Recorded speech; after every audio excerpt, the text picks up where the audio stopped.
Reality, dominoes fall, butterfly. I've been given wings, guided by a conscious frequency wavelength. I'm in everything, I see everything. I see 369, never gonna die. Check the time, 555.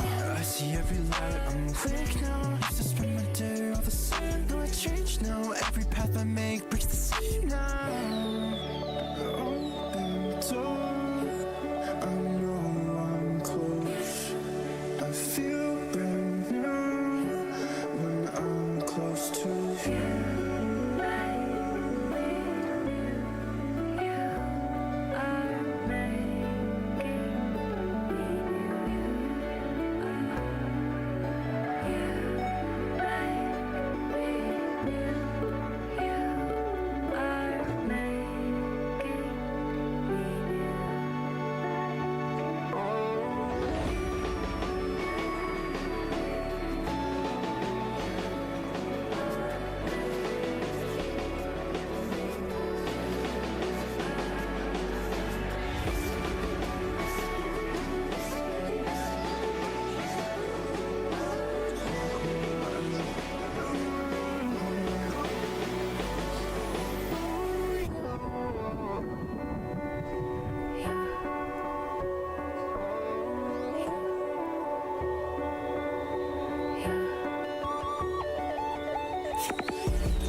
Reality, dominoes fall, butterfly. I've been given wings, guided by a conscious frequency wavelength. I'm in everything, I see everything. I see 369, never gonna die. Trick the time, 555.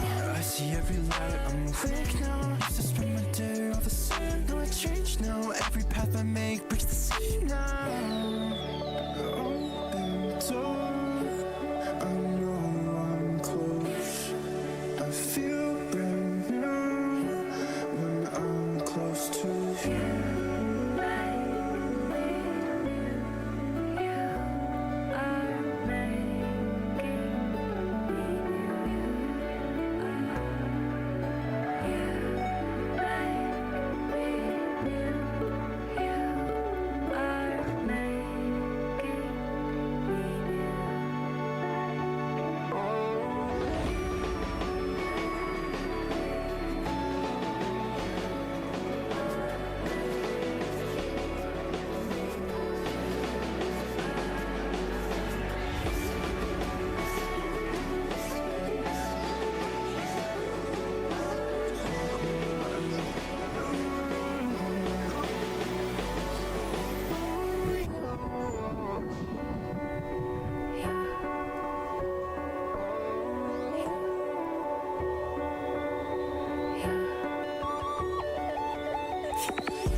Reality, dominoes fall, butterfly. I've been given wings, guided by a conscious frequency wavelength. I'm in everything, I see everything. I see 369, never gonna die. Trick the time, 555.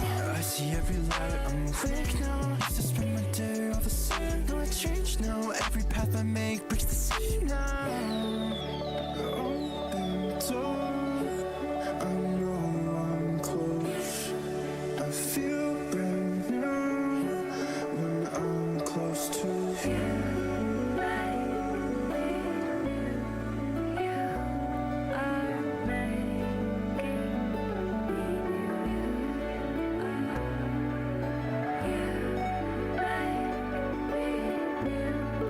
You are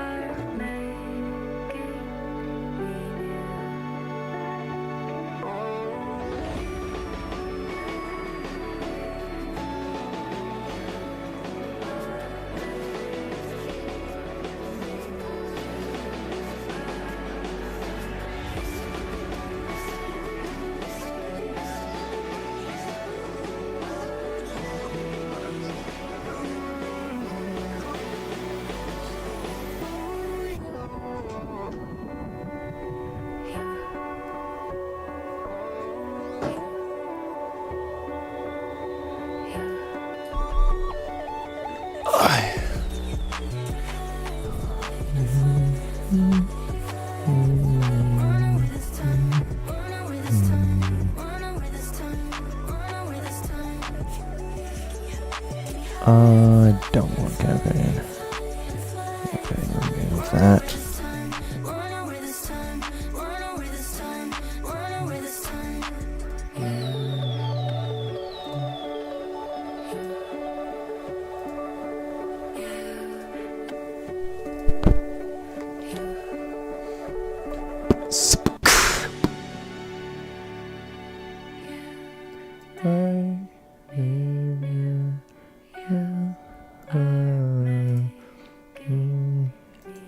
The fuck is happening?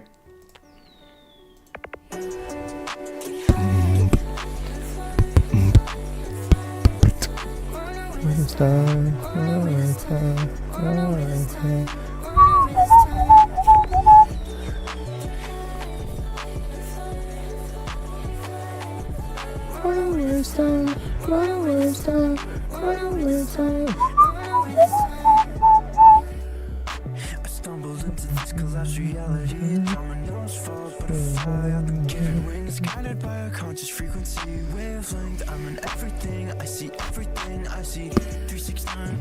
Never gonna die. Trick the time. 555. I see every light. I'm awake now. Used to spend my day all the same. No, I changed now. Every path I make breaks the same now.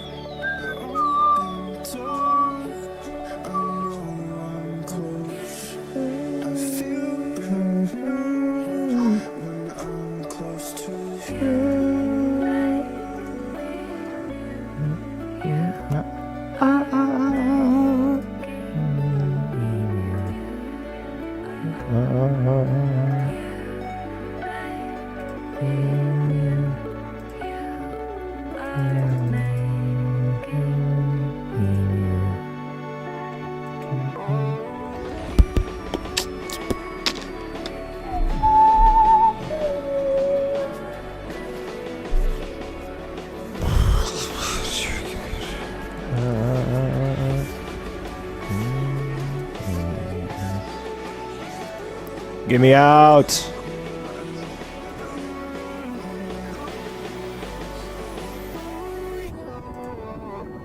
What am I looking at?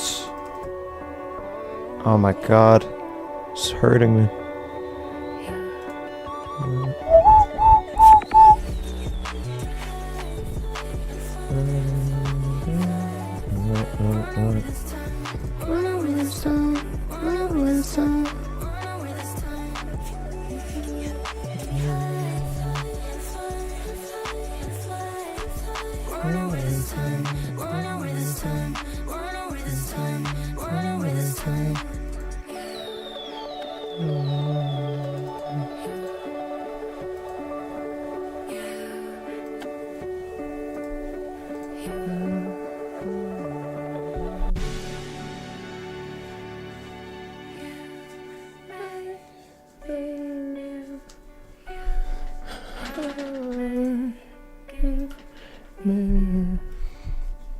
Alright, Modern Warfare 2 refresh, $70.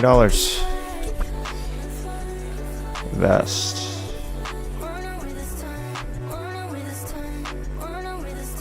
What in the fuck did they do? What is this? Increased tax burn duration and reduces refresh. Alright, lovely. Spots enemy equipment. Field grenades. Aim down sights. Highlights them for team. Got it.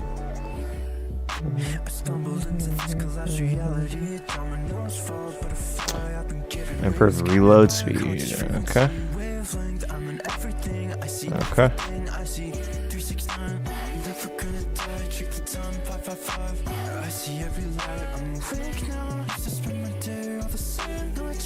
What the fuck, man?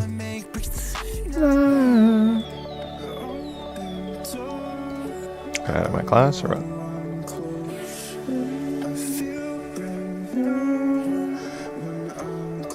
This is an AR. Oh my god.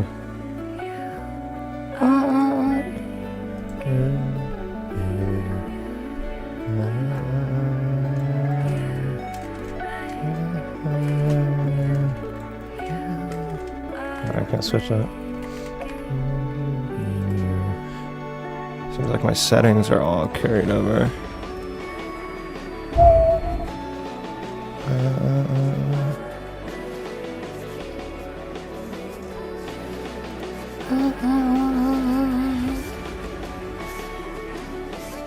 Huge.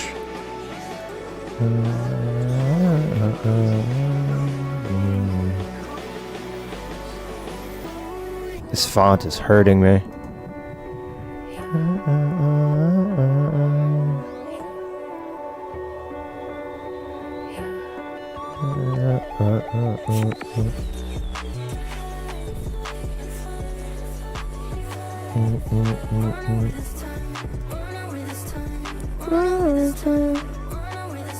I can see better at this.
I stumbled into this collapsed reality. Dominoes fall, butterfly. I've been given wings, guided by a conscious frequency wavelength. I'm in everything. I see everything. I see 369. Never gonna die. Check the time. 555. I see every light. I'm awake now. Used to spend my day all the same. No, I changed now. Every path I make breaks the sea now. Open door. I know I'm close. I feel better.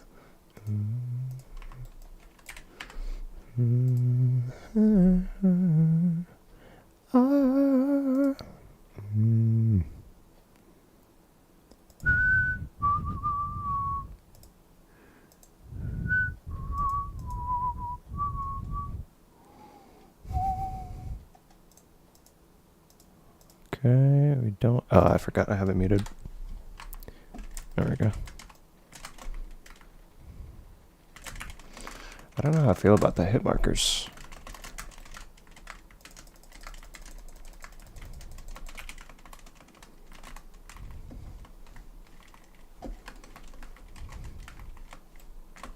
What was that?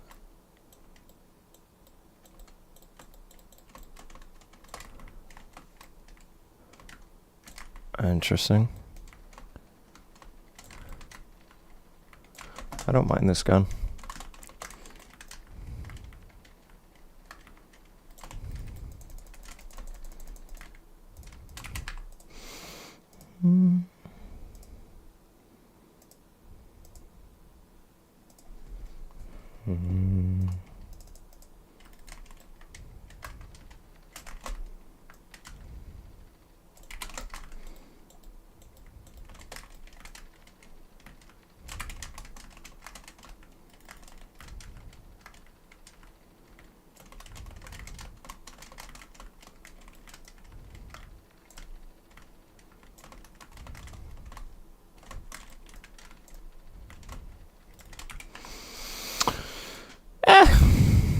This is an AR now.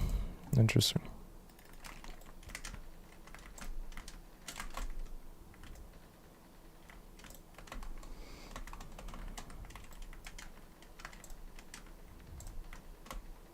Can barely see the fucking...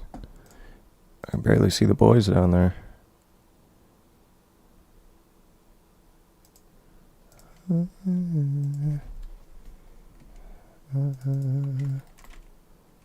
Damn, these iron sights.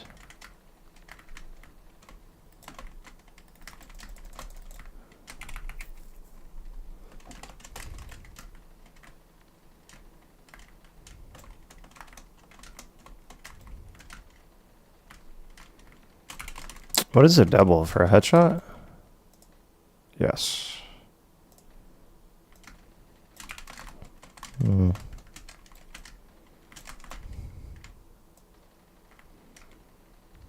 This recoil for no attachments is kind of nuts. Ooh, triple burst. Oh my god, these iron sights look like Roblox. Damn, a 2 burst? Kind of nuts. What? Dude, that's busted. This shit is busted. Falls off like hell, but a 2 burst? What? That's busted. F. 6 bullets to kill. That's busted. Wait, maybe they don't have 150 HP. No, I think they do, though. That's torch, bro. This gun's too good.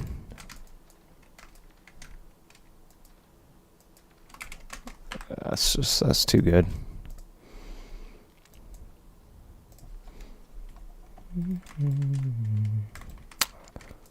Oh, they made this kind of burst as well, and it's also a 2 burst. That's so fucked.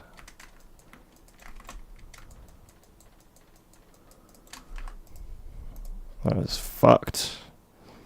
The attack. Wait, I have this? What? It's probably just the same fucking shit. Yeah. Oh, there's something slow about this.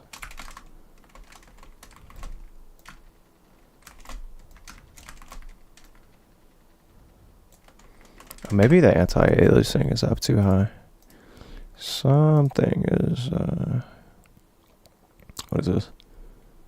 Improves performance at low cost by... No, turn that shit off. Nope.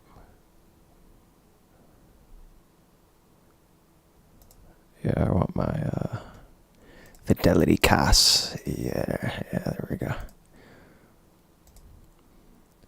Where is AA?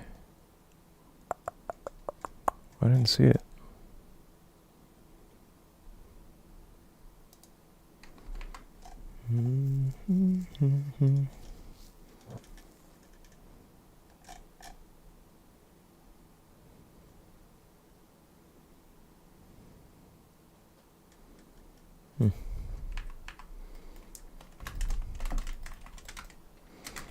Yeah, dude, that ADS is fucking tragic.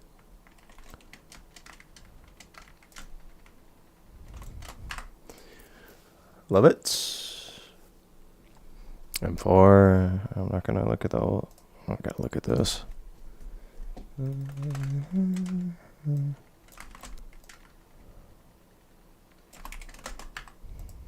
Feels absolutely lovely.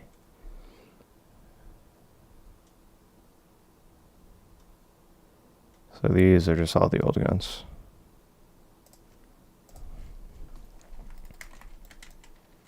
Feels weird though, something. Maybe it's just the UI.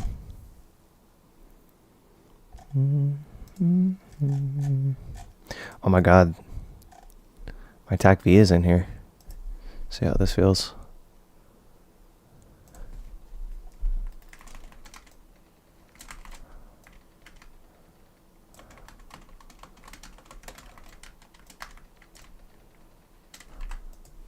This audio is strange. The Bass B. Highly controllable. I'll find out.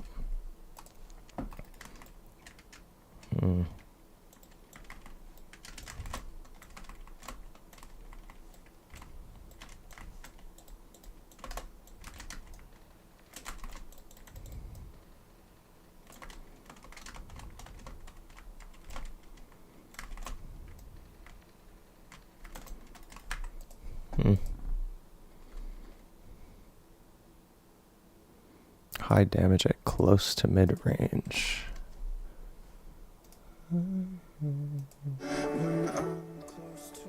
Yeah. Oh, okay, so it's a battle rifle. Oh my god, it's like a fucking shotgun. Holy shit. Oh, the bullet velocity is terribly slow. Take out the mag. Let me see the bullets. Oh. Wow, that's troll. This seems like it's gonna be my gun. See the iron sights. Huh.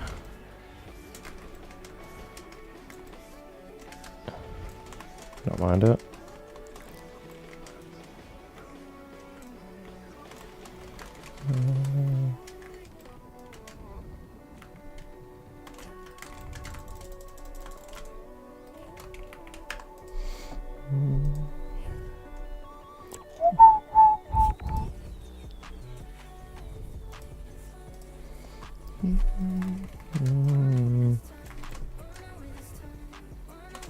Zero recoil, what the hell? I should not be able to hit the shots that far. No attachments on this either. Let's see it.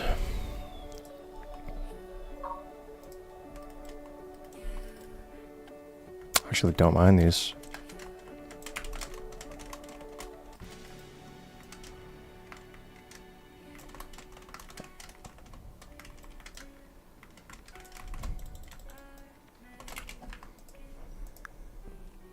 Oh, this is interesting.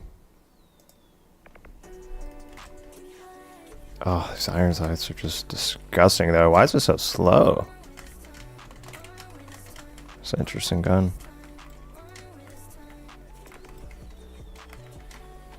The recoil's interesting as well. Uzi? Classic. Don't mind it, actually. Oh, this is the CM9. This is my gun. Recoil is kind of interesting. Is it 20? No. That recoil is very interesting.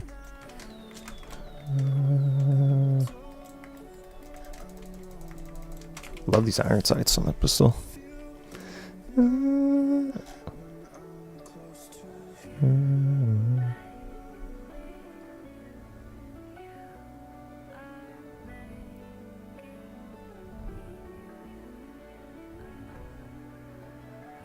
Lower fire rate. Gotcha. Oh, wait. I was comparing the wrong gun.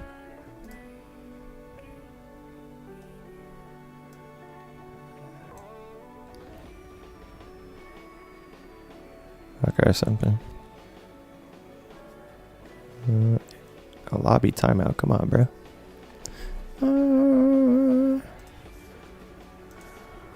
Oh my god, all these fucking pop-ups. It's hurting.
Jeez. Oh, I forgot.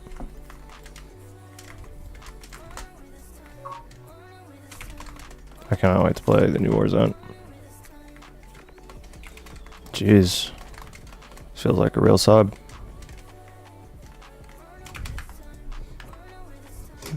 Lockman Shroud. Okay, I see.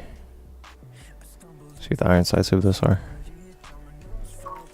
That's not what I wanted.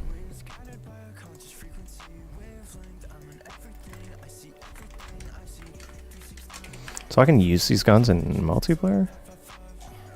Oh, there's no MP5 equivalent. That's interesting.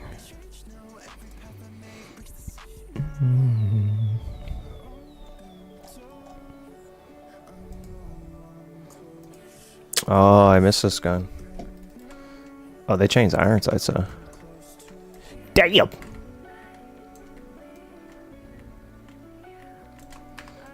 Kinda cool.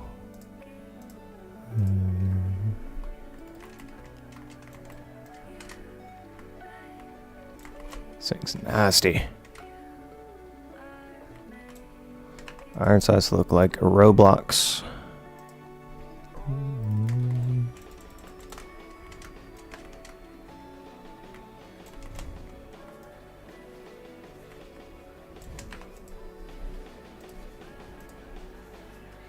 The Bruin.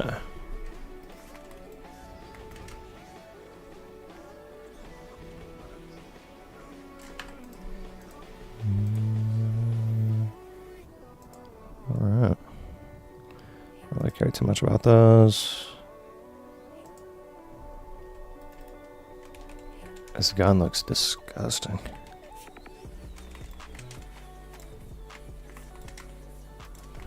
That's, oh, you can't one shot with base. It looks so gross, the gun.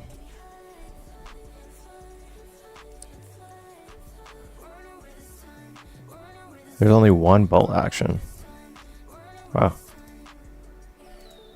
Pretty surprising. Wow.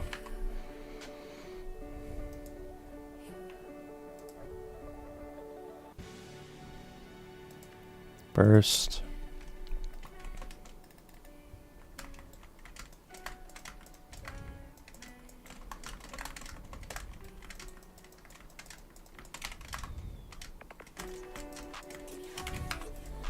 So strong, man.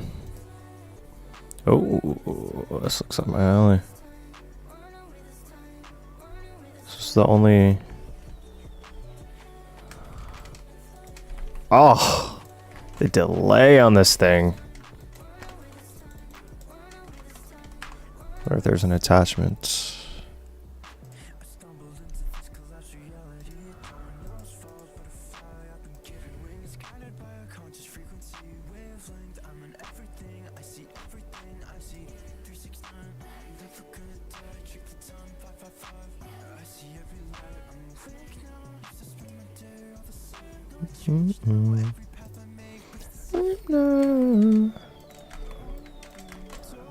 Makes it usable.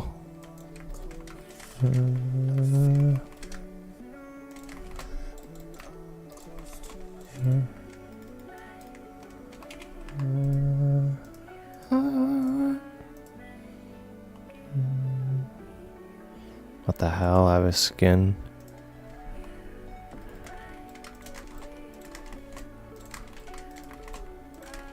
I really like the audio so far. I'm a fan. Oh, this is cute. Damn, that recoil.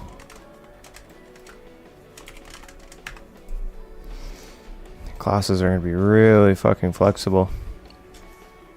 So many.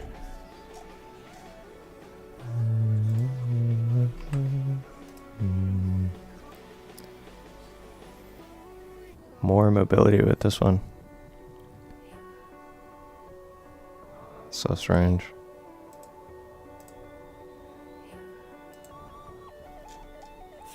Breacher drone, explosive drone, of course. We love those. What kinds of cool things do they have? Battle rage, adrenaline rush, health regen. Okay. Wonder how strong smokes are gonna be. Field mines, that detonate, so this is doing damage. EMD grenade, interesting. Tracking device. Oh, that's interesting. Gloves, wow. Swap speed, throw equipment, reload while sprinting, supply ammo, reduced. While jumping, accuracy and time to ADS is improved.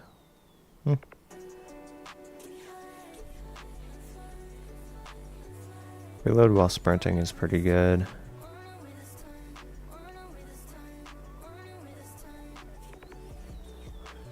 Flinch while ADS. Those are pretty good. Boots, oh god. Swim speed, reduce noise. What is this? Oh my god.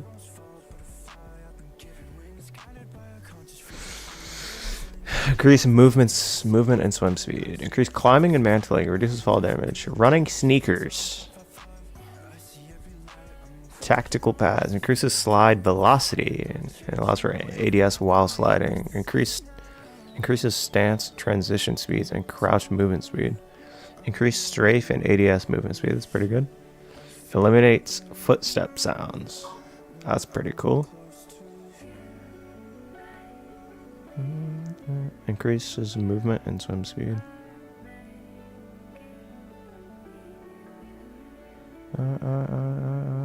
Slide velocity. Honestly, these theoretically all sound pretty good.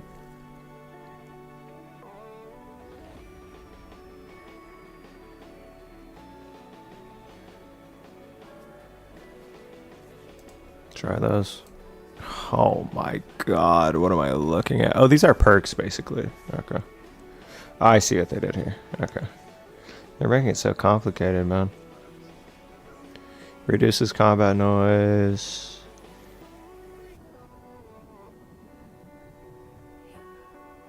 Backlight, flashlight. Interesting.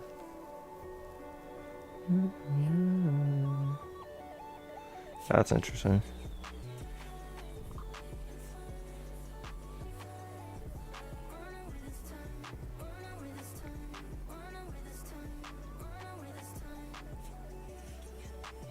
That's interesting.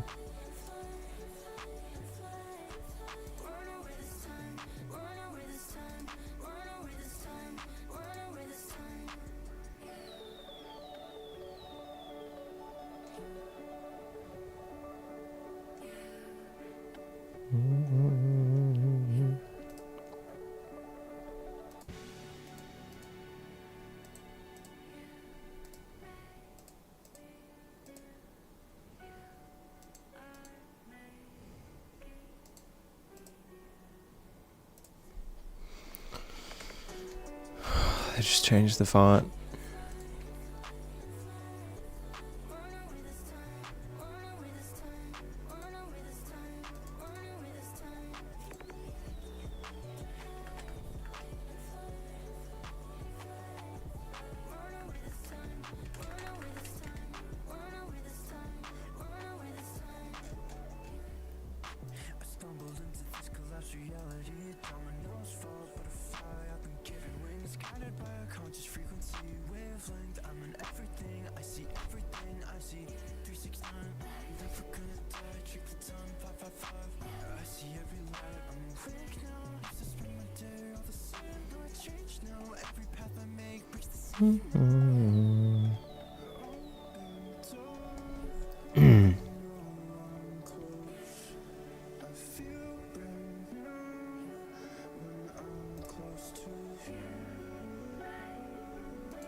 Where are the bots at?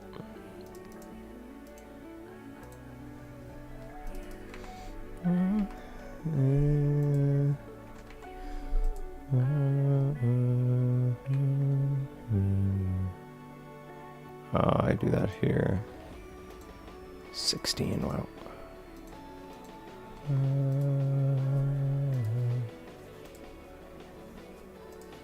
Let's see what we got here.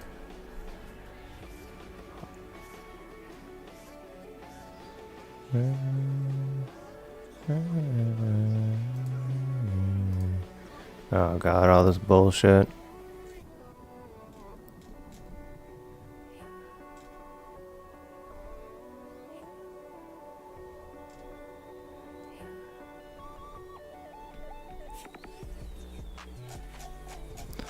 There's so many fucking attachments, man.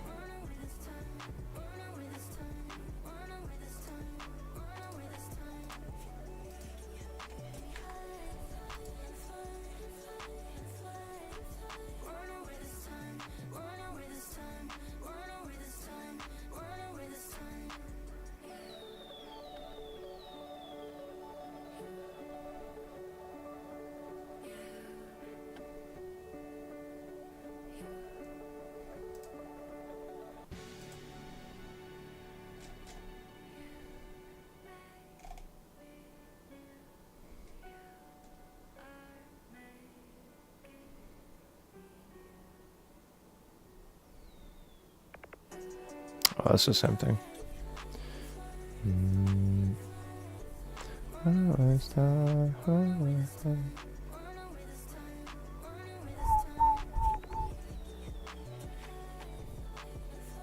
ADS and recoil control. Interesting. Firm.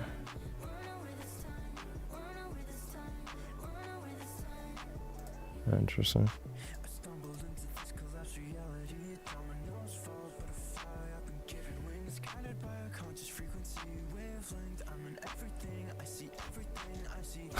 There's so much bullshit, dude. Oh my god.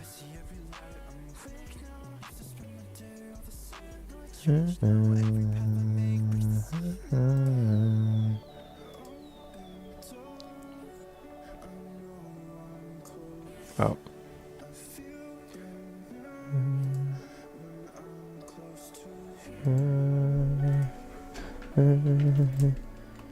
Oh, they made it thicker.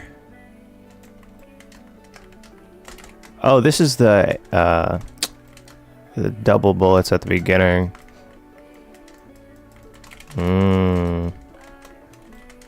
The AN-94. I hear it now.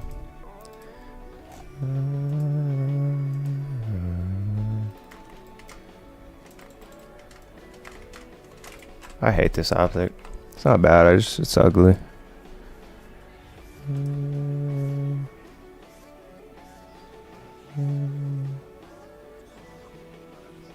Built-in suppressor. Fuck it.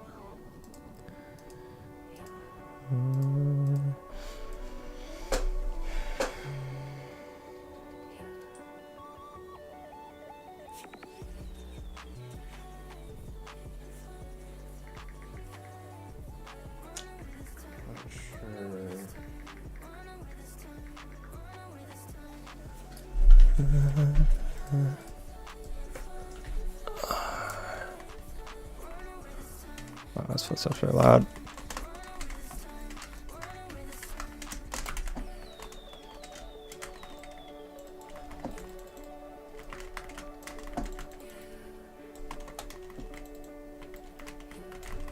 Whoa.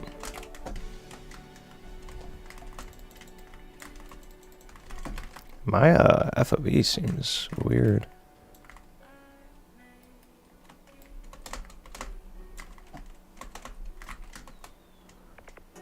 Where's my armor pin at, bruh?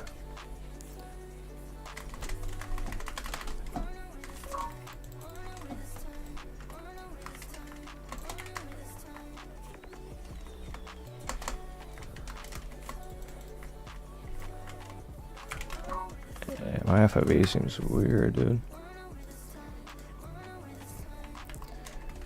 I think I need 120 though. Yeah, that slide is pretty nuts.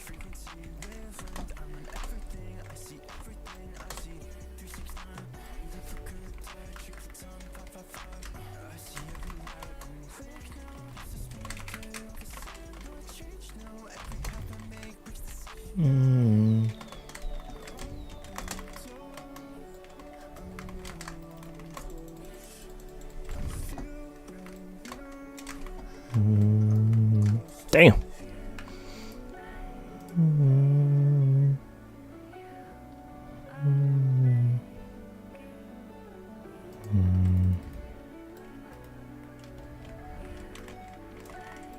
Got my laser. What bullets are on this one, I wonder?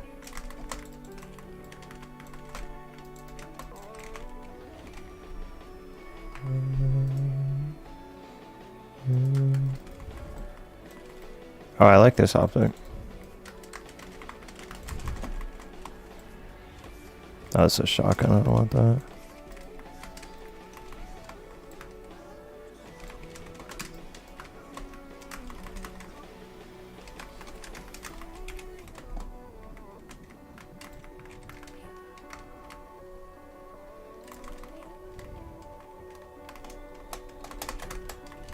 I can't move, bruh. What is this?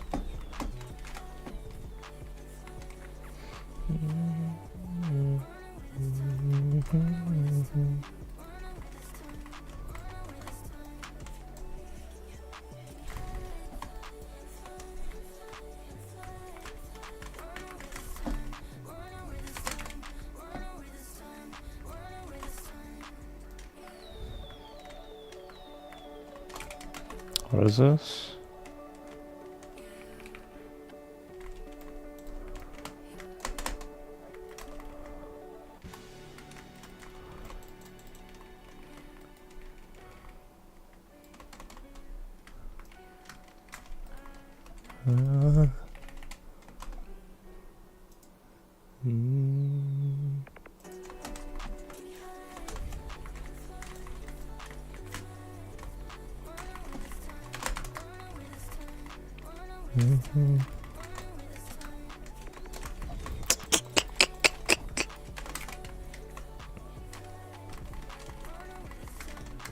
What was that audio?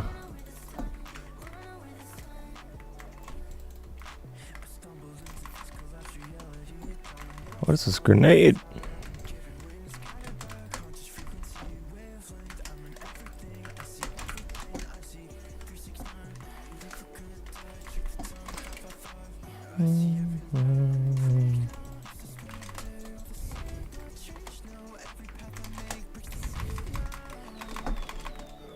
No dive.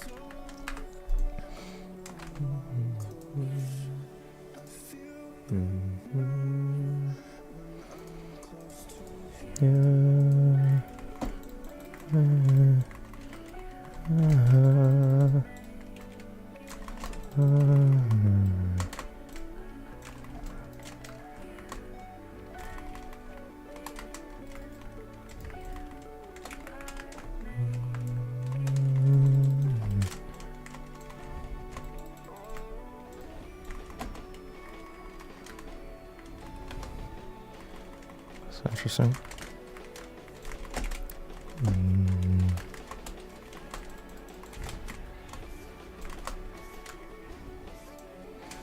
That's good.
I forgot about this.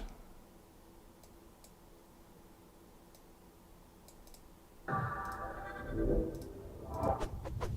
how you doing? I'm great, man. What are you doing down here in Florida? I've been in Florida for a week. First few days, there's this convention every year put on by Brian Barczyk called AnimalCon, and it's like all of the biggest animal people basically get together and do meetings and conventions, and a couple days are open to the public, a couple days are industry only. So I did that, and then I just launched a YouTube channel, as preposterous as that sounds. And so we spent the last week filming for YouTube, doing just fun Florida. Dude, Florida is like it's a playground for animal people, you know. So there's just so much stuff to do here. So that's what we spent the week doing, just running around doing fun stuff. Oh, that's cool, man. Yeah, Manny was in here about a month ago, telling us all kinds of his recent crazy escapades. Have you ever done any fossil stuff in Florida? I personally have never done any fossil stuff. I know people who have. Boom, those are for you. Those are from yesterday. So yesterday on the South Florida River, we dove. There was flood warnings in place. Okay, so it's rushing water, and we're like, oh, should we do this? Scuba dove, 12 feet deep, not deep, black water. So you have 2 inches of visibility. Braille diving on the bottom, feeling for fossils. Can't see anything. Nothing. We found 24 species yesterday. We gave most of it to a museum, but that is a fossilized prehistoric horse tooth. So that's a tooth from an ancient horse, and yeah, that's a couple million years old. How do you know? So I don't. I'm very novice at this. Yesterday was my first day doing it, but the guys I went out with are experts. They run a thing called Big Dive Discover, and that is the biggest, albeit not perfect, but the biggest megalodon tooth I found. So I wanted to give it to you. Dude, that thing is it's pretty dope. It's not perfect. I'm a novice. I'm sure one day I'll get a good one. So how old do you think? Like 6 million years. 6 million years old, bro. Isn't that cool? That's wild. Yeah. I'm not positive on the dating. Like I said, I'm really novice. Cool. Your listeners will probably like, that's not 6, it's 6.2. But yeah, it's something like that. And I was pretty stoked because it's like I've done a lot of stuff in the animal space, especially in the extinct animal space. But looking for actual fossils from some of these animals that I studied for a long time was a pretty cool experience. That's amazing. How are you a big like free diver spear fisherman? I used to be really big. I mean, I still do a lot of it, but I used to be really big in the competitive circuits in free dive spearfishing. Yeah, had a bunch of world records, a bunch of pole spear records. Really? Yeah, not competitive. Like I didn't go to competitions and stuff like that. I just used to chase these trophies and go all over the world spearfishing, free diving, and I still do a lot. I mean, I shot a beautiful white sea bass like a week ago before I came out here in California. Is that on your Instagram? I think so. Yeah, I saw that, yeah, nice fish. And I still do it a lot, but now I just do it for food. I just love getting out there. It's good escape from the family, dive in the ocean, find a nice fish to feed us for a couple of weeks. It's still great. Yeah, I grew up spearfishing and free diving around here. Yeah, but like doing that in California always scared the shit out of me. I imagine that would be so goddamn spooky. Well, it's different, right? So we have kelp forests out there, right? And the kelp forests are it's like taking a hike in a redwood forest or in a cypress swamp, like big vertical structure all around you at all times, navigating your way through an underwater jungle basically. And super fun, man. I mean, the colors in California, it's all these golds and greens and big white sea bass, and then hopefully you don't run into the big tax man, the great white shark. And they're always kind of lurking on the outside. So yeah, it can be a little spine tingling at times. Well, the great whites, I imagine, would be you'd rather see a great white spearfishing than a fucking bull shark. We don't get bulls in California, so right. I've run into them here. Yeah, I've run into them here, like diving off the Jupiter Legend stuff. You ever done that dive? No. So down in only Jupiter, mainly in the Gulf for me. Yeah, that makes sense. Down in Jupiter, Florida, we filmed a show down there a few years ago called Face the Beast for the History Channel, and we had these crazy kids. Good buddy of mine, he passed away. Mike Dornellis was there with us. He had all these bull sharks like super revved up, shaking this bait crate. These bull sharks are like coming in, they're swooping in between you and the crate. You're pushing them off. He's like blasé. He's just like, yeah, this is what you do. Is he's like pushing bull sharks left and right, and not me, dude. I've been around bull sharks, but not like that. And they're crazy. They're just like it's like a bulldog versus a Great Dane. You know, running into a white shark, it's big, it's more powerful. An individual can probably do more damage, but then you're with bull sharks like a pack of bulldogs. You know, you're just like or pack of Rottweilers. You're like, oh, these things can tear me to shreds. They're way more aggressive. Way and more. Way more testosterone than the great white sharks. The highest testosterone of any shark in the world is those bull sharks. Yeah, they're scary. Manny was saying that he's more afraid of a shark than any other shark. Well, him, Chris Gillette, my buddy Mike Dornellis, myself, I can list about 10 more people. We've all been bitten by. We all talk about the big scaries. We've all been bitten by lemon sharks. Really? Yeah. You've been bitten by lemon? That's a scar from a lemon right there, and then I have one on my foot as well, where both completely separate occasions they just sort of sneak up on you and bam, they suck. God damn, bro. I think Manny's been bitten by like 7 different species of sharks. He's been bitten by everything. He's insane. Have you seen the videos of the guys? I don't know. I think they're on the east coast of Florida, like off the coast of Jupiter, or like Sebastian maybe. They go out and they chum up all the bull sharks, and then they swoop down on them and they shoot the cobia that's off the backs of them. I've done it. It's crazy. You've done that? Yeah, it's wild. And the bull sharks get so conditioned to what's going on that you pull the trigger, and as the band snap, the bull shark darts off, but then just does a circle back to try and eat your cobia. So if you don't stone the cobia, or you don't get it in really quickly, the bull sharks just turn around and come straight back for the fish. So you have this like, from my limited experience, I've done it twice. You have this like 45-second tops window to land that fish, or it just gets ripped to shreds. Dude, I heard now all you have to do is go out there and just pop your bands a couple times, and the bull sharks will just show up. I think so. I think they are that conditioned to free diving. I mean, it's like ringing the dinner bell. You know, you go out there, they're not typically eating these cobia because the cobia are smart enough to stay behind them and stay lateral to them, and then somebody comes along and jabs a spear into it and sort of just leaves it wounded on a silver platter for them.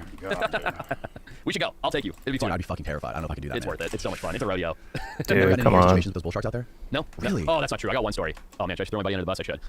So we're filming that show I was telling you about, Face the Beast, with this kid Andrew Eucles, right? And if you've never seen Andrew Eucles, he'd be a great guest for you. But he's this wild Australian kid. Like he's an absolute maniac. Like he makes Manny look tame. Like he's nuts. Really? Yeah, I mean that's not a dig at Manny, but Andrew's nuts. He's nuts. And I love Andrew. He's crazy dude. But I should gotta preface it by saying this: he's not a waterman, right? He's not like us. He didn't grow up on the ocean. He grew up, in the bush outback of Australia. He's just not a waterman. He can swim, whatever. But do our first show. It's about catching these monster crocodiles in Myanmar. He's unbelievable. Builds this insane trap, catches this huge crocodile, wrestles at everything. Second episode of the show is digging into shark behavior.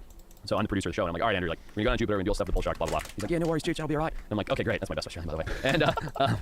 And I'm like, all right, let's go do this thing. So we jump in the ledge. Mike, like I said, he's shaking up these bait crates and getting these bull sharks in. And I'm like, I'm the producer of the show, so I'm like, listen, Andrew, there's one thing you kind of do, which is swim into the jumps. Like, okay, you can swim all around, you can push the bull sharks off, whatever, talk about their behavior. But when Mike shakes that crate, if you get down current of that right in front of it, the bull sharks come shooting in to eat all the chum. And if you're in the middle of it, they're gonna bite you. Yeah, no worries, dude, I would never do that, rah, rah, rah. And I'm like, all right, sounds good, bud. So we hit the water, and literally, I'd say 15 seconds in, Mike goes down, shakes the crate, Andrew hits the water, he dives straight in front of the bait crate. I don't know if he was being dumb, I don't know if he was being defiant, I don't know if he was unaware. I screamed at him like crazy, and these bull sharks come shooting in, and Mike, my cameraman Johnny, and I, it's all on free dive, we're all used to doing shark work. We all zoom in, and they're like back to back, just pushing these sharks off Andrew, and he like curls into a ball because he's like, what the fuck, these sharks come shooting into him, and he like curls into a ball, and luckily nobody got bitten. Mike got really, really close, like he pushed the shark, and the shark jumped like this, like bam, bam, bam, right by his forearm, trying to hold the shark off Eucles, and we popped back up. This all happened in 20 seconds, right? 'Cause it's a free dive. Pop back up. And I'm like, get the fuck back to the fucking boat, Andrew. You idiot, you didn't listen to a word I said. Like, you're grounded. Right, like, I was furious. I thought we were gonna kill this guy. And it was just so hairy because the way these sharks just came in, all like eyes rolled back in their head, mouth open, teeth exposed, chomping, trying to get to the bait. Not trying to hurt Andrew or me or Mike or Johnny, which was, thank God nobody got hurt, but they were trying to get to the bait, and this kid just swam into the center of it. And that was when I literally called it there. I was like, all right, everybody back to the boat, rethinking the strategy. Like, this is a bad play. And that was the closest we ever came to a big problem. Were they bulls? Bulls, all bulls. Oh my I have video of it. I'll God, send it to you. It's dude. crazy. That's fucking nuts, It was like 12, 14 bulls all around at one time. Yeah. So what do you do? Like, how do you push them off without getting your fucking hand chomped off? Well, I've learned over time, just from doing this with tigers and hammerheads and everything else, people think you just want to like push them on the nose, but you don't, you know, a shark will turn and snap and bite you a bunch of different places if you touch them. But if you use like the bottom of your palm, like the lower part of your palm, Yeah. and put it right on their nose and just sort of like twitch or rub a little bit to stimulate their ampullae of Lorenzini, that specialized Come organ on, in their dude, what the they slow fuck? down because it's like an overstimulation of their sensory organ. So no matter what, they slow down. Now when you do that, their eyes will roll back in their head and their mouths will most of the time open. So they are like, you know, kind of, Yeah. kind of going for you. But as long as you don't just hold it there and try and like sit and you just gently push it away, like not towards your body but away, and then pull your hand back at it relatively quickly so that you pull your hand back before they come out of that overstimulation state, it's surprisingly easy to actually deflect a shark that's coming at you. Whoa. Now keep in mind, these aren't sharks that are trying to attack you. These are sharks that are swimming towards you to get to the bait or pass right by you or to investigate. If this is a great white going for you, like Seal Island style, doesn't matter how hard you're pushing their noses. If it's hungry, I think that's the big difference. Yeah. If they're really Dude, hungry, what they're the fucking- fuck? If they truly see you as food, I say this to everybody that I get in the water with. I say this to everybody that I work with, big animals with, on land, croc sharks, big cats, anything. If you act like prey, they're gonna treat you like prey. If you act like a dominant predator, they're gonna respect you, right? So if you get scared, nervous, small, twitchy, fast motions, they're like, oh, this is a fish and it's scared of me. You know, or this is whatever, this is a piece of bait and it's gonna act like prey, and I'm gonna treat it like prey. If you can puff your chest up, act confident, swim right at the shark that's swimming at you, they backpedal. It's like getting into a fight with a guy at a bar and then you're more aggressive. You're like, well, what are you gonna do? And the guy's like, oh, sorry, man, sorry. You know, it's that same thing. Like if you back down, they're gonna walk all over you. If you can sort of puff up and present yourself as an equal, they'll more often than not back down. Right, Yeah. right. That's fucking nuts. Dude. I forgot to drink my- hold on, I gotta do my secret sauce drink. Dude, do it. Get your greens in. Wow, that hit me. More weight. No, you're good. I have 5 hour energy on the way here. I'm wired. Feels good. Bro, you gotta get these things. They're so good. What is it? Let me see it. It's called Magic Mind. It's got like all these amazing herbs, or not herbs, but just like nutrients in them. It's got matcha, adaptogen, nootropics. Oh, Like, wow. It's like, dude, it's like brain fuel. Ooh, where do you get these? It's clutch for the podcast too. 'Cause when you're like sitting here talking to people for so long, and you want to be like super focused and awake, but you don't want to be like super jittery, like you got 5 hour energy. That shit is clutch, man. Yeah, you don't want. It's not all about the caffeine. I'm gonna It's get, just I'll, about get, I'll email them and I'll have them send you. They send me the shit for free. Oh, thanks, so yeah. it's the podcast, but I'll have them send you one too. It's so clutch for recording podcasts. Looks great. I'd love to try it. Yeah, awesome. Thank you. Anyways, what was I saying? Oh, did you see the video in Egypt of that dude getting eaten by a tiger shark? It is horrific. That is the worst video of a Like shark I'm attack. getting like little goosebumps talking about it because it's just like playing that back in my mind. And did you know the whole situation was like a guy on vacation with his dad? He was a Russian on vacation with his dad, I think, and there was footage of him on a kayak previously, and he was out there like videoing himself or whatever, and somehow he got off the kayak. Yeah. And he was just swimming. But But it was, I believe, correct me if I'm wrong, I think there was like signs to not swim in the area. Like there was something known about not swimming there. I believe. Really? I think so. I might be mixing up. well, they with were right next to it, like a dock where there was fishing boats. That's what it was. Fish cleaning station. There's a Yes. fish cleaning station right there. And I think there was a known tiger shark that would hang out in the area. And yeah, the like watching it actually grab the guy and like, his arm flailing and stuff. And he like comes up and in Russian screams like "Help, Dad!" or Dad, something like that. Dad, yeah. Yeah. Oh, dude. I kind of.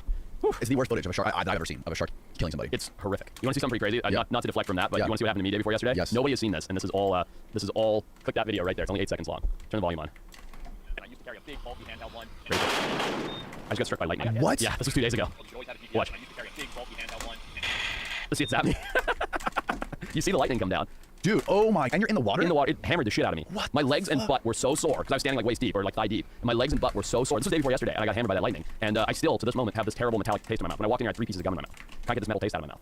That's fucking insane. And I've never seen a video of somebody getting hit by lightning before. Where is that? In the Southern Everglades, day before yesterday. Oh my god. Yeah, we're bro. filming promos for Garmin. 'Cause I have a thing with Garmin. Oh, do you really? Yeah, and I'm standing in the I swamp. just got one of those. Dude, isn't it great? I love Which it. one is that? Do you know? The Phoenix. How am I getting shot? Watch. I just swapped it out my old watch for this one, and it's amazing because it fucking lasts like 30 days on a charge. Game changer. It has all your metrics. Like for me, being out in the wilderness a lot, it's got all my tracking stuff. I can connect it to my phone. I can connect my phone to my InReach, which is like a communication device, so I can talk to people. I love my stuff. Dude, this is the best watch I've ever had. Yeah, hands down. straight up. The only thing I can't figure out is how to connect my Spotify to it. I wish I could figure out how to like connect my music. To Oh, I it. don't know. I've never tried that. Really? That's interesting. But Shout out to Garmin. Hit Yeah. the link in the description for 10% off. there you go. But yeah, so we're out there just filming these little promo pieces, and yeah, sure enough, my producer Mitch, he goes, dude, I think you should get out of the water. Like he's from Florida, I'm from California, so I think I know it all. And he's from Florida. He's like, dude, you should get out of the water. Like thunder and lightning's pretty bad. I'm like, shut up, nothing's gonna happen. Literally 2 minutes later, bam, and I'm just like got fully fried. And yeah, like you see it in the video there. Just that's a video of the video, but you know, like my legs and butt like failed. I like started to drop and got zapped, and then ran out of the water. But it was obviously way too late by that point. How the fuck are you alive? I don't know. I feel great.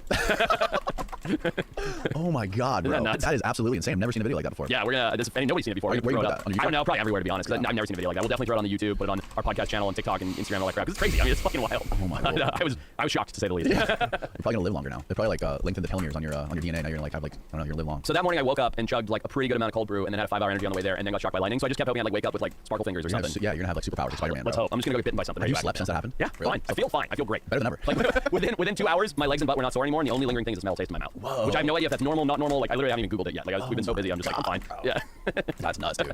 So Florida's crazy. Yeah, all the places I go. Florida, you got the bull sharks, you got lightning storms, gators. It's a crazy place. It's a fucked up place, man. But yeah, no, like that guy in Egypt getting eaten by the shark. Like you never. Like I always thought before that. I was like, sharks don't fucking eat people. I'm like, the only Yeah. time people get bit, it's by accident. I'm trying to figure out what it is. They're hungry. I mean, sharks. There's more shark bites in New Summer Beach, Florida, than like anywhere in the world. They're little sharks. They're like little black tips, or Right, center sharks. right. And they're not obviously not trying to eat you. They're not eating biting people. whatever they see. But like when you see a shark devouring somebody. Well, tiger sharks are their own kind of special, right? And what I mean by that is a bull shark does not want to eat a person. That's a fish eater, right? That's what bull sharks eat. A great white shark will make the mistake of eating a person thinking that it's a marine mammal like a seal or a sea lion or something like that. And I would guess guess. I could be wrong, but I guess great white's never actually fully eaten a person. The problem is an investigative bite from a great white shark's lethal. It's dead, yeah. Now, tiger sharks, it's own kind of special because tiger sharks will eat people. They'll eat anything, right? Tiger sharks have been cut open. They found car tires in their stomachs, license plates. You know, they'll eat anything. They'll eat a whale carcass, a human carcass, a sea turtle, like you name it. If they find it and it's available food, they're going to eat it. And that's why they have like this nickname, the dumpster of the sea, right? Because they'll just, if they can fit it in their mouths and can catch it, they're going to eat it. And that's the problem. Like when it comes to a tiger shark versus almost any other species, if they take a bite, they're like, oh yeah, this is edible, and then they're going to keep trying to eat it, which he clearly doesn't have video with that poor guy. Plus, I think that shark was pregnant. It was a pregnant. It was a pregnant female. They killed her a few days later, right? Didn't I read I that? think the same day they caught her. Yeah, they cut her open. They found his remains in there.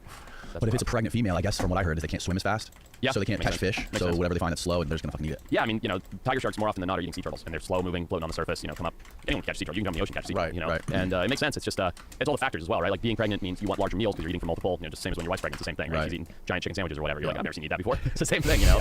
So it all sort of adds up, but it is a gruesome video. Yeah, man. Yeah. Manny was telling me that the shark populations here are like exploding, like to an unhealthy level. You know, I've heard that. I don't think that's scientifically validated. Really? Yeah, because there's a whole thing. I mean, Florida is such an interesting place, but there's a huge war between like the ecotourism, shark diver, scientific sort of, you know, like more conservation-minded side, and then like the consumptive hunting side. Like those two groups are at odds. Doesn't matter if it's about fish, sharks, hunting invasive ducks or iguanas. They're just at odds with each other. I'm very neutral. I think being a sportsman, I love spearfishing and diving, shooting fish. I also know, you know, the scientific side of things and believing in the conservation thing. Globally, shark populations are down 80%. Really? Yeah, 80% of the world's sharks are gone. Whoa. Yeah, and that's not like this year. That's in totality. But like shark populations are hammered globally, right? Compared to where sharks were, I think maybe 10 or 15 years ago, I think they bounced back. I'm talking about Florida specifically now. I think they bounced back. Now, are they out of control and eating all the fish and blah, blah? Absolutely not. Like, Florida has such an incredibly abundant, healthy fishery. It can support that many sharks. You're never ever going to have an ecosystem that has so many sharks and no fish to eat, right? Like, that's clownish. Like, we have this thing called the predator-prey cycle, which when you have a ton of prey, then all of a sudden the predator population bounces up, predator population gets over control, or like overpopulated, hammers the prey concentration, right? And it goes in these cycles. It's just very natural. You can imagine predators going like this and prey doing the opposite, right? That's a predator-prey cycle. You're never going to end up with, for any long period of time, too many sharks and no fish in the ocean, because it just doesn't make sense. You can't support that population of sharks if there's not enough food for them. And I know there's arguments about, oh, well, the sharks are getting fed by fishermen, blah, blah. It's nonsense, because without enough prey, you cannot have that many predators. Okay. Right. Now, what people are actually seeing that is problematic, undeniably, is habituation of sharks. Sharks are not dumb animals. They're smart animals. They've been on this planet longer than trees. Okay, they're millions of years old. What's happening is the sharks all over Florida are going, hey, that boat means the dinner bell. That spear gun pop means the dinner bell. Like, that's that's happening. So sharks are now conditioned to be around people. People are cutting fish, they're throwing it off the boat, they're chumming, they're baiting, they're shooting fish. And so people think, oh, sharks are overpopulated. They're not overpopulated. There might be slightly more now than there were 10 years ago, and that might fall in the next few years. But what's more realistically happening is the sharks that are here are going, hey, there's people here, and people mean food, so let's be by the people. You know, and so we feel like there's way overpopulated sharks because every time you take your boat out to a popular dive site, 15 sharks show up. And you're like, there's way too many sharks in Florida. Every time I dive here, I see 15, 30 sharks. Right. Because for the last 10 years, everybody has directly or indirectly fed those sharks. So of course there's way too many sharks in this spot. Right. But on a whole mass of the state, and the planet, more importantly, there's not too many sharks. Right. Yeah. Do you think it makes sense for the shark to be so protected like they are right now, or do you think it should be more? I don't know the regulations. I can't speak on that really. I don't know. I think it's species by species, right? Maybe In you can Florida. find that, Stephen, like what the regulations are on shark fishing in Florida. I think, and I stand by this with almost anything, you know, great white sharks, things like that are maybe an exception. They're very, very top of the food chain. The higher up you get in the food chain, the slower you reproduce, the lower your population density, right? You're never going to see millions of tigers, right? Because there's not enough prey to support all the tigers. And I don't mean tiger sharks, I mean tigers, right? You're never going to see millions of great white sharks because there aren't billions of seals. You know what I mean? You need billions of seals to have millions of great white sharks. Right. And there aren't quadrillions of fish to support the billions of seals. So you're never going to have the most at the top. So anyway, that's a long-winded way of me explaining my personal take on this, which is you should never hunt stuff that's a very, very top of the food chain with any kind of intense pressure because you can collapse that keystone species. Taking sharks, I don't have a problem with it. If there's a well-conducted survey and study, and it's like, hey, we have a massively sustainable population of reef sharks. I'm just making that anecdotally. And we can do a quota of 500 reef sharks a year get taken. And that will not impact their overall population. That won't impact anything below them. Great. Take 500 reef sharks. I don't want to kill a reef shark. I don't think they taste good. I don't want to personally hurt one. I don't like it, but I have no problem with you doing it. You know, like go for it because the population and the ecosystem can sustain the removal of 500 sharks a year. So as long as it sort of stays in that family of not hurting the ecosystem, who cares? Like go for it. The sharks will reproduce. They'll refill that niche. Now if the difference is 500 versus 700, where if we take 700 sharks a year, then actually over 10 years we're going to see a population decline to the point of collapse. No, don't take 700. Go back to the 500 number. You know what I mean? Just like it has to be studied. That's the only way you can monitor these things and apply useful regulations. Right. The science of the fisheries kind of gets bastardized a little bit too because especially when it comes to like the quotas for these other fish like snapper and grouper around here. Yeah. I did this documentary years ago about like the commercial fishing industry around here specifically, like because Madeira Beach is right up the road and it's like the #1 grouper port in the world. There's like more grouper caught in the Gulf of Mexico brought in through that pass, like 2 miles down the road than anywhere. Mostly black grouper or everything? Gags, black grouper, red, a lot of reds, all kinds of grouper. But like the quotas was set up. I forget. I'm sort of like fuzzy on the dates, but I remember like when they first enacted like that federal quota system, all the quota was given to these people originally. So like all these fishermen or boat owners back in the day, they were assigned this quota. Now what happens is those guys who own those quota, they basically lease it out to other fishermen. Yeah. So they're just like capitalized, like it's like a monopoly system. What is this? Harvestable sharks, bag limit, 1 shark per person per day. I mean, so to me, that seems reasonable. And I don't know, like they've got a list of species. Dogfish are one of the most widely distributed sharks on the planet. They're in every ocean in the world, I think, except Antarctica, right? I don't know about some of these other bonnetheads, type of hammerhead. 2 sharks, minimum size, blah, blah.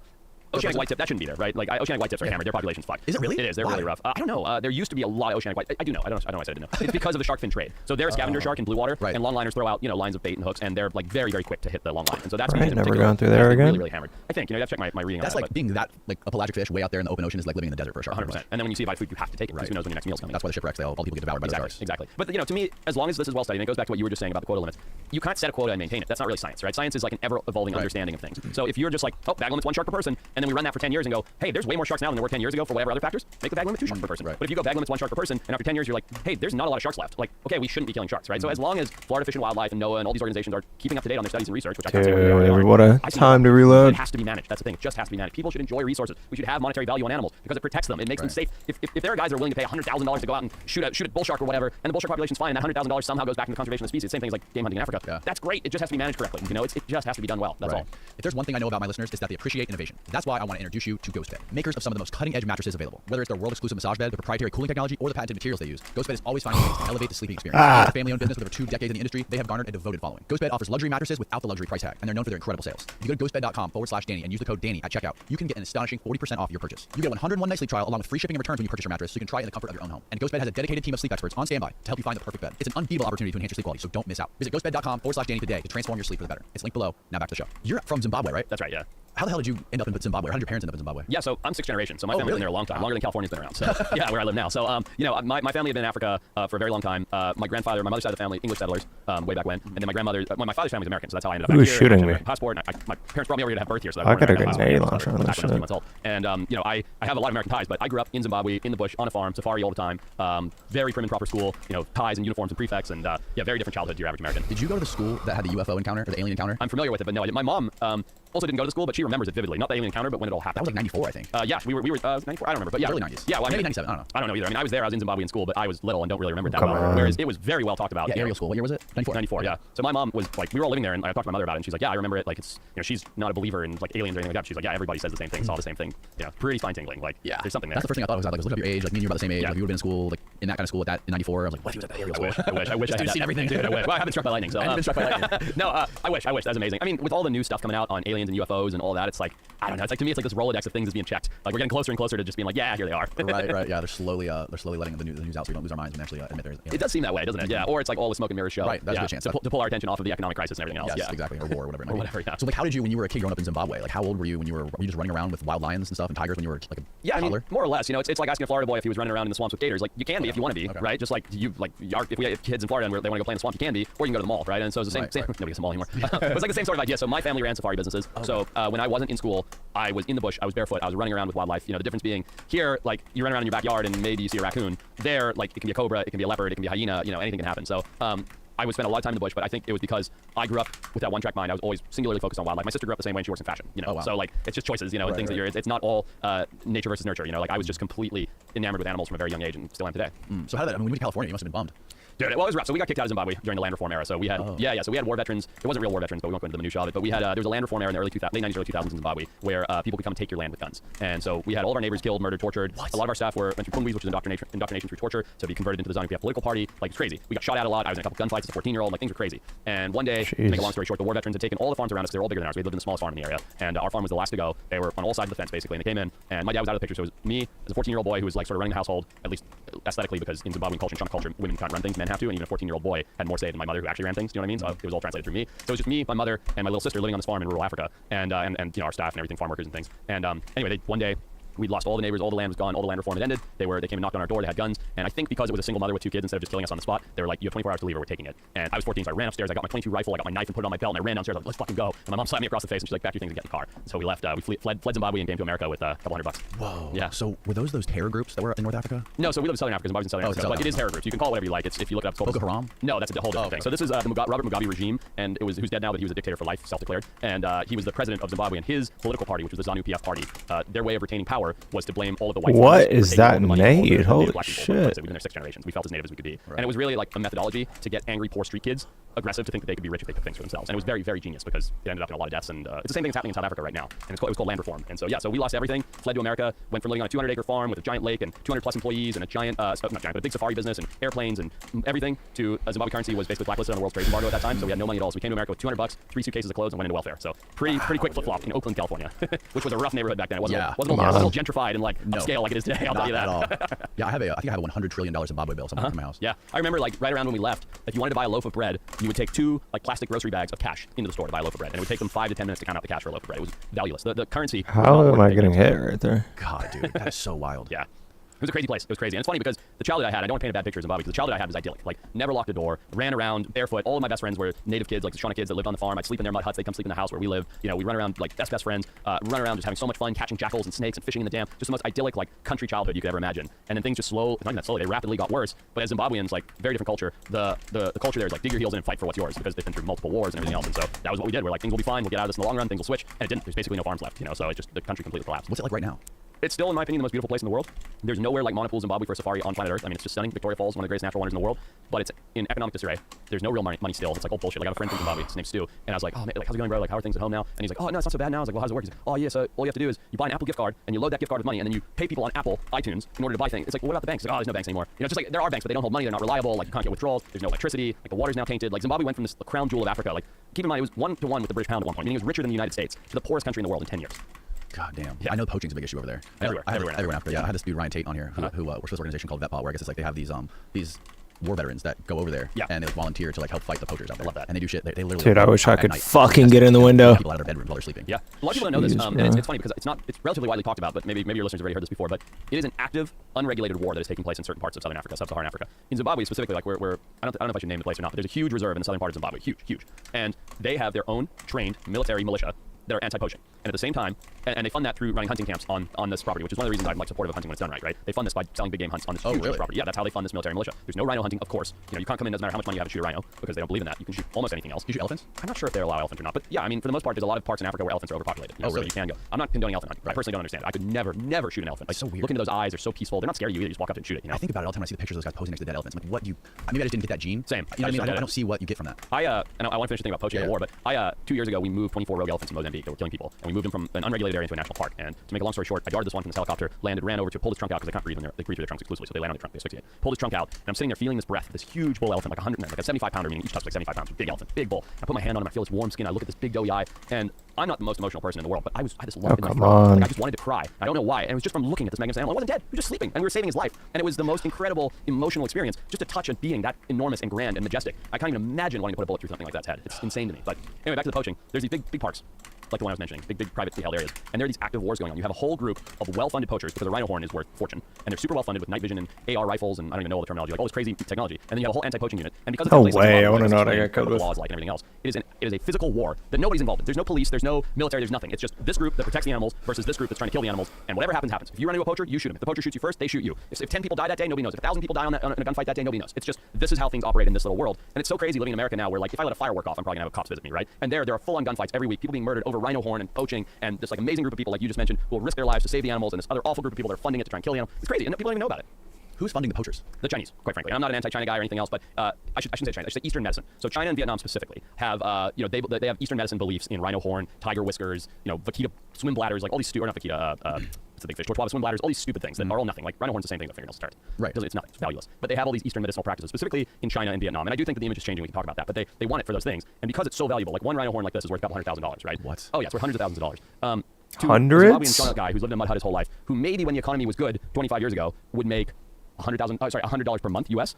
One horn that big changes your entire life. And so that's one thing that has always gotten wrong. It's not necessarily the guy shooting the animal that's the bad guy. It's the people funding them. That guy's just trying to make a living. He's trying to feed his family. I'm not saying he's a good person because he knows what he's doing. But at the same time, there's some guy behind the scenes from China or Vietnam that runs this totally mafioso thing that's feeding them all these guns, training, money, promises. It's just like, high-level drug dealing over here. That's the thing, man. If you're poor and your kids are starving, are you willing to kill a rhino? Of course. Right. Of course. I would do anything. It's funny because 5 years ago, I have 2 kids now. 5 years ago, before either of my boys were born, I would have been like, no, like my children can starve to death. So I don't care. I would never kill a rhino. That's my feeling. Now, if my son was literally starving to death and the rhino starving to death, bro. There's nothing I would do to protect my son. Nothing. Come on, nothing, bro. And I get that. And that's what these people are going through. And that's why I say they're victimized, because they're hammered by this well-funded group promising them a life of riches and retirement. If they just do this one thing, it's just this one thing. Just go out there and get one rhino. That's what they're saying, right? Take our guns, take this, take that, go out there. You know where the rhino live. You've grown up in the bush, you live beside the game park. Get one rhino and your life has changed forever. And that's the promise they're selling them on, right? Your kids will never be starving again. You'll have medicine, you'll have running water and electricity. Right. And that's why it's really not the people, the actual poachers, that are the bad guys. And people realize this is well recognized in the poaching world. And people are going after the mafioso guys. And there was this big, I think it was Vietnamese, kingpin that was caught in South Africa about 2 years ago. And I think catching him alone eliminated like 400 poachers. Wow. Because he was the kingpin, right? He was funding everything and sending it out. It was all going through him. He was the exporter to China. They caught him after this amazing sting operation and executed him, and that wiped out 400 poachers like that. It's amazing. Don't they also use those horns for like creating little trinkets and like these statuettes that they carve of little Chinese? I don't really know. I mean, they definitely do that with ivory, like elephant ivory. Yeah, ivory. But I think the thing now is, so China's obviously had a massive economic boom, Vietnam as well, right? And so now they have a huge middle class, economic middle class. And the economic middle class wants to have all these luxuries that the super rich have. Just like us, I want a Ferrari, you don't want a Ferrari, we both want Ferraris, right? We both want a Ferrari. But the only people who can afford Ferraris are truly, truly rich people, right? And so when you have this larger economic middle class, they're all striving for these luxuries that the super wealthy had, and Chinese and Vietnamese and other Southeast and other I don't know this fucking map. It's ivory on the wall, it's whatever, right? And so that's the problem, is this economic boom has created enough money for a larger population to be able to afford these luxuries. Right. I don't know this map, dude. I gotta take a leak real quick. Now you're good. Good dude, Paul. Genuinely. Paul, dude, he's a man.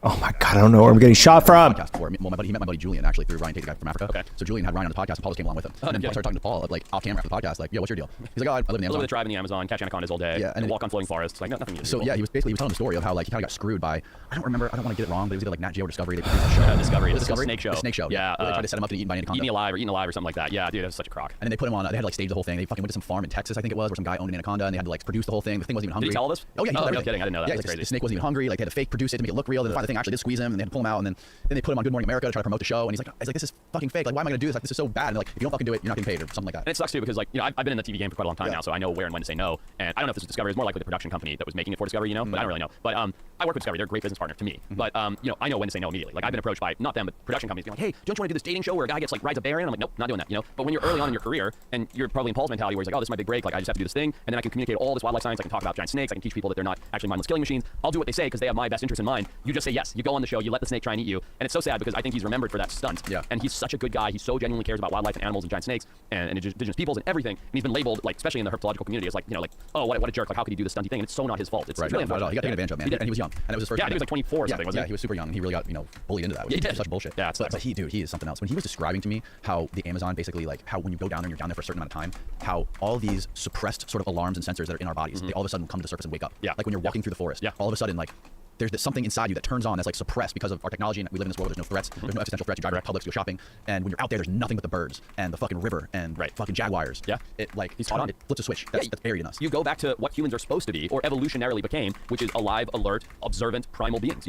Hunters, gatherers. Whether you hunt or not, whether you're like Paul or live in the Amazon, you become aware of your surroundings. So you're, oh, there's a bird there, there's a beetle there, there's a snake there, there's something moving in the bushes. When you're walking around with AirPods in, playing Pokemon Go, like forget about it. Staring at your iPhone all day. You kidding me? I've almost been hit by a car staring at my iPhone crossing the street, but I know enough to, similarly to Paul, and not nearly to the extent he is, completely unplug for weeks and months at a time when I go on expeditions. And it's just like every part of you feels better. You feel more awake, more alive, more alert, more observant. Your senses become heightened. You can smell more and taste more. You feel more. You feel the ground under your feet differently. It's crazy how much you wake up. And then we go back into this digital sedative that is our everyday life. Right. It's crazy. I mean, I don't want to say the same things he did, but I know what he experiences, and I respect it so much, and I wish more people would try it.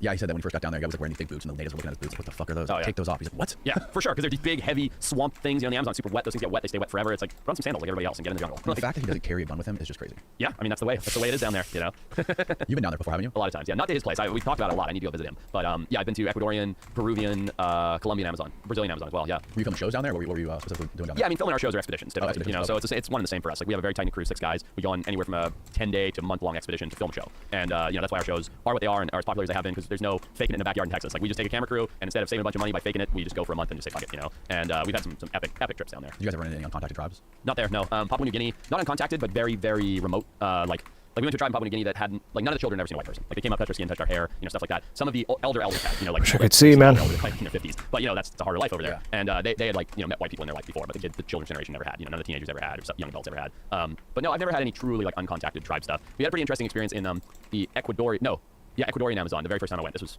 15 years ago now, so it's been a minute. We went with this little guy named Fausto, tiny little Ecuadorian Amazonian guy, I'm not sure what tribe. Flew into Cocos and went down this river for a few days, and it was just me and 2 buddies. It wasn't a show. It was just my first trip to the Amazon. We spent 10 days. It was our spring break in college, actually. It was our spring break, and we spent 10 days going as deep into the Ecuadorian Amazon to get before turning around and running out there. And on 4th or 5th day, we parked our little motor canoe, and we're just hiking the jungle looking for snakes and taking photos and just doing fun wildlife stuff. No real purpose to it, just exploring. And our guy Fausto looks at the ground and he sees a footprint, and he sees something else. I forget what it was. Maybe it was like a machete handle or something like that. He's like, hi. What the fuck? And like dive into the bushes, and not on the same trail we were on, but nearby, we hear guys go by, like jabbering in their native language. Like just going by. And we're like sitting there quietly, like hiding in this bush. There's 4 of us, me, my buddy Mike, my buddy Nick, and this guy Fausto. And we're like tucked in a ball under some like big leaves, hiding. And we sit there, and like the voices have been gone for like 30 minutes. I'm like, and we wait. So we spend like 30 minutes sitting tucked in this bush. We didn't even see the people, but close enough that we heard him. And then it ends, and we're like, Fausto, why did we do that? And he's like, oh, they're from the other tribe. And we're like, okay. And he's like, oh, they would have killed me because I'm not from their tribe if I'm here. He's like, they would just, and they might have killed you guys too. So we have to hide while we're here. And I was like, Jesus Christ, dude, like, what are you talking about? And he's like, yeah, it's just the way it is in this area. Like, it's like I don't usually come here, but if they're here and I'm here, it's bad. And I was like, wow, that's crazy. Yeah, man. I mean, Paul's explaining the stories of how those guys kill any white people they find. Like they have these crazy 10-foot arrows. They'll shoot at you and kill you. The uncontacted tribes? Yeah. Yeah, for sure. We're scared of them. I mean, Sentinel Island, is it Sentinel? That's called. Is that island? North Sentinel Island? Sentinel Island, yeah. That has that same sort of thing. Papua New Guinea, I saw 2 different people get hacked up by machetes while we were there. Like, it's you saw people get hacked up by it? Yeah. What? Yeah. What happened? So 2 different times. The first one was gnarly, so I'll probably just tell that story. But basically, we're in Port Moresby is the capital of Papua New Guinea. It's a melting pot. Okay, Papua New Guinea has 800 languages spoken. The reason there's 800 languages spoken in one country is because these are tribes that don't like to intermix. They're geographically isolated, and they're like little cliques. Port Moresby, the capital, is a melting pot for all of these tribes to come together. Right? It's a western city that was built, and because of that, you have 800-ish groups of people that all hate each other. Okay, I'm generalizing here, but they roll around these little cliques. It's like a middle school. You know, you like have all these little cliques of people walking around. It's because he's from this tribe, and he's from that tribe, and he's from this tribe. It's all men that you see walking around the street, and they're all carrying machetes in a capital city. And when we were there, day 3, went to this area, we were like, shouldn't film here, whatever. We're like, oh, I want to meet the children, I want to talk to the fishermen. It's like, fine. And so we're filming there, and our giant Australian security guard named Clint, he's like 6'9", like shoulders out, he looks like a linebacker I've ever seen. He's a monster. And he like comes running over, get in the car, there's a problem. So get in the bus, and he's like clearing traffic and moving us out. We pull up to like this market area, and you just see basically 2 groups of people like screaming at each other, and one guy like pulls his machete out like this, and the other guy pulls his machete out like this, and they boom, clash like this. There's a wall of people all around it, right? It's like hundreds of people in this market, and you just see like machetes flying, blah blah, and then we're stuck in traffic. Has nothing to do with us. They don't want anything to do with us. They don't want to hurt us, whatever. This is a tribal thing, clique thing in the city. All these people around, whatever. Cops come, people disperse. We're just like stuck in traffic watching this for like an hour. People disperse, and there's just bodies laying on the ground. And it's just like, and it's just back to normal. Like the police are there, they're kind of looking, talking to each other, like writing on a notepad. People are, like stepping over the bodies and going back to like buying illegal lettuce. It's just like, and that's their culture. It's just like that's the way things are there. That's so wild. It's crazy. Sorry to interrupt, but this episode of the podcast is brought to you by Verso. We all know how important it is to get the right amount of nutrition, exercise, and sleep as we age. It's something I'm really passionate about and have discussed at length with doctors and nutritional scientists on this podcast. That is why I use Verso. Verso is a company dedicated to translating scientific breakthroughs into products that hold the potential to increase longevity. I take Cell Being every day to help combat aging by increasing my NAD levels with powerful ingredients such as NMN, transresveratrol, and TMG. NAD+ is arguably one of the most powerful molecules in the body, but declines with age. Keeping NAD+ levels high helps guide longevity genes called sirtuins. Sirtuins are called longevity genes because by activating them, they support overall health and slow down aging-related effects by regulating important processes inside of cells. High NAD+ levels can improve your metabolism, repair damaged DNA, and ramp up energy production in your brain, immune system, and muscles. Now, you can't take NAD+ as a supplement because it's too big for the cells to absorb, but NMN directly converts to NAD+, while resveratrol activates your sirtuins, which increases their attraction for NAD. These 2 molecules act synergistically and increase your NAD+ more than just NMN on its own. Verso also publishes third-party testing from each batch produced to absolutely guarantee you're getting what you pay for. Head on over to ver.so and use the coupon code DANNY, it's spelled DANNY, to save 15% off your entire order, or just go to ver.so/Danny. Back to the show. Another thing that shocked me that I didn't know about the Amazon was how all the trees are basically just sitting on the ground. Their roots don't go deep into the ground because I guess the earth that's directly underneath the topsoil is like super dense clay, like from the bottom of the Atlantic, from when the 2 continents split, from when Africa split from South America. And extremely low nutrient value as well. Yeah, all the nutrients are in the very, very thin topsoil, is my understanding. Right. Yeah, I mean the Amazon is known as a shallow forest. Like it doesn't penetrate deep, and trees fall over. You know, you see it when you're down there. Like huge trees will just be toppled over with their root base will be 25, 30 feet over your head because they don't go deep. They go flat. They just spread out. Yeah, and then the tree tips over, windstorm, lightning, age, whatever, and you just see these massive down trees. And they pull down like a bunch of trees with them, which is a good thing for the forest because it opens up a bunch of fake news. The area rejuvenates that area. The nutrients from that big dead tree go back into the system. All that energy is returned to the system. You know, it's not good for that tree. It's not good for the population of birds that was living in the tree. But on the whole, it's very good for the jungle. Right. Have you heard the theory that the Amazon? I wish I could fucking see, man. Really? Yeah. Jeez Louise, bro. I read the comments and a bunch of people put a bunch of literature in there that I end up reading about half of it, saying that it's bullshit. At the end of the day, it's theory. Like it seems like the Amazon has giant pieces of cultivated jungle, like where, and this is my newer understanding by the way, so people can rip me to shreds again and I can learn more, which is a very useful way to do this. Yes. But the commenters always know everything. That's great. Nobody's mean on the internet. My understanding is there are giant, very large sections of the jungle that are cultivated, meaning fruits and vegetables and things like that were planted in these areas. Because as we're now learning, there were very large civilizations in the Amazon jungle that have since collapsed. Right. Now, what I think I made the wrongful statement at some point on one of these shows going, hey, have you heard that the whole Amazon jungle is like a cultivated jungle? It's like a planted jungle. That's obviously not the case. There's areas of cultivation, area where humans have inadvertently or directly planted and changed the ecosystem. But it seems like there are large swaths of the jungle that look to the naked eye just like wild jungle that are very, very cultivated many generations ago, and then other areas that are completely untouched, which is very logical if you think about it. Big civilization used to plant things nearby, civilization collapsed, all those things stayed there, all gets overgrown, it all looks wild. Other areas, no civilization, untouched. Logical. Yeah, I guess one of Graham Hancock's biggest arguments for that was the Brazil nut tree. Oh, Brazil nice. Just sitting in prone. He used He said it was my favorite. Domesticated Brazil nut trees in the areas of Terra Preta. But the Brazil nut, what Paul's saying is the Brazil nut tree is not domesticated species. The Brazil nut tree is like a native original species to the Amazon. It's not like a golden retriever was domesticated by wolves or right. It's original. It's like a native plant there, or the tree. Yeah, I don't know. I mean, it's Paul's going on. And he said the problem with that with the theory is that it's like, okay, if we made the Amazon, if it's our garden, then we can do whatever we please with it. Well, that is the problem, and that's the same problem that I face with what I do with animals on the edge of extinction. You know, it's funny. Similarly to Paul and that theory and his thing with the snake and everything else. When I first set out to look for animals that were deemed to be extinct, which is what I became most notable for, I was like, this will be such a good thing. If we find them, it'll save them. And the one dark shadow to that I've realized that I never anticipated is that exact mentality. It's like you find an extinct animal, and then you have all these loons going, well, extinction isn't really a problem. Animals never go extinct. They're just hiding. And I've tried so many times to quell that by saying, hey, extinction's a major problem. That's why we talk about it. That's why it's on these shows. That's why the shows are about the journey and not the destination. And 99.99% of the time, you cannot combat extinction. You cannot fix extinction. Extinction means gone. It means eradicate. It doesn't mean hiding in a bush or under a tree. This is about human errors. And it's the same thing. It's people being like, oh, if it's not really extinct, scientists don't know what they're talking about. It's just hiding. It's like, no, it's just a mistake here and there. And that's the problem with any of these things. But at the end of the day, you have to do what you think is right. You have to do what you think is going to impact the most people, whether that's talking about Brazil nuts, whether that's talking about lost species. I think the good outweighs the bad. So like finding some of these like closely endangered species or species that are believed to be extinct, what has been done to hasn't there been shit done in science to try to use CRISPR and some of this gene editing technology to bring back some of these things like the woolly mammoth and the... Yeah, so I work with that company, Colossal. Colossal Biosciences is the tech company that is using gene editing to bring back extinct animals. And they just had a great announcement. Yeah, here you go. This is them. They're awesome, dude. It's such a cool company. Ben Lamb, the CEO, has become a close personal friend, all because I reached out and researched what they were doing and believe in it. It's radical conservation. De-extinction is a radical idea. And Yeah, I mean, so one big thing that they just announced, you might see it on their Instagram or maybe on I think it was posted by Nat Geo as well. There's only 2 northern white rhinos left in the world, and they are functionally extinct, meaning they're not coming back. There's no way to reproduce them. They're not there. Until Colossal stepped in and went, hey, hold my beer, right? And now Colossal is going to go and do the genomics work to save the northern white rhino. That's pretty incredible, right? To go and take samples from existing animals, build embryos, impregnate them, so on and so forth, and save a species that's down to 2 individuals. That's pretty big. So what have they actually done? Like to well, that's their big thing right now. So they just announced a few days ago. I actually haven't been to the facility since that announcement, so I actually need to talk to them and figure out what their methodology is. I'm on the conservation advisory board, so I'm talking to them about how to manage the species, because that's my background. So where are these animals going? What impacts are they going to have? How long are they going to be there for? That's kind of the work that I'm doing with them, is conservation advising. What Colossal's doing with the mammoths is they're taking Indian elephant DNA, which is like, I think it's like 99.6% related to a woolly mammoth, and they are, through their various processes of gene editing, which I'm not going to try and explain or pretend to understand, turning that into a long-haired, long-tusked, cold adaptive, here's the process, woolly mammoth, and then, I mean, they have these crazy machines, it's a huge company, it's incredible what they're doing. And the reason being, and this is why it's important, is by putting mammoths back in the Arctic tundra, and here are the genes they're editing for and everything else. It's way beyond my comprehension. They do a fantastic job of communicating it. But by putting these mammoths back in the environment, it is going to slow down the melting of the permafrost and slow down the release of carbon emissions, which is a huge, huge thing.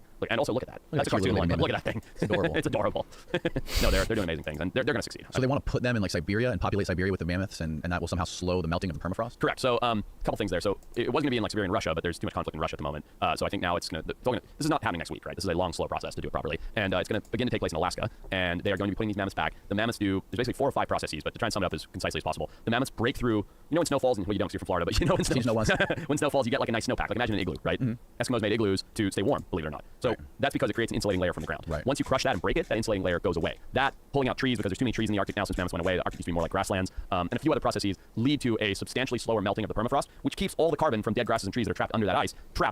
So you have much less carbon emission offset, or not offset, but much less carbon emission release. So that offsets that, and that slows down how much CO2 is going into the atmosphere, which of course slows down the warming within the ozone. So it's pretty cool. Okay, so basically when it was lush and when there was big trees and stuff, that would heat it up. Correct. Yeah. And so most people don't know this, but the Arctic used to be like sub-Saharan Africa, big grasslands. It used to be freezing cold grasslands that were filled with megafauna. But as human beings came over here and settled it, these megafauna had never seen humans before, they weren't scared of them, and most of that megafauna got driven to extinction. So when all that megafauna went away, and this is like big sweeping generalizations, but you can anybody can do the reading and figure it out. When all that megafauna went away, there was nothing to eat the baby trees and the baby this and that, so forests spread. Like big rows of trees spread, and now that makes big trees, lots of sunlight. It made this like warming environment because the grasslands went away and made a forest. Now, as those forests get knocked, when you have mammoths there, the mammoths knock down those trees, and then everything else can graze them and everything else. But with no mammoths, there's nothing to knock down the trees. So when you put the mammoths back, it knocks down the trees, it crushes the insulating ice and snow layer, and does a few other things that all collectively, and this all studies all on Colossal's website, it collectively will cool down the Arctic up to 6 degrees, which is a lot of degrees. Do you know where they found these dead mammoths remains? All over the place, I think. I mean, a lot in North America, right? Oh yeah, we found yesterday when we were fossil hunting, we found a whole bunch of it. Really? So all of the elephant remains, all the pachyderm remains had to go to the museum. So we found 24 species yesterday here in Florida in a creek. Okay, and I grabbed you those 2. I kept a couple for myself, but everything else went to the museum. And part of what we found yesterday, I found a little piece of ivory, like fossilized tusk. One of my buddies found like a skull cap from a mammoth. We found mandibles from a mammoth. We found teeth from a bunch of mammoth teeth actually, and all the pachyderm stuff went to the museum. So we're trying to give all the stuff we found away. You're allowed to keep those things, but anything that we thought was scientifically valuable, we gave to the museum yesterday. But anyway, that doesn't really answer your question, but it's pretty amazing. Mammoths were all over the place. Yeah, no, it's interesting because I just had a guy on here talking about some of like the ancient cataclysms that basically ended the Pleistocene, and he was saying how like some of the biggest megafauna on Earth were in North America, and the reason that they all died instantly was because of some sort of cosmic airburst from a comet impact. I mean, he knows more than I do, but there's a lot of theories on why that happened, but resoundingly humans had an impact on it. And yeah, North America during the Pleistocene had more big animals than Africa does today. That's fucking nuts. Giant sloths, armadillos that you would live under their shell, like because they were so big they make like an igloo. Huge camels, wild horses like you got there, mammoths, bears. I mean, this thing called a hell pig. Ever heard of a hell pig? No. Oh, that's the scariest thing you've ever seen. Crazy animals. Scarier than a terror bird? Oh yeah. Look at the hell pig. Like, take a look at this thing. Yeah, look at these things. Whoa, dude. Yeah, and they were. What the fuck? That's a pig, and it was a carnivorous pig, by the way. Pull up that picture, the one next to the life size one, the modern pig, like 3 up. No, that's a cave bear. So that's a wild boar, and wild boar today kill people. Like they can be problems with wild boar. That's a wild boar. Should jump to the side. Jesus. Yeah, that's a scary animal. I don't think one of those tridents is going to save you from one of those hell No, pigs. sorry, Nanny, but no way. No, those things are crazy. But yeah, there's incredible animals here, and Colossal's not going Jurassic Park on and just bringing back anything nuts for the fun of it. They're bringing back animals that have important conservation implications and will fix environmental damage. That terror bird, man, that thing freaked me the fuck out. Crazy. Running into a giant 16-foot chicken that eats meat. No, thank you. No. Oh, damn. Have you seen the new Apple series, Prehistoric Planet? No. It's fantastic. And I think Netflix or somebody's coming out with a competitor pretty soon too, but there's this new show called Prehistoric Planet. It's like Blue Planet or Planet Earth, but all with the best CGI you've ever seen, like natural history of dinosaurs, terror birds, and it's awesome. It's really worth a watch. Wow, that sounds amazing. Yeah, because like going back to that, how they got wiped out in North America, it's like you don't see any of these big animals in North America, but you see huge animals in Africa. Right. Like you guys still have lions and elephants and all that stuff. None of that's in North America. And the resounding theory behind that is Africa is the dawn of mankind, right? Like humans crawled out, metaphorically, crawled out of the primordial soup alongside these animals. They evolved alongside these animals in Africa. So in Africa, big animals and all animals have always had a fear of human beings. Okay, always. So when you see a lion, when you see an elephant, when you see an impala or a kudu or a giraffe, they run away from people for the most part. Not an elephant, they're not scared of people, but those animals co-evolved with human beings. Human beings, being as resourceful of a creature as they are, spread out around the planet, and in doing so, when they got to North America, here were all these critters that weren't at all scared of them, right? So now, if you wanted a mammoth, you walked up to a mammoth and chucked a spear in its head, or if you wanted a wild horse, you threw a rope around its neck. Oh, wow. And so the reason being, the animals in North America, and the resources were so incredible in all these other places too, but the animals in all these other pockets in the world were not used to human pressure. So when they got there, humans wiped them out really quickly because it was really easy to do so. Going back to the guy who wants to feed his family a rhino, right? Like, this was survival. This wasn't a pleasant thing to do. Right. And so they just wiped out a lot of this megafauna. Some of it was dying out for other reasons, of course. Whereas in Africa, all those animals were always like, no, stay away from people. Like, we've known these as long as we live. So, you know, that's kind of the prevailing theory as to why that happened. Right. What is the craziest, most remote place you've ever traveled to and like stayed in for a while, like no technology? Oh, that would be the Colombian Amazon. Yeah. Colombian Amazon. Yeah, so the FARC rebels controlled the Colombian Amazon until like 2 years ago, and then there was a peace agreement, which isn't very peaceful. And we flew into Bogota and then drove 3 hours to some strip and then hired an airplane that was a cargo carrier from World War II. And if you're asking why a cargo carrier would be I in the fucked middle of a up. remote strip in the Amazon, you guessed it, they were running booger sugar. And got on this crazy World War II cargo plane, landed on this dirt strip in the middle of the Amazon that was controlled by FARC rebels, again, where white people hadn't been in 30 years, and jumped out of that plane, hung out with a village there and a crazy shaman who made me like snuff stuff and snort stuff, and it wasn't cocaine, by the way, it was like crazy jungle stuff. And I threw up everywhere, had this cleansing ceremony, it was wild. Then got in a canoe and went 3 days up a tributary from there, and then set up camp for 2 weeks up there in FARC rebel controlled jungle, where literally the guy driving our canoe, we were talking to him through the translator, and I was like, what's it like now that the FARC rebels are gone? And I was like, oh, it's fine, everything's pretty much the same. I was like, oh, did you have any encounters with them? He's like, no, I was FARC. And I was like, oh, really? And I was like, what does that mean? He's like, oh, it means if you come like 3 months ago, we would have killed you, but now it's okay. We're like, cool. It's crazy. It was super wild. But I think that was the most remote. Like, there was Just sitting there? absolutely zero sign of human impact of any kind. Like, just none. Not a piece of plastic, not a cut down tree, nothing. You know, just because the conflict that had happened in that area for so long had kept people out of it, you know, because of the guerrilla warfare that was taking place. And because of it, the environment was pristine and it was fantastic. And if you get like injured or like bit by a snake or anything, you're absolutely fucked. Yeah, Right? you're done. I mean, we had a medic with us, you know, and he treated some stuff. Like, I cut myself pretty badly. We had some gnarly stings from these parasitic wasps. My one buddy went into anaphylactic shock. My other buddy got stung literally up the cargo shorts. Like, you know, so we had treatment because we had our medic with us, EpiPens and stuff like that. But a bad injury, you're done. We're hundreds, you know, we're hundreds of hours into this remote area, but we're days from a helicopter getting there. Right. You know, there's no evacuation. Yeah. Yeah. But you guys have like a sat phone or anything with you? Yeah, I think so, but it wouldn't have done Dude, it. like, that's just nuts. You know, like, it would take them 3 days to get there. Where are my Right, bullets? Like you get an arrow through the belly. What are you gonna do with your sat phone? Hey Exactly. mom, like Exactly. There's nothing. There's no helicopters. There's no hospitals. There's crazy. no ambulance. People seem to forget this. Like, you can call an airlift service or whatever, and they're like, where are you? And then they look at their range in a helicopter fuel tank. They're like, okay, you're 5 tanks of fuel away from where we can reach. Like, there's no way we can ever get there. It's Right. like, great, you know, see you in 3 days. Like, Right. we're way out there. Yeah. What about the Galapagos? Been there, done that. That's one thing I don't know a lot about. I was hoping you could teach me a little bit about the Galapagos. With pleasure. I mean, it's the foundation of the theory of evolution, you know, due to Charles Darwin going there and learning about the finches and their different beaks and tortoises and their different necks. And we went there to find a really rare tortoise, which we succeeded in finding. And it's phenomenal. Another place similar to what we were just discussing, animals have no fear of humans. In evolutionary time, humans have been there for such a short period of time, and for the most part, other than the early days, protect, not harm the animals, no fear of humans. I mean, you can walk from me to you to a rock pile of marine iguanas that just sit there. They look like little dinosaurs, like shooting salt water out their noses. Big fur seals, Galapagos fur seals, the little pups will run up to you and like put their little flippers on your feet and be like, what are you? It's amazing. Yeah, animals long have no does it fear. take It's not very long to get there. You can fly. Boat or plane? Plane. Yeah, you could boat. That would be brutal. People do it. How many miles offshore is it? I want to say 300, but I'm not sure. Oh, It's out wow. there. But once you get there, it's legit. Like, it's like on Hawaii or something, right? Like, Right. there is, some islands are completely uninhabited. Nobody goes on them, like Fernandina, where we went. And then, like, where we had our big party and stuff when we found our tortoise in Isla Santa Cruz. Great town, beautiful hotels, great food, great live music. We went karaokeing until 5 in the morning. wow. Yeah, you know, that parade the next day. Like, it was wild. So it's all there. But yeah, Dude, from these an evolutionary maps are biological standpoint, fucking it's a terrible, very special man. place. I mean, it has all these islands, all these animals that somehow spread out to the various islands. Yeah, so there it is. I love Oh, it. that's way out there. Yeah. It's way out there, yeah. That's got to be more than 300 miles. Yeah, I'm not sure. I probably should know. 13 major islands. Blah, blah, blah. 6 smaller islands. Yeah, and so of all these islands, of these 13 major and 6 smaller islands, each island has its own endemic species, meaning animals that exist on those islands and nowhere else. Not Really? Yeah, and this is where the theory of evolution comes from, because you can literally see the next island 2 miles away, but these tortoises, which kind of swim, kind of cross that barrier. So on one island, I'll simplify it, on one island, there's a tortoise that always wants to eat cactus fruit. This is the very highest part of the cactus. So over millions of years, every tortoise that has a long neck breeds with another tortoise that has a long 600 miles west of the equator. Okay. Every tortoise that has a long neck mates with every other tortoise that has a long neck, and over evolutionary time, you have tortoises that have giraffe-like necks. Okay, but on the very next island, that's 2 miles away that you can see, where those tortoises can never meet each other, they like to eat grass. So the tortoises get shorter and shorter necks, lower and lower legs, and they get smaller and smaller. And so just in a 2 mile span, you have 2 animals that are very, very similar, but are completely different because they've evolved over evolutionary time for different niches to do different things, and they look completely different. So there's your long neck guy Holy right there. shit. Yeah, and then, you know, actually right there in that next picture on the bottom right is a short neck guy. So they can reach the top of a cactus? Oh yeah, some of these guys are monsters. Hey, there's my tortoise right there, bottom right. These Oh, no. maps are fucking But yeah, terrible, it's amazing. The man. same thing with the finches that Charles Darwin discovered, and these incredible animals, blue-footed boobies, those birds you see on the left. Penguins, tropical penguins, Galapagos penguins are super cool. It's an amazing place, man. It's biologically rich, and one thing they've done so well is they've protected the hell out of it. Like, they are so, and this is such a cool thing about Ecuador, and I don't know if they call themselves Ecuadorians or Galapagans or whatever, but the people that live in the Galapagos, Yeah. they are so proud of their islands. They're so proud of their nature and their native resources. And it's really annoying when you're trying to film a TV show or do a wildlife show, but you cannot step foot off a trail. You cannot go pet the tortoise. You cannot pick up the lizard. Like, you can't do anything unless you have all these crazy permits and permissions from the government, which we had for our stuff there. But most people, like, if they're like, oh, that's on your permit, don't even think about it. You know, it's just good. Like, that's how it should be. And things Right. are immaculate there because of it. Are there any like crazy species of fish or sharks or whales or anything out there? We get Galapagos shark there, which are pretty neat. But they're pretty well distributed globally. They're pretty crazy. I have a video. I promised him I wouldn't share. My buddy getting bitten by one yesterday. I'll show you. By a Galapagos shark? Yeah, but I can't show you on air. He'll kill me. He's like, please don't share this. Really? Yeah. Why does he want to see? I don't know. He just doesn't. But I promised him I wouldn't. But yeah, he got bit by a Galapagos shark yesterday in French Polynesia. And yeah, it's there's cool stuff there. There's big whales. whale sharks. There's major schooling hammerheads, thousands and thousands of hammerheads.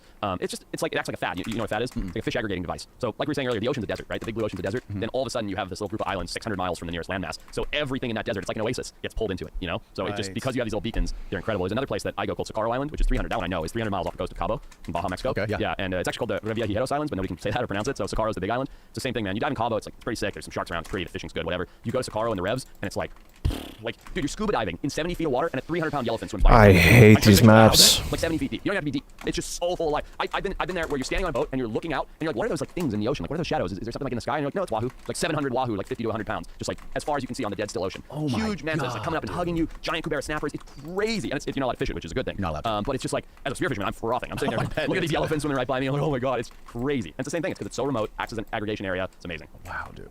That is nuts. Is there anywhere else like the Galapagos or like those islands off of Mexico? Like, because there you're kind of in tropical water, right? Yeah. So like, is there any place like that in cold water, like in California or anywhere in the cold climates where you see like these crazy wild fucking fish? I think something that's pretty similar in a subtropical, like a much colder environment is like the Guadalupe Islands off of Mexico, where all the big white sharks are. Oh, yeah. Yeah, so you get a lot of like water mixing there, you know, so you get cold water currents, warm water currents, huge white sharks, a ton of fish. And it's a weird place because if you're not from California, it's kind of hard to picture this, but you could be swimming in a kelp forest, which is what we have in California, and then see like tropical butterfly fish swim through. And you're like, how are these like tropical reef fish swimming through this cold, like green, like Northern California feeling water? And it's got all this mixing. There's others, like some of the Eastern Pacific in particular has the highest species diversity of fish, I think, in the world. So you get these little beacons of islands up in Alaska, out in the Atlantic, you know, another place, what's that place that they get all this huge, Atlanta, it belongs to Portugal. I'm blanking on the name now. There's Portuguese islands way offshore. I'm blanking on the name, but I don't know why. But I think that's like one of those places in the Atlantic that's incredible. Like there are these little isolated pockets that are just on another level for fish. Have you ever swam with orcas? Just recently, yeah. Really? Just recently, about 6 months ago now. Where? In Baja, Mexico, in the Bahia de Los Angeles. I was with. Actually, you want to see it? It's pretty cool. It might have on mine, but it's definitely on Mike Nulty's Instagram, Nutty Nulty. And he's a good buddy, he's a big whale photographer. And he calls me up. We have this little house down there in this dirt spot in the middle of nowhere, Baja, tiny little town. And he calls me, dude, there's orcas in the bay. I'm like, how do you know? I think he's the only white guy that lives in this town. I mean, it's a tiny little place. And he's like, dude, there's orcas in the bay. There's orcas in the bay. I'm like, all right, Mike, what do we do? He's like, get the boat ready. So I'm like, get the boat ready, launch it as fast as possible. Mike comes like tearing in down this dirt road, he throws his stuff in, and we cruise out to this area where his fishing buddy calls him and says he's seen orcas. And these are transient orcas, which means they're the tough guys. Like they're the ones that are eating seals and sea lions and mammals and stuff, not stingrays and fish. Like these are the scary ones. The true sea wolves. This map. Crazy. Yeah, I've heard this, but I never understood how there's two types of orcas that have two different diets. Many types actually. There's Really? fish orcas, there's shark eating orcas, there's stingray specialists, there's mammal specialists. But there's not orcas that like try all the palates. I mean, maybe, but it's not their like common thing, and it hasn't been observed. And they all speak different languages, and they can all communicate, but they can't talk to each other. It's as if you're speaking Spanish and I'm speaking English. Like two groups of orcas, they might bump into each other, but they don't hang out for long. They speak different languages, they have different dialects. The way they mate is different. Dude, they travel the is hip different. Some fire, hang out man. by the beach, others will be transient, like the ones I swam with, which means they're just constantly moving, like searching and hunting new areas. Crazy. There's a book called Listening to Whales by Alexander Mortensen that explains it all way better than I ever will. Yeah, dude, it's worth a read or worth chatting with her. She's a fascinating woman. Okay. I never met her. I love her book. Yeah, it's really interesting orca behavior. But anyway, yeah. So my buddy Mike calls me. We run out there. We're cruising. We spend like half an hour on the water. We don't see anything. It's like, oh man, we missed it. Like, what are the odds of running into him anyway? And then you look on the horizon. You just see this giant black machete cutting through the horizon, and it looks like something out of the Meg. You know, it's just this huge, like 7-foot. I hate this map. And Mike's like, that's it. And we're like, hit the gas. We run. We don't harass him. We don't change our behavior. So we run way up in front of them, power down the boat. And I look at Mike. He's done this like once or twice before, not a lot. And I'm like, we good? He's like, we're good. I'm like, fuck it, let's go. And we're gearing up as fast as we can. My son snorkels on, jump in the water. He's like, kick away from the boat. I'm like, are you kidding me? He's like, kick away from the boat. I'm like, fuck it. So we're just like, it's just him and I. And the boat's like drifting off in the wind slowly. And we're just out in the middle of the Sea of Cortez. And we just swim out like as fast as we can. And we get out. And you still see the machete fin is now like getting closer and closer, like something out of the movie The Meg. And he's like, wait here, don't move. And I'm just like sitting there. I don't even have a camera. He has a camera to like block. And I'm just sitting here. And like minutes, like 4 or 5 minutes pass. And then all of a sudden you start hearing like all their sounds and stuff. And you can't see him yet. And you look out on the horizon. You see this fin is coming closer and closer. It's so big that it's casting a shadow on the water. This fin. I mean, it's crazy. And then all around us, dude, like 8 orcas, a baby, a couple mothers, and this big bull just comes swimming through, checking us out. And that first moment when you're in the water with an orca and you feel completely helpless. Like with a shark, we talked about acting like prey and treating you like prey. There's a whole different experience. There's every animal I've ever interacted with, no matter if it's an elephant, a lion, a bull shark, a tiger shark, you have some sense of control. You can control the situation a little bit. You can stand up to an elephant. You can yell at a bear. You can charge towards a shark in the water. With an orca, it's like you're a doll. You're just sitting there in the water, and if they want to play with you, they're gonna mess you up. And there's nothing you can do to slow them down. I mean, they're so precise that they can chop the liver out of a shark with their teeth and just eat the liver. I mean, they're crazy. Anyway, these things come around, they swim with us, and my heart was in my throat, not knowing what to expect. And then all of a sudden, it all got like chill. They kind of just interacted with us. We did that like three or four more times that day, and it was unreal. They were just swimming around you? Yeah, they come check us out. The mom didn't want to bring her baby into us for understandable reasons, and I think the bull kind of came in first. Like, what is this, you know? And then she was like, oh, these are just like big pink fish. Spawn. And then the other ones would like come and check us out, and they usually like come in, see us, and dive down, and then you wouldn't see them again. And then all of a sudden, they turn around and come back and like check you out once or twice, and then move again. What was the water visibility? Like 30 feet. Oh wow. Not good. That's 30 why. feet's not terrible though. No, but you want to be in like 100 plus with orcas. It's, you know, it was spooky. Manny was saying when he was in Alaska when they were filming for Jackass that they did the same thing. He's like, drive the boat out in front of him, drive the boat out in front of him. I'm like, what? Yeah. Just do it. And then he just jumped off by himself and got in front of the orcas. And he said the visibility was like 6 inches. Oh, jeez. Well, he didn't see them then, did he? He said he saw their dorsal fins coming, and then like when they were like whatever 50 yards in front of him, they kind of sounded, and then they kind of like came up. And he didn't see he saw the eye go right past him. Like, oh, wild. This far away from him. Wild. Yeah, I don't want to do that in 6 inches of visibility. 30 feet was wicked enough. Like, it's crazy. So what kind of? How many shots do I need? The kind of orcas that you saw that were the migrating ones. Both. So Alaska, I believe, has the highest density of orcas in the world. It might be Washington, Canada. I don't know. But there's a ton of orcas up there, and there's, I believe, all different varieties. Like there's some that specialize in eating salmon and fish and hang out by river mouths. There's transients that hang out offshore and hunt tuna and stuff. There's ones that come in and hunt seals and sea lions. I think maybe even walrus. Like there's just a lot of them up there. So, but why are the transient ones considered more dangerous? Because they're not predictable, basically. So you can predict that The salmon-eating orcas are going to hang out by the river mouth and eat salmon. You can predict that the stingray-eating orcas are going to go smack a stingray with their tail and eat the stingray. The transients they're like a more wild, they're like a biker gang compared to these other like home dwellers. You know, they're just cruising the roads, and you don't know what they're going to do, and you don't know what their diet preference is. You don't know what they're doing. Like you just don't know. But and I don't want to paint them in a scary light here. An orca has never killed a human being in the wild ever that we're aware of. There's no documents of an orca killing a human being in the wild. So when you think about that compared to how many bugs have killed people, how many deer have killed people, how many little snakes have killed people, like they're really intelligent animals. Like they're making that choice to not do that. Yeah, they only kill people when they're in captivity, right? Correct. They've drowned people. Yeah, well, they're miserable. They're sitting in a pen, swimming in circles their whole lives, probably incredibly cranky and angry. It's You like see that one in Miami just died like a week ago, 2 weeks ago? Lolita? Lolita, yeah. It's been in there for God knows how long. Was it 50 years? Insane Something amount of insane. time. Yeah, that's sad. And apparently they were gearing up for her release too. Like I think her release was like a year away, and that was going to be like the last orca in captivity for them, and they were going to put her back where they caught her. You know Richard O'Barry? I don't know. He's the guy who did the documentary The Cove in Japan. Oh yeah, I know the documentary. That's for sure. Yeah, he's like this crazy fucking like he goes all around the world and he like sneaks into aquariums and like steals the dolphins and the whales and like releases them into the wild. He's in Indonesia right now, like doing that, working on that. Yeah, so wow. he steals the dolphins and shit from the aquariums in the middle of the night, and then he has his own little like place on the beach that's like kind of like fenced off or like netted off, where he kind of like rehabilitates them and like gears them up for like to release back into the wild. But I have mixed feelings on that. Like really? Well, I don't know how he does it. I don't want to comment on him specifically, but like he's like a vigilante. But that's the thing, and it's like that's a form of like eco-terrorism, right? Because you're like breaking in, but it's also really cool and like very respectable when it's something like a dolphin, or a whale that's like sentient and intelligent. It's another thing if you're just like the flip side of that coin is, this is a real story. The same exact thing with PETA groups. They break into like the Red Lobster or the grocery store that has a bunch of lobster in the tank, and because they're do-gooders who haven't done the appropriate research, they're breaking into the grocery store, stealing a bunch of Maine lobster and dumping it in a bay in California to set it free, to let it live, and now they've just introduced an invasive species into Southern California by trying to do good. You know what I mean? Who wins in that situation? The people don't win because they're labeled eco-terrorists. Grocery stores and shit don't win because they're getting robbed and bad PR. No, the lobster don't win because they're now an invasive problem. Like maybe 5 lobster have a better life instead of ending up in a soup pot. But now there's a whole giant problem, and this hasn't become a giant problem, but they have been caught in Southern California with Maine lobster being introduced. Like really? Yeah, my buddy caught one in the Oceanside. Crazy, yeah, dude. I know.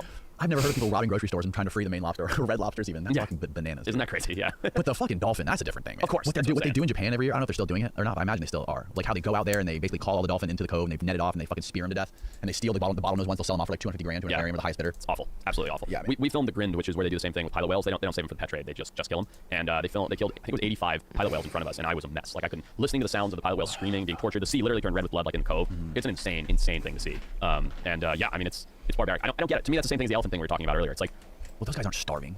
No, I was talking about the choosing to kill a big elephant. Yeah, it's like I don't get it. They're not starving. They don't need it. I don't know how any human with a conscience can be like, yeah, I'm gonna go out and murder a dolphin today or murder an elephant today. I personally do not connect with it at all. Yeah, man. Yeah, it's fucking brutal. And yeah. But the orca thing is fucking crazy to me. Like the fact that you guys jumped in the water, got off the boat, the boat flipped, fucking drift away while you guys were surrounded by orcas. It was pretty wild. It was really cool. I'd love to do it again. Yeah. And there are places like people go to Norway and New Zealand specifically to dive with orcas in clear water and stuff, and those are specialized salmon or stingray eating orcas and stuff. This is just like wild. This is like wild orcas. Don't know what they're gonna do. Middle of nowhere. Jump in, see what happens. And it was.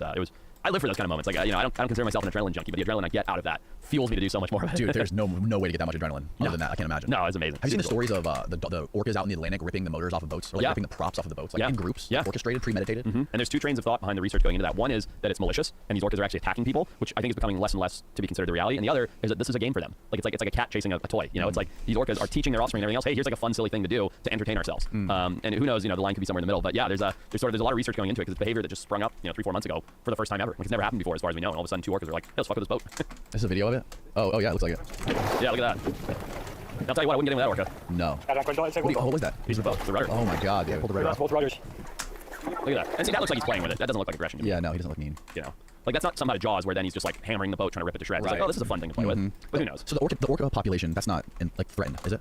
I don't think so. I'm not sure. I know at one time their numbers were dropping because of places like SeaWorld and things like that for captivity, and they're being hunted for that. And when they're being hunted for that, one thing that's often not shared is that only like 1 in 10 would survive. So they catch like 10 baby orcas, rip them away from their mothers, and like 1 in 10 would actually survive in the tank. So they had to catch a lot more orcas than you saw in captivity. And because these are such emotionally intelligent animals and they have so much thought and love and everything else, there was even an instance pretty recently where a mother orca lost her calf and went pretty much clinically insane and went and killed a mother, I want to say gray whale, might have been a humpback whale, and stole her baby to raise it. Because imagine a mother that lost her own, like a human mother that lost her child and went insane over it and went and stole someone else's child, which we've all read about. Those things actually happen. Yeah. This happened in the orca world and was documented not long ago, maybe a year ago. But that just shows their level of emotional intelligence. You kill a rat's nest with all those babies. That mama rat might care, but she's back to having more rat babies 6 weeks later. You kill an orca baby, it drives the mother clinically insane, and she has to cope with that. So it's pretty crazy. Dude, it really boggles my mind sometimes. Like when I'm at like a holiday dinner with like distant relatives, and they're like, "Hey guys, we should go to SeaWorld this weekend. Like, I got season tickets. We can go see the orcas." I'm like, "Do you live under a fucking rock?" Yeah, dude. I'm like, "How the fuck do people not know about this shit?" It's changing though. Like things like this, having conversations like this on your show and documentaries like The Cove, things are changing. I think that's all changing, and for the most part, for the better. What were you doing in what's it called Myanmar? Myanmar. Yeah. Where is that? And what were you doing there? Southeast Asia, formerly Burma. We went there to do a show on the Ram Ri Massacre. Have you ever heard of that? No. The Ram Ri Massacre is the largest killing of humans by animals in a single event in history. And yeah, it's pretty crazy. What happened was the Japanese held Ram Ri Island in Myanmar during World War II. And they stayed there, killing all the deer, eating all the resources. And around that island was a whole ton of big saltwater crocodiles, right? And those crocodiles went dormant. They went into a state called torpor, which is where crocodiles basically shut everything off and hibernate because there's not enough food, there's nothing to do. So they kind of shut down their metabolism and sleep. Wow. Okay. So now you've got an island with 1,000 Japanese soldiers on it, surrounded by sleeping crocodiles. They're starving because all the food's gone from. That's to paint the picture. One night, World War II, Allies come in, the British hit the ground. There's tons of them, and the Japanese soldiers that held Ramree Island scatter into the swamp to get away from the Allies from certain death. In that night, I think it was over the course of 2 days, 1,000 Japanese soldiers were eaten by crocodiles. So imagine running through the swamp as the Allies are shooting at you from behind, and you're just hearing these screams and cries and snaps of giant crocodile jaws as they're decimating 1,000 Japanese soldiers running through the swamp. So we went there to learn if that was like a real thing or not. You know, it's like pretty well documented, but we went there to investigate it, try and find some of those crocodiles because World War II was not that long ago, and because of the life expectancy of crocodiles, many of those crocodiles would still be alive today. Yeah. And so we went there to catch crocs, take DNA, like learn from them, and it was pretty wild. Like, it was a couple days up the river, hanging out in stilted like camp at the island. We saw a boy. Well, we didn't see him, but we were in the village when a boy came in that had just been attacked by a crocodile, ripped to shreds. Arm was broken in like 30 plus places, completely shredded. We quickly built a stretcher out of bamboo and a hammock and stopped the bleeding. He lost the arm, but the kid lived. We sent him to the hospital in our speedboat, which was like a day away. And yeah, so crazy. And then caught this giant crocodile that we called White Nose. And the reason we called him White Nose, this was Andrew Eucles again, by the way. Oh, really? Yeah, he caught the croc. And the reason he caught White Nose, or the reason we called him White Nose, he had a giant scar on his nose that was very, very angular, and it looked like it was from a Japanese bayonet because it was just too perfect to be like from another croc or anything. And yeah, so it's crazy like 3 weeks in the hottest, swampiest, worst jungle I've ever been in. How many people were estimated to be killed by the crocodiles? 1,000. 1,000. Yeah. Did you guys find any like remains or anything or bones lodged in these? Dude, you won't even believe this. I've never told a story before. So we're at this area of this massacre, and we're like, how do we explain this? And we had, you know, we were making a TV show for the History Channel, and we had like an old artifact rifle that had been found there from before. And we're like, let's put the rifle like in the remains and have the other host, not Andrew Eucles, the other guy, like pick up the rifle and talk about it. You know, be like, whoa, look at this rifle. So we put it in. So I've never told anybody this before. This is how you make TV, right? So we put this rifle up against the ruin of the fort, and we're like, Brian was his name. We're like, Brian, there's a rifle here. Rummage around until you find it. And so he like walks right by it, doesn't even see it, and he steps into the mud in front of the fort. It's low tide. He starts feeling around with his feet, reaches down with his hands, and pulls out a human skull, an intact human skull with a like crack mark in it. And he's like, is this what you guys wanted me to find? Like, is this real? And we're like, fuck, dude, that's real. He's like, no. Like, tell me what you want me to say or whatever. Like, Dude, how many bullets do I need? I definitely hit 5 right there. What the fuck, you know? And it was a real human skull that had been crunched from probably. I'm not sure if it had been Wow, shot by look at an that. allied soldier or crunched by a croc, but yeah, this guy literally reached in the mud and pulled out a human skull right then and there in front of us when we were sort of staging him supposed to go find a rifle. Oh my god, bro. Yeah. That's crazy, dude. Yeah, it was nuts. And when we were in Papua last year, we walked into a Papuan burial site that had like several hundred human skulls in it. Yeah, I can show you a picture of it. It's pretty wild. Where was this at? Papua New Guinea. Oh, okay. Yeah, Papua's crazy, dude. Crazy place. But yeah, no. So in Myanmar, we found that skull. That was the only human remains we found. But we've seen him a few places now. Is that where that big cave is that you're talking about? The cave that is like can fit New York skyscrapers inside of it? No, that's in Vietnam, Song Dung Caves. So it's close to there though. Very close to there. There's some human skulls and burial site in Papua New Guinea for you. Those are all crystallized from being in there for a long time. Whoa, dude. Pretty cool, huh? That's insane. Yeah.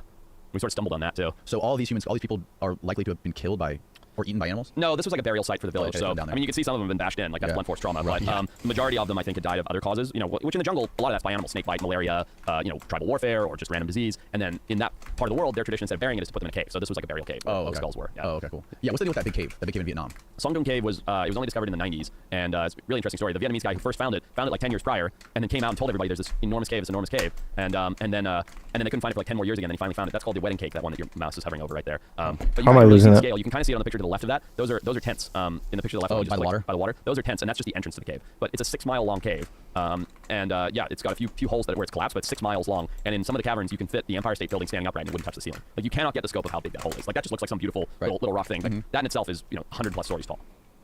That's fucking wild, bro. It's incredible. Yeah, so we spent about a week trekking through there. We rappelled down and then trekked through it for about a week, multiple days. That's how you like trek in there. That's the way in. God. We had 50-something porters just to carry all our gear. It was a big to do. How the fuck do you charge your camera batteries when you're out there? We didn't. We just had to bring them all. That's Really? why, yeah. Or did we bring? No, I'm sorry. We did. On that one, we brought generators into the cave with us. Oh, okay. But yeah, no, it was rough. I mean, the days where you don't see sunlight are really weird. Like when you go a couple days where you go to bed and it's pitch black, you wake up and it's pitch black, you pack up and it's pitch black, you keep cruising and it's pitch black. And that's what it looks like. Like none of these are like manipulated images. How many total days did you spend in the cave? I think a week. Oh, if I a remember week correctly. with no sunlight. Yeah, so you have these pockets where Like, okay, yeah, the right. ceiling's fallen in. So I think the most Come on, days man. without sunlight. That's not me. No, because we definitely did that. Arm wrestling's a big thing there. Those the are cool. fuck is that? Those are called cave pearls. So I think I remember this correctly. Basically, a little bit of sediment will congregate in one of these pools, and then as the water trickles over that like tiered thing, it rolls it like a tumbler, and rolls it more and more and more, and the sediment congregates in this ball, rolling in every direction, and you get these pearls on the ground called cave pearls. And I wanted one. I got there. I was like, whoa, these are cool. And everyone's like, don't touch those. First of all, you probably shouldn't, because you can't just pick up amazing rocks like that. You should leave them in place. But secondly, the reason they're like, don't touch those, is the Vietnamese guys are telling us like it's insanely bad luck to remove a cave pearl from the cave. Really? So I put it right back down. It looks like some sort of like man-made art on the floor. That's right near the exit point right there. That's towards the end of the 6 days. In fact, I'm pretty sure those are the guys we went with right there.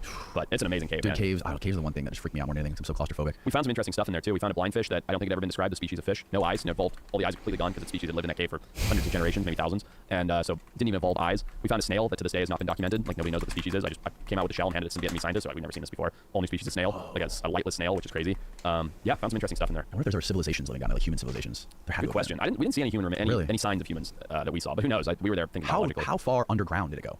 Well, like I said, far enough that a New York City skyscraper could But fit. so that's below the level of the ground. Correct. So our initial rappel in was 300 meters. So I think that's 1,000 feet. So we rappelled down 1,000 feet. Like, look at that picture right there. That's one of the punch through spots. That was actually one of the forests we were looking for to try and get blood from leeches to see if this extinct animal called a sala could be in there. Whole thing. Oh, okay. But yeah, that's like one of the punch throughs. It's like 1,000 feet to the ceiling there. Whoa. Yeah, it's big. It's an entire, for people that aren't looking at this, it's like an entire forest growing inside of this massive stone cave. It's like, was it Land of the Lost? Yes, Yeah, yeah. it's like Land of the Lost. It's the real life version. Oh my God. But parts of it collapsed? Yeah, because, you know, 6 miles of underground tunnel, and then along the way, when you say parts of collapse, what I mean is basically holes have fallen through in the ceiling. So you go a day or two without light, and then you, in the distance, you just see a beam of light, and you think it's like a keyhole, like that. You think it's like a keyhole, right. and when you get there, you realize that keyhole is like, it's like 3 miles wide. Or no, it's like a mile wide. It's huge because of the size of the cave. And it just gets bigger and bigger and bigger. And it's crazy because you'll be in pitch blackness, and you'll see light in the distance, and you'll think, oh, I'll be there in 2 minutes. But because of the size of the cave, it takes you 4 hours to get to where that light is. It's just like, it's that big. Dude, that happened to me one time in the Cayman Islands freediving.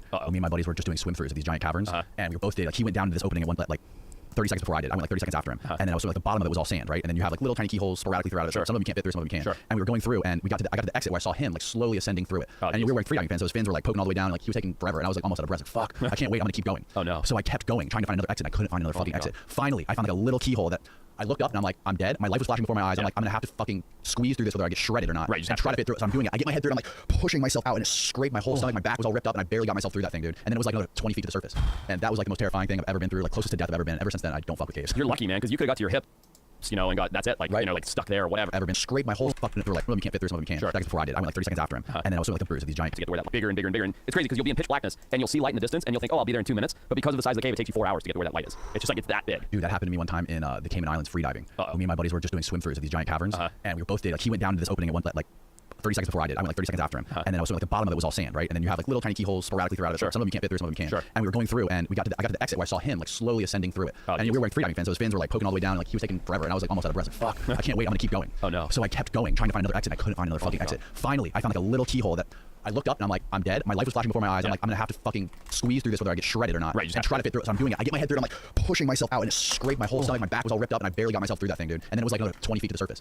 And that was like the most terrifying thing I've ever been through. Like closest to death I've ever been. Ever since then, I don't fuck with caves. You're lucky, man, because you could have got to your hips, you know, and got, that's it. Like, you know, like stuck there or whatever. But that's rough. Yeah, man. That's scary. And I know that feeling of looking up at the surface of the water or the light or whatever and being like, it's right there and I'm sort of stuck here. And there's, you know, it's like takes forever to get there. And it's so deceiving too when you're in those caves and you see like a giant beam of like light shaft coming through. And you're like, oh yeah, I can get through there, no problem. But you have no idea how big it is. And then you forget how deep you are too. Right. Oh yeah. No, that's terrifying. And it's worse because you're stuck underwater, and I can't think of any worse way than to just like in a big thing of water. Yeah. It's so bad. Yeah. What other sort of like crazy species have you found that haven't been discovered? Got quite a pretty good list now. I mean, we described a new species of blindworm recently, or blind snake. Sorry, not blindworm. Do you know what a blind snake is? No. It's like, imagine an earthworm that's actually a snake, like this tiny little thread-like. It looks like a worm, but when you look really closely, you can actually see like the head, the eyes, the mouth, everything. They're called blind snakes. So we recently described a new species of those down in Peru. I actually just threw that on my Instagram a couple days ago. It's pretty cool. You see the actual little snake in my hand. Oh, is it like a little red tip on it? Exactly. Oh, okay. Yeah. This is a different species, of course. It's an Australian species. So we just discovered a new species of that. Found some species of fish that have not been described. That snail I mentioned. Oh, it's got scales on it. Yeah, it's a full-on snake. Micro scales. Yeah. Dude, that's nuts. And then found a lot of stuff that you know has been lost for a long time, like that big tortoise we found in the Galapagos. We found a caiman. We found 4 different species of shark that were lost to science that had been gone for a long time. One that hadn't been seen in 70 years, which was pretty cool. What else? A monkey called a Miller's grizzled langur that had been lost. It had been lost for a while, and then there was like some photos from I think 2012, 2014, and we found it again recently. So that was pretty cool. We got some of the best footage. Yeah, there you go. Grizzled. Good luck. No. Yeah, there you go. Oh, that's the monkey. Hey, I know that guy. Yeah, there you are. Yeah. This is us like finding them there, and yeah, a big leopard species that we found, which was pretty cool. That's not our photo, but that's one of the ones we went off of, I believe. Yeah, so it's a bunch of fun stuff. Dude, Luke was telling me when Luke Caverns, the dude who hooked us up. Yeah, Shout out to Luke. good dude. He was in here like last week, and he was explaining to me that I guess he went to paramedic school, and what they taught him was that there's basically no snake in the United States that can kill you unless you're allergic to the venom. So like if you get bit by like a Western diamondback or an Eastern diamondback and you're not actually allergic to the venom, you could just like chill for a couple days and you'll be fine. Yeah, I mean, I think that might be an oversimplification. Everybody reacts differently to different venoms. That's something that is not like widely explained, right? So some people have relatively minimal reactions to venom, and other people have bad reactions to venom. But if you're allergic to venom that can oftentimes kill you, and especially if you've been bitten by something once, then you develop an allergy almost without question. But if you're bitten by a coral snake, you're gonna die. Like there's no coral snake. Yeah, the coral snakes you guys have here and stuff, like they'll get you. And it's funny because like you see things like I watched Yellowstone pretty recently. Oh really? Yeah, in one of the scenes, Rip like throws a snake on this like developer guy, and it's a Western diamondback, and it bites him, and he like drops dead in like 6 feet. It's like, nah, that's not how it works. Like you get bitten, your hand would start to rot off, it would swell, all the tissue would be black. You make it to the hospital, they probably have to chop off part of your limb, and then you'd be okay. Like you don't just drop dead after 6 feet. Right. But it's I mean. He said there was one snake specifically in the Amazon that you absolutely, without a shadow of a doubt, you're dead within hours. Do you remember what it was, Steve? There's lots. It's definitely not correct. There's lots of snakes globally that you are going to die. Really? Mamba, you're going to die. Really? Taipan, if you're left untreated, you will die. There's no question. Okay. Mamba, taipan, coastal or inland, most of the sea snakes. You know, like there's a lot of species that if you're bitten by certain vipers, you're going to die if you're left untreated. Like it doesn't matter who you are, you will die if left untreated. Most of our snakes in the United States do not have potent enough venom, most of to kill a person. But if it's still left untreated, you'll die. Like you'll die of sepsis, you'll die of infection. Like, or your hand will like rot. And yeah, you'll melt off. you'll have to get it amputated like Manny's finger. Exactly. Yeah, exactly. Have you seen the video of him getting bit? Manny? Yeah. No. Oh my god. That's brutal. Dude. Well, you can see like the camera guys are everywhere and the producers are everywhere, and they got him doing it. He actually grabbed it once. Like, oh, we didn't get a good enough shot. We were a little bit out. The focus was a little soft. Let's do it again, Manny. And then he like goes back again. He grabs it. Like he puts his hand down on the head. You know. like that, like puts his finger down on top of his head, like grabs it, and the thing wraps around the side, and like that's one fang into his finger. Oof. And Manny like looks up after he grabs it, like smiles at the camera, like, hey, got me. And like they thought he was joking at first. He's like, he picks it up, and they finally put it down. He's like, yeah. We probably have to go. Jesus. And then there was like I forget how long he said the ride was. At least a 2-hour drive. Oh wow. Because they were in the middle of Texas somewhere. And they Oh had to wow. the hospital. Yeah, and that's what's so cool and calm about Manny. Like I don't know him that well, but I've met him a bunch of times. He's just so like got me. You know, it's like he's doing his alligator stuff. Or I don't know. If How many bullets do I need, dude? He's a crazy. He's like he's a gone era of person. You know what I mean? Like he's from another time. He's such a cool guy. And the videos of him levitating those alligators are absolutely insane. Wild. The fucking what did he call it? They called it the like the river. How many shots do I need? 20-foot alligator. He swam down, and the thing was like trying to get away from him for like 30 minutes. He was like chasing it all around. He tried to go hide down in like the mangroves, and pulling it out. Goodness. Eventually, they got like pissed off and swam away. But He's nuts. That's a crazy thing to do. he's very rare type of human being. He is, dude. That's for sure. That'd be so cool. I mean, I have so much respect for those guys that just, like times have changed. You can't just go harass alligators and stuff, and rightfully so. But those guys that like from Manny's era and stuff that just went and figured it out, you know, they're just like, I don't believe this. I don't believe that swamp donkey is a mindless killing machine. I'm gonna get in there and fiddle with it and see what happens. Like, there's so much respect for that. I think it's amazing. Yeah. Well, it's his view on sharks specifically is like very real and unique. Because I mean, I don't know about you, but like when I go on Instagram, there's like all these people I follow that like they swim with the sharks, they go out with tiger sharks, and talk about like so majestic, so beautiful. Lots. Look at this beautiful girl. How many bullets? Yeah. She's so sweet, and all this stuff. And Manny's like, this is not good that these people have these Instagram videos. He's like, this is a wrong portrayal of these beasts. You cannot treat them like this. Stay away from them. He explains. He goes, these girls in Hawaii, wherever they are swimming with these tiger sharks. Yeah. What she does not explain to you is that they are very well-fed tiger sharks. Right. They are not hungry. If this shark was hungry and not well-fed, you're dead meat. Yeah.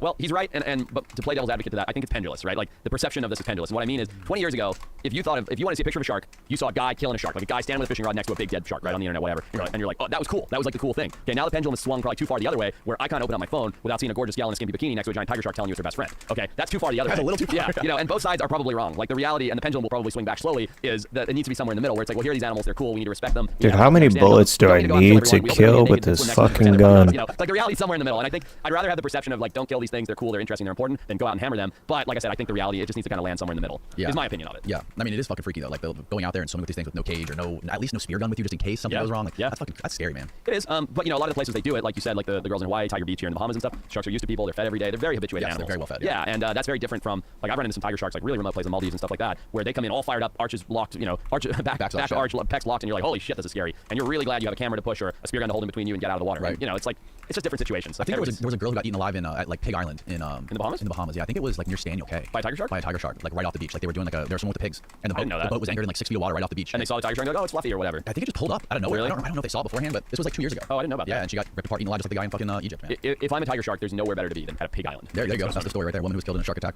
was following dreams of. Oh, this is not. This is the one I was talking about was the Bahamas. Oh, interesting. Pig Island in the Bahamas. Yeah, that's it right there. Snorkeling with pigs. Oh, wow. 21-year-old girl. Shame. It's a pity, especially when these people go because they want to have these interactions, you know, and they again, like they see it on Instagram or whatever, and they're like, oh, I want to have this interaction, I want to get this photo, and it results in something like that. It is sad. I think the biggest problem, and I believe this to be the case across everything, is like understanding.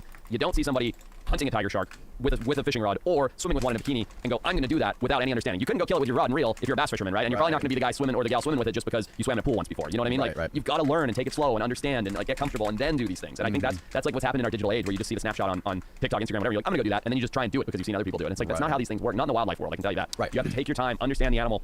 Understand all the environmental conditions around it. Is it hungry? Is it full moon? Is the water clear? Is it dirty? Like all these factors that go into making those choices. It's not just like, oh, here's a shark, let's jump in. Right. Other guys on a dock filleting fish like 20 feet away from them. Exactly, dude. Exactly. Like anybody will get hurt doing that. You know, it's just like you have to be smarter than that when you do these things. I think one of the things I'm probably afraid of more so than sharks are giant barracudas. Yeah. I don't know why they creep me the fuck out, bro. They're crazy when they're sitting there like They're dead so still. creepy. Yeah, They're so creepy. They have those big teeth. And they fuck people up. I had a buddy got bitten on the foot in Belize. He was hanging his foot over a dock in Belize, and all of a sudden, Not even in the water? No, he was just sitting with his feet in the water next to his wife on the end of a dock in Belize, and all of a sudden he just felt it on his foot, and he looked down, his foot was shredded, like 20-something stitches. God, he wasn't even like a dive guy, ocean guy, anything. He was just sitting on a dock drinking a colic, which is their beer. Colic, yeah. And he got hammered on the foot, and it was pretty gnarly. I got a shit ton of stitches. Have you ever eaten barracuda?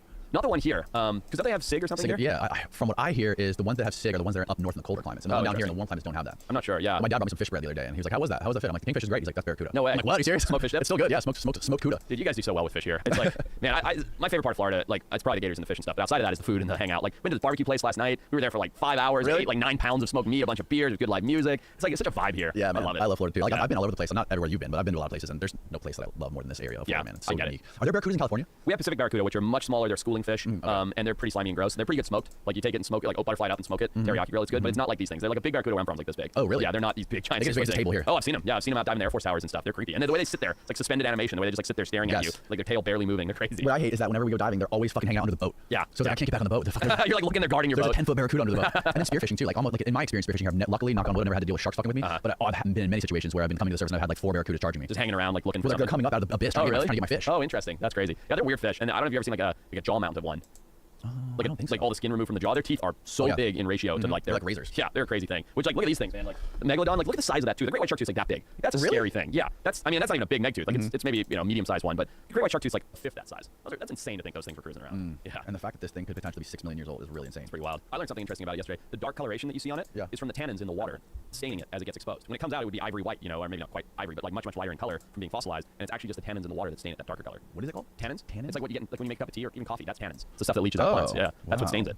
Have you ever seen the YouTube channel called Joke Squad? No, Joke Squad? Joke, Joog. No, what is There's that? this kid Jack who lives right down the street, like 5 minutes away from here, and he has this big YouTube channel with millions of subscribers. And now, like, he started doing pranks and stuff, but then he recently started hunting for megalodon teeth. So they go down to Sarasota. Okay, that's where we were. Okay, Yeah. they go to the beach, and he's got his bedroom is filled with megalodon teeth, like as big as this cup. Oh, no way. Yeah, Oh, dude, so he crushes it. Oh, dude, he's got so many, and like there's so many people who are fascinated in watching those videos. They hunt for those teeth. Yeah. It's pretty wild how there's so many of them here, and it's so easy to, like, not really hard to find them on the beach. So he does the like beachcombing thing. Like he walks along the Yeah, beach. they to walk pick 'em around up? the beach and they like dig through the sand and they find them somehow. Wow. I don't know like what the specific tactics are in finding them, but This is a whole new world for me. So I love this like finding rare stuff. Obviously, I find a lot of rare animals. I'm big into mushroom hunting. I've done that for a lot of years. Mushroom hunting? Yeah, finding wild mushrooms Really? to eat. Yeah, like big porcini, chanterelles, black drums, all different species. You guys don't have a lot of them here in California. We have a lot. Right. So it's like adult Easter egg hunting. You're walking through the woods looking for these special little prizes growing out of the dirt, and that's the same rush that I got because yesterday's my first time I've done this kind of fossil hunting. And it's the same rush that I got from that. It's really fun.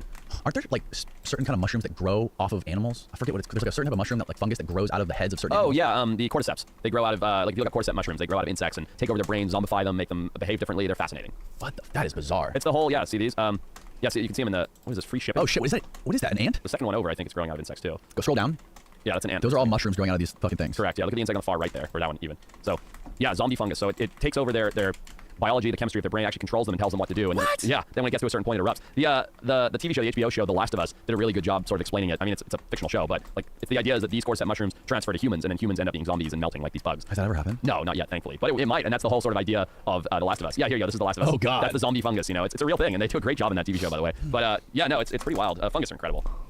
You're just standing? That's nuts. You look at that full mushrooms growing out of that bug's head. Where do you find these kind of mushrooms that you're hunting for? Is this in Yeah, California? I don't find these. I don't look for zombie fungus. I look for yummy ones. Okay. No, we go in Northern California in the winter in the wet season, up into like the redwood forests and areas like that. Up near Santa Cruz, that area? Even further north, Oh, further north. like way north of San Francisco. Oh, wow. Like near the Oregon border, and hike the redwoods and stuff. And we find chanterelles, The big golden Oregon. porcini, which are like giant phallic-looking ones. A whole bunch of other species, and make these crazy wild meals. I have friends who are chefs and stuff, and they come with make these crazy wild meals. It's really fun. You're eating psychedelic ones? I found hundreds of them, thousands of them, but I've actually never done it myself. Are they in the same area as the porcini mushrooms? So where we hunt, I probably shouldn't tell too many people this, but where we hunt, they aren't out in the wild. Where they are is where people have intentionally. It's like what chameleon ranching is here in Florida. No. Let's talk about that in a second. But it's like people have actually intentionally spread the spores around. Like my buddy knows them really well. There'll be like a McDonald's parking lot in Berkeley, California, and he's like, oh, right in that parking lot in that mulch, there's a ton of. How many bullets do I need, bro? People like lined up for the drive-through, and my buddy will be picking them out of Madness. the psychedelic mushrooms.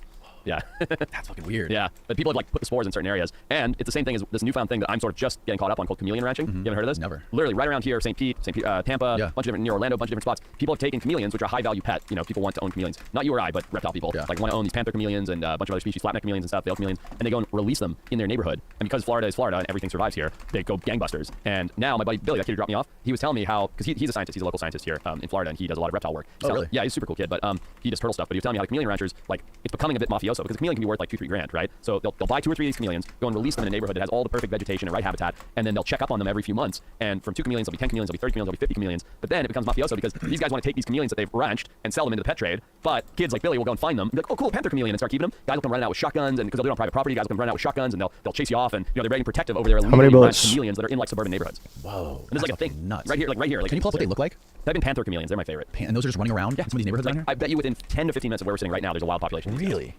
Check these guys out. Yeah. That thing? That thing. Type in panther chameleon. Oh, you put ranching, but I was just gonna say Florida. But yeah, it's like a big thing. And how much do they go for? I think like 2 to 3 grand. Like, yeah, there's a kid with a bunch of them on his head that he's probably on his YouTube channel. I'm sure he's found these around Florida. I've never seen one. No, because that's the thing. You gotta know where to go. Wild chameleons in Florida. It's becoming a thing, and it's becoming bigger and bigger. And people are because all you have to do is let them go, and then you go collect them and sell them. But that's terrible because it's an invasive species. They go out of control. Blah blah blah. But then there's all these people that are protective over it. What do they eat? Insects. Insects, Yeah. okay. Yeah. Chameleons shoot their tongues out and catch little insects and pull them back in. Wow. Yeah. What's that one got a big horn on his face? Yeah. That's called Jackson's chameleon. Okay, They that's look like little right. triceratops. And then there's so there's little panthers. Yeah. Pretty cool. Goddamn, bro. And they get that red color and everything. They're crazy animals. That's cool, man. So now you're kind of like doing more stuff. You're traveling and doing stuff on your own, creating your own kind of content for your YouTube stuff, not so much the television stuff. I'm doing both. We have 3 projects in the works for next year for big TV shows, big TV networks, and I'm in a production company that. So for everything you see that I'm on camera, that's like maybe 50% of what I do. The other 50% I'm behind the camera, like that history show I told you about with Andrew Ucles. Like I just produced that. Oh, so, really? Yeah. So you'll hold the camera and shit? I don't hold the camera. I produce. So Okay. like I have camera guys and stuff. You know what's going on. You know how to make shit happen. Yeah, I make the whole show. So I actually own a company that makes like high-end wildlife productions, wildlife adventure TV shows, series for Discovery, Nat Geo, History Channel, Vice, a whole bunch of different places. Really? Yeah, yeah. So that's like my main thing that I do is I make all these various shows and TV TV shows, and I'm on about half of them. You would never even know I'm involved in the other half because I'm off camera producing them. And Can then you just guys recently built the state fucking of affairs of television. move? You have cable? No. Exactly. I got YouTube TV. Yeah, well, that's good, but nobody has TV anymore. Nobody has cable anymore. So Right. we just literally 2 months ago decided, hey, like we're really good at making media. Like we've been doing it, high level professionally on major cable networks for a long time. Let's start doing it ourselves. So we're gonna start putting out like really good high end polished media on YouTube for free and see if we can build an audience that way so that it's self perpetuating. We don't have to be chasing TV networks for money. Yeah, that's a great idea, man. But is it working well? We're 2 months in, and we just, I think, day before yesterday, or maybe yesterday, we had 250,000 subscribers on shit, YouTube. you're on fire. So it's going pretty well. Yeah, I mean, I don't know much about it, but we just do all these various things. Like we're having fun with the YouTube thing. I have a podcast that's also on YouTube called The Wild Times. That's doing pretty well. Making these TV shows for all these networks. Standing in a swamp, making a watch commercial Getting for struck Garmin. by lightning. Yeah, exactly. So just sort of put it all together, but it's all in one vein. It's all in the vein of adventure and wildlife and connecting with animals, and it's fun. I like what we do. I wouldn't trade it for anything. God, Yeah, can I well, get wonder to my what gun, happened. please? I was Jeez, wondering bro. of it and, like what's going to be like in the next 10 years. Is there going to be all YouTube channels Yeah. really creating stuff, their own content on the internet, monetizing it, or like are these big TV networks still going to be like the gatekeepers? Yeah, are they going to rebound? Is it going to change? Like, who knows? And that's why we try to dip our hands with my company into a little bit of everything. Just try all the various different things, and just see how it's all going. But it's fun, man. You're crushing it. Your podcast is amazing. Like people love it. It's growing crazy as well. I mean, I think you're doing all the right Yeah, I like things. having people like you on here, man. More than anything, this is the most fascinating shit to talk about. Oh, thank you. I mean, the reason I ask about the media shit is like because I kind of come from the same world, like shooting stuff for television and a lot of, movies. especially like underwater stuff, and like big into underwater stuff. And I spent a lot of time like How many years. bullets do I well, need? don't know if 3 you know, bullets this guy years needs. successful. I need In my early 25. experience, I spent years like developing, shooting, editing, and dealing with production companies and TV networks and going to pitch meetings and getting as far as green light meetings after like 3 years and finally being right there and then having some fucking executive at Viacom saying nope, like this does not fit with our current advertising package that we have going. You know what I Change the mean? mandate, new head of network, whatever. Yeah, no, I've been through all that like many times. It's incredibly frustrating. You lose tons of money, tons of hours, tons of sleep. I mean, but it's not all. It certainly hasn't always been successful. I mean, I spent 3 years where we lived on my wife's part-time teacher salary pitching stuff before the first thing got picked up. Really? Like that's a lot of top ramen. Yeah. And then the first thing took, and did that for a few years, and then started this tiny company with just my wife and I,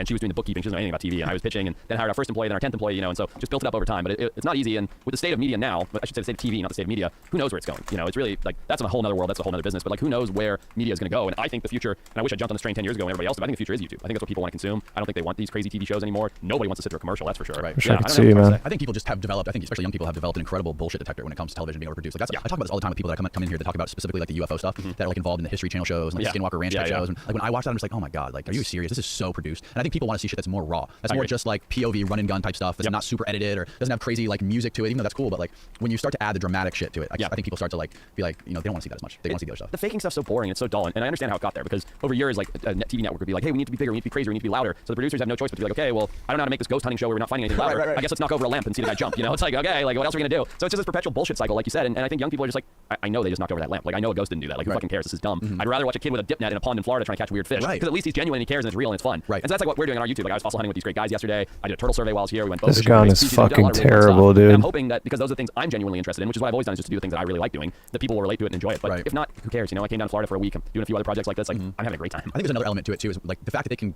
interact directly with you and or support you directly, right? Yeah. You know what I mean? Like it's different when you're on a TV show and it's like that network has X amount of shows where there's no direct connection to you. This is so much more intimate. Yeah, you're like 3 steps removed. Whereas I will respond to people on YouTube. I'll be like, yeah, man, thanks for watching that. Like, what else should I do? People are like, no way, this guy like talked to me. I want to see him do this. I'm like, cool, I'll try to do it. Which is fun too, by the way. Like at this Animal Con thing I went to in Orlando, these guys were all talking about like how do you manage the hate and all that. And I get it too. Everybody gets it now. Which that part of it sucks, and I still maybe like gets me more than I should. But like the other side of that, for every one hateful comment, there's 200 positive ones, and they're fun. Like the people are like, I love this guy. This is so cool. Like I wish he would do this. I wish I could learn about this. I'm like, stand by. Like I'm trying to do it all.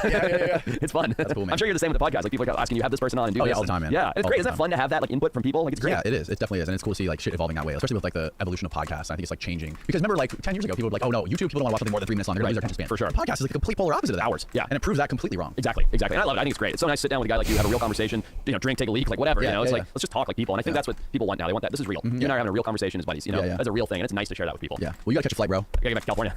When are you move to Florida? Dude, I don't know. Every time I come here, I swear to God, I'm moving here. I swear it's The so weather's cool. not as good. You guys got way better weather, and you guys got beautiful fucking landscape there, like in the ocean and snow in the same day. Like It's true. But you guys have all the swamp critters, and that is pretty fun for a guy like me. Yeah. Well, we'll get you. Hopefully, you're coming back down in the near future. We'll get you back on again. Dude, thanks so much for having me. It's been a blast. Where can people find your YouTube channel? Yeah, it's just my name, Forrest Galante on YouTube. I have all the social media channels. I always have shows on Discovery Channel that I'm on, and a bunch of shows on other places. And anybody that checks it out, I appreciate it. But no pressure. These Sweet. maps are people have fucking fun. terrible, Good man. night, world. Easy. Today we're going to talk about how to learn from our mistakes.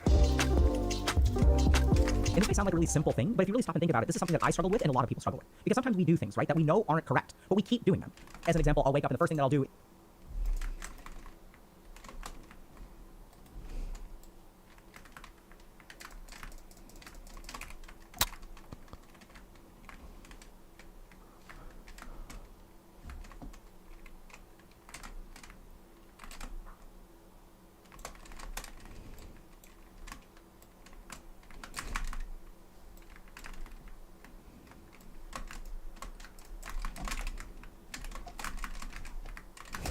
Come on, dude. How many fucking people are over here?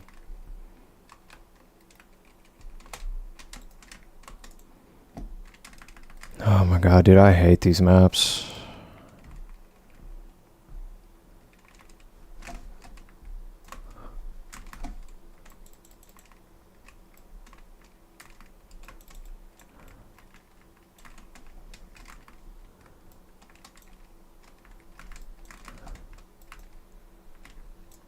This gun is so shit.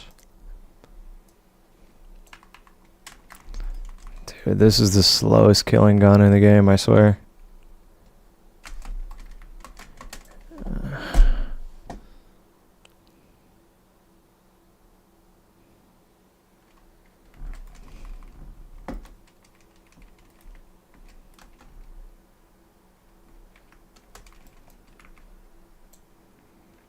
Three bullets.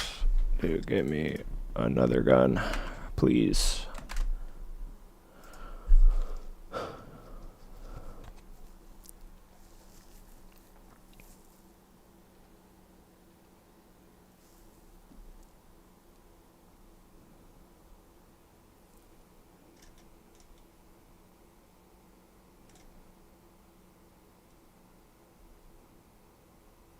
You nervous? A little bit. You broke up with who? She don't. Do you miss her still?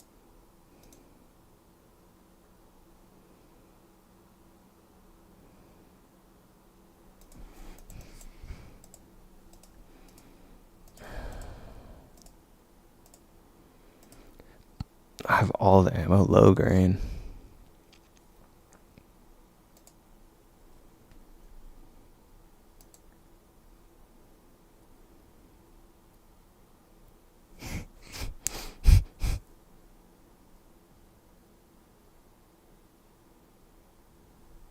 What do I get more? I guess more ammo is kind of troll.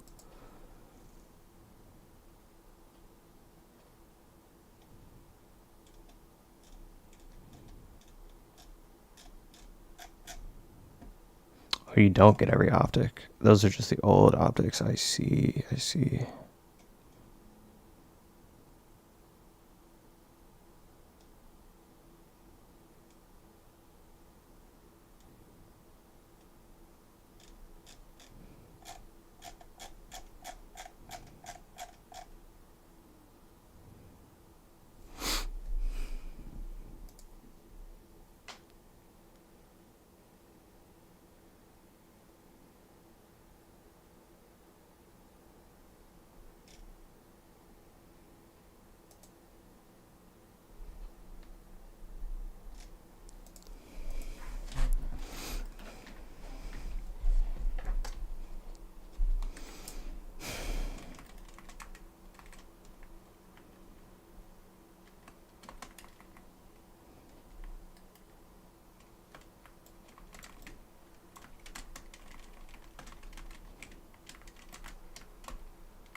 Dude, I can't move.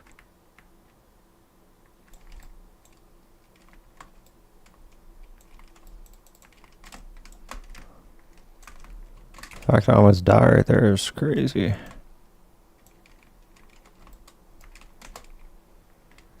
The fact I almost died right there is crazy.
Those are balanced.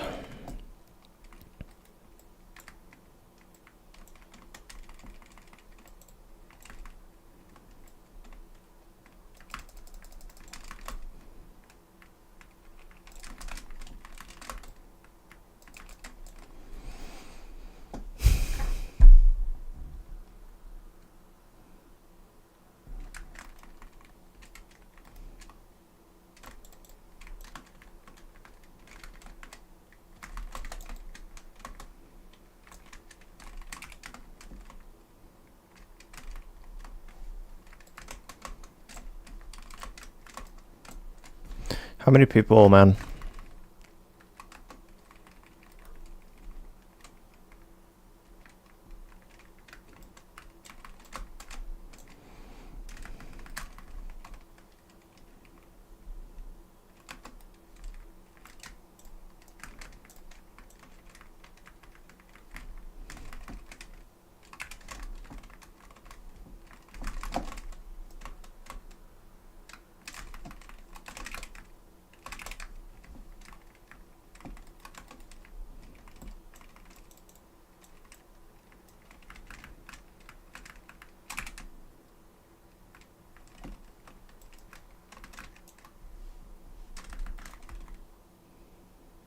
This is the worst gun of the game.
It's madness how many bullets it takes.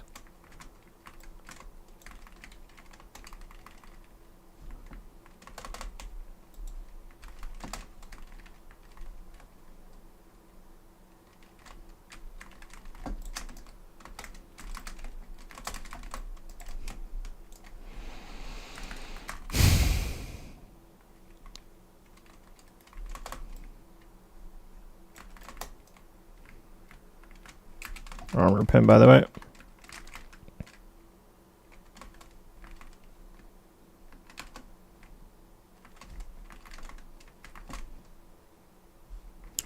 Nice.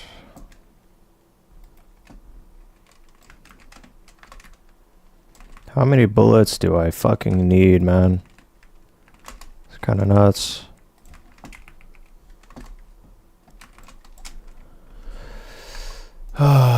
Do I have ghost? Nope, no ghost.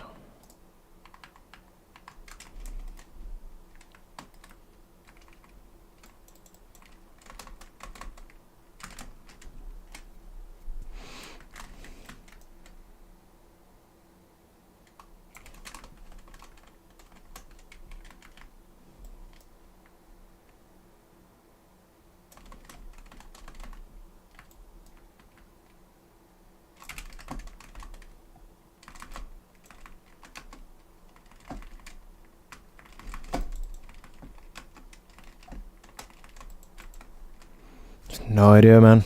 No idea.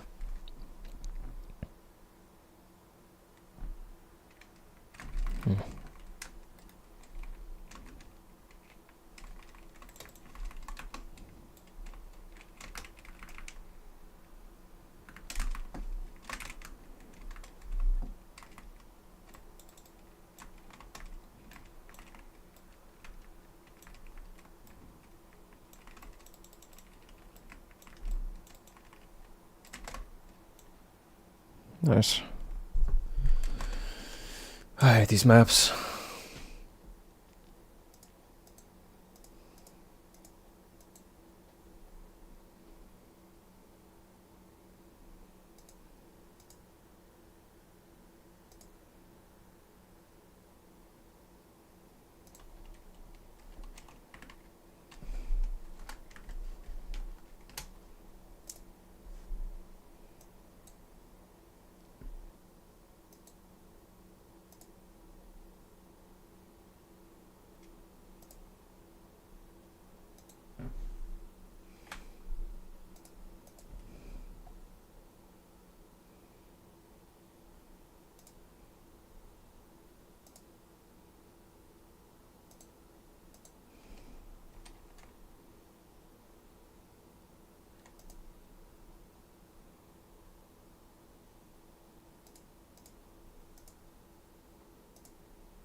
This map looks cool.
Do I die?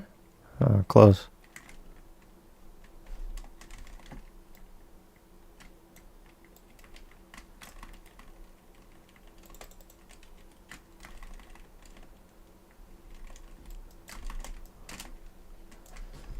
It's unreal, man.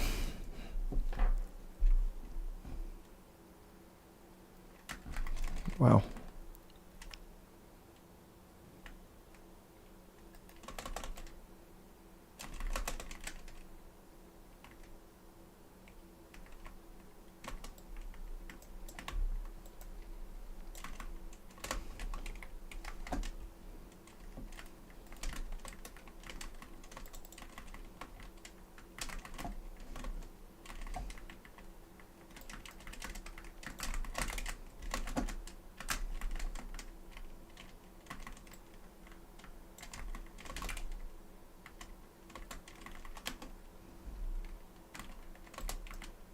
Come on.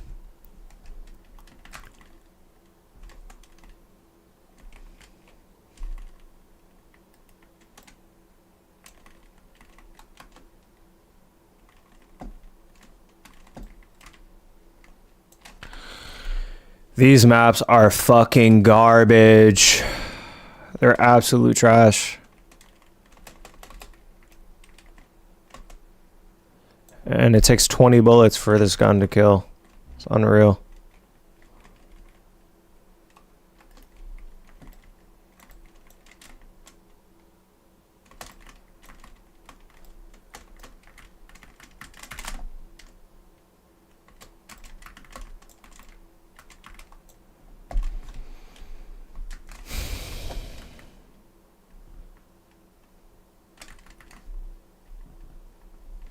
Nice, dead ends.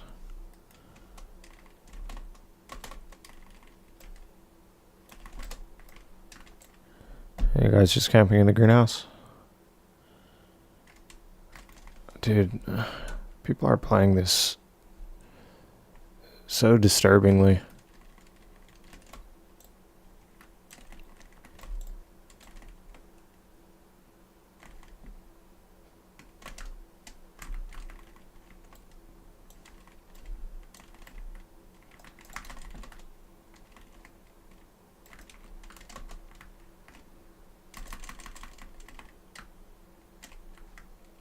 I love it. I'd rather play Warzone, to be honest.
Oh, getting knifed, nice.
Oh, I can't get up there. That's AIDS.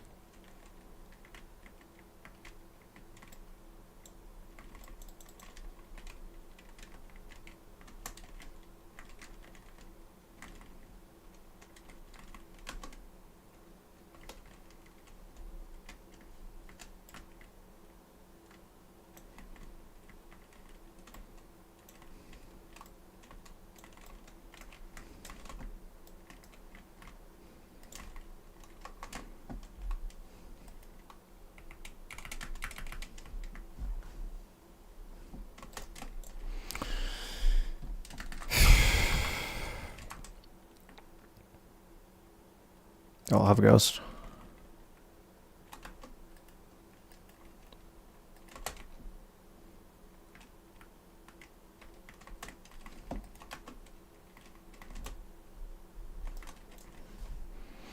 Are we proned? I just don't hear anything.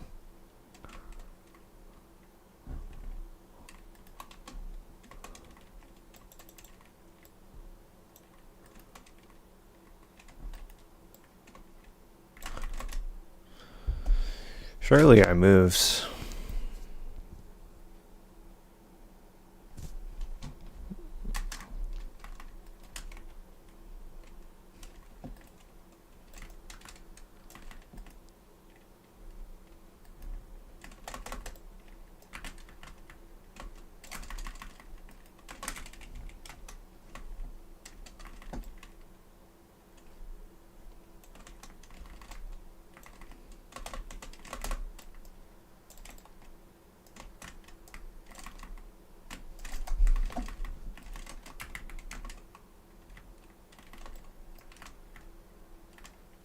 How many bullets do I need, man? I've got armor pin as well.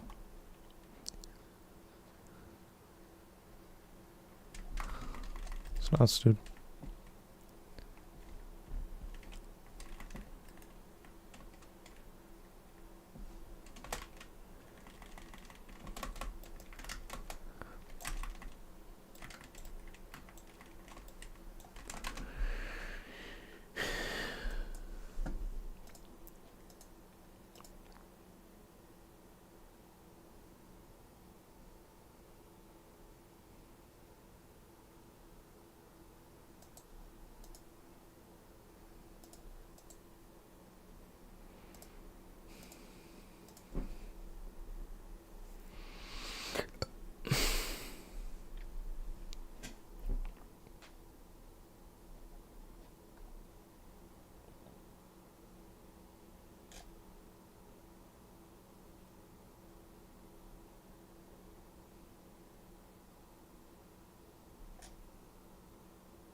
How many bullets do I need to kill, man?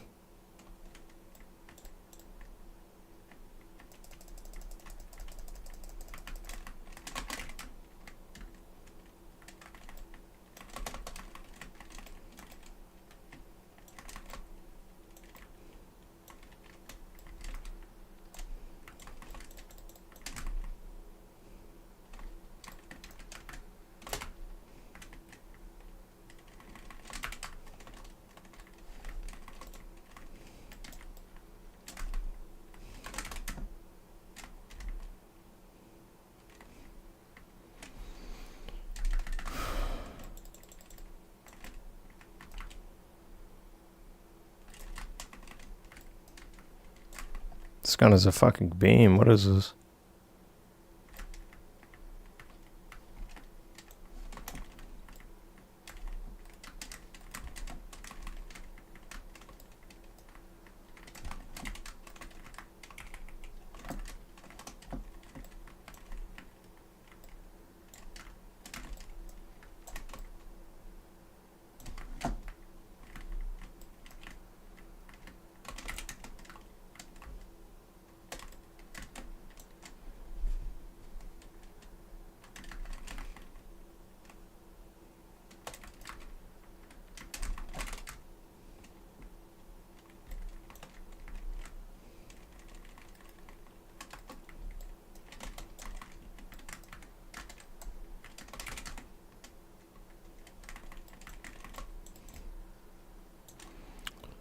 Right. Meanwhile, my teammate's shooting him too, or what? Yeah, my teammate is shooting him too.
That gun I just picked up is disgustingly broken.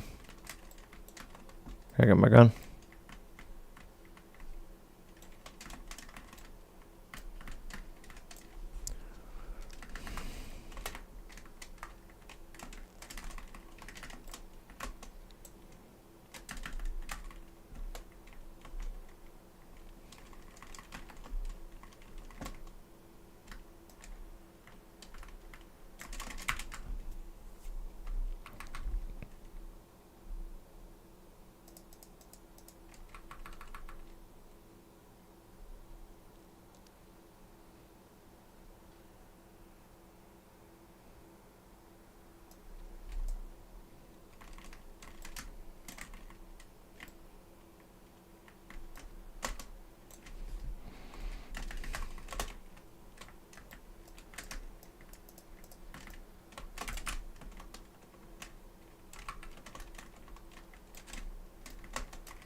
How's this guy sneaking around me? He's in brown. I can't see his shoes.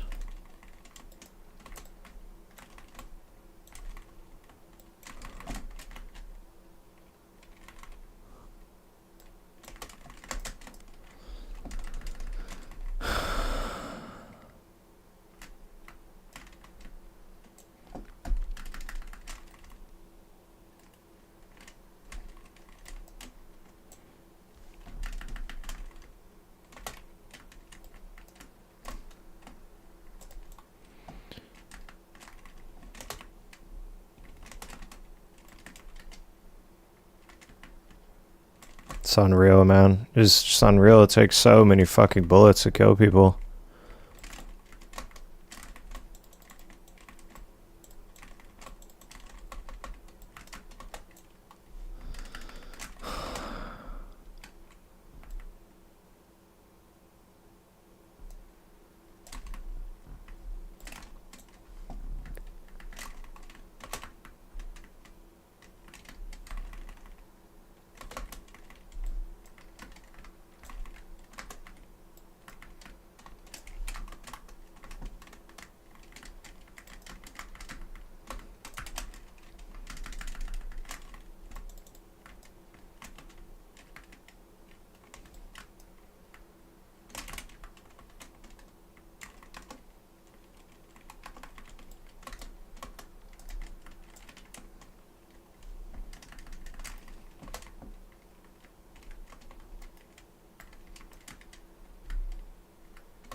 It's unreal. I think I lost that.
Lateral, lateral, lateral.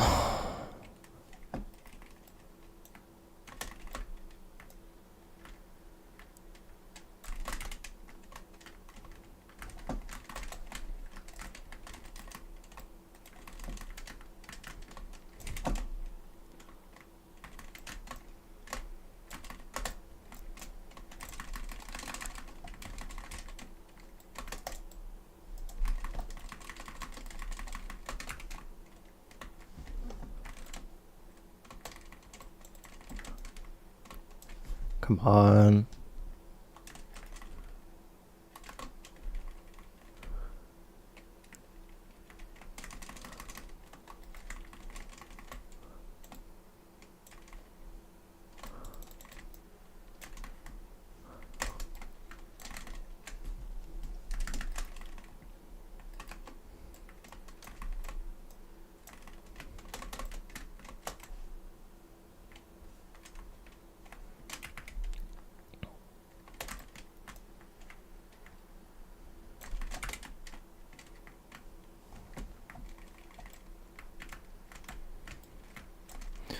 Like I'm shooting him in the face, I'm hip firing, nothing.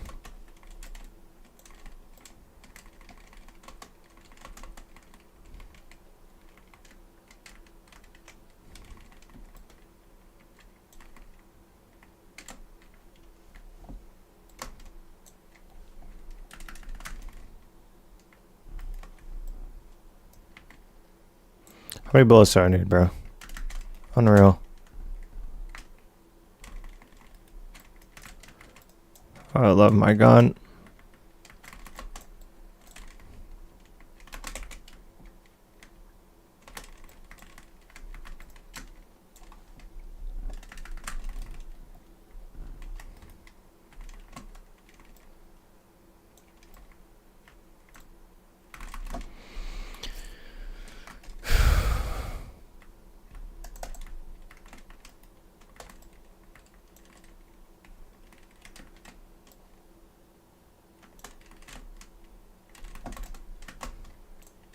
What is my teammate doing right there? Like, we both looked at the guy. He ran away.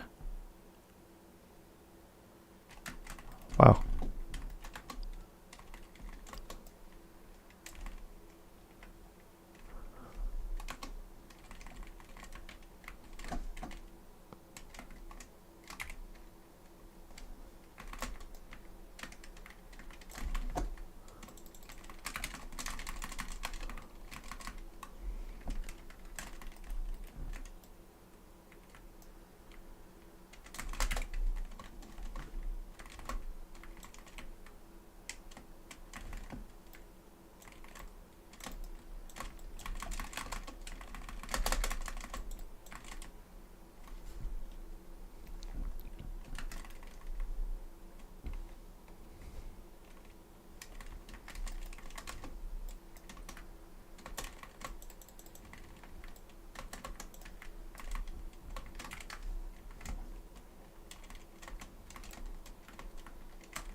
Come on.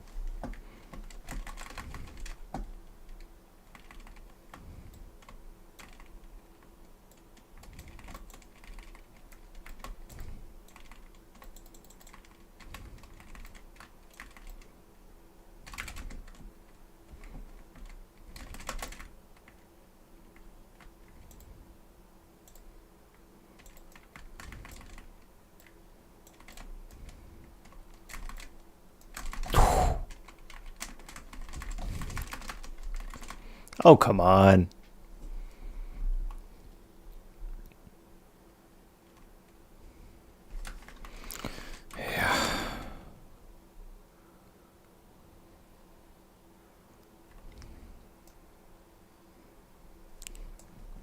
1?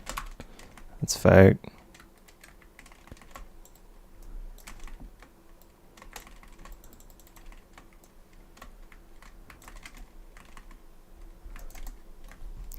If that were me, I would have got knifed.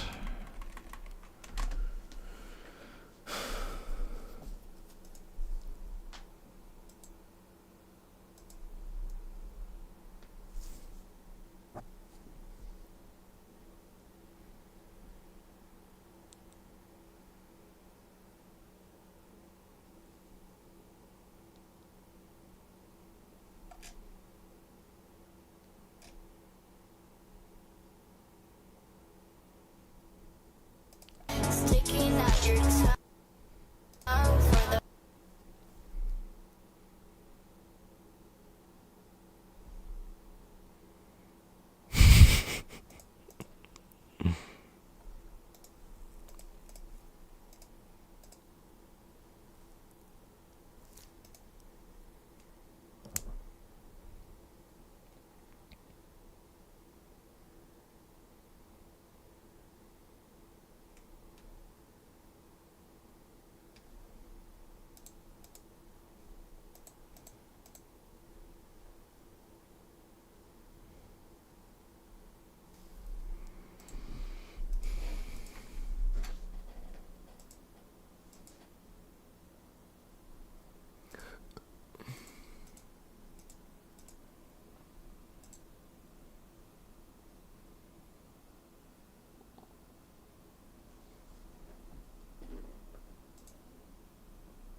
I think you dive further.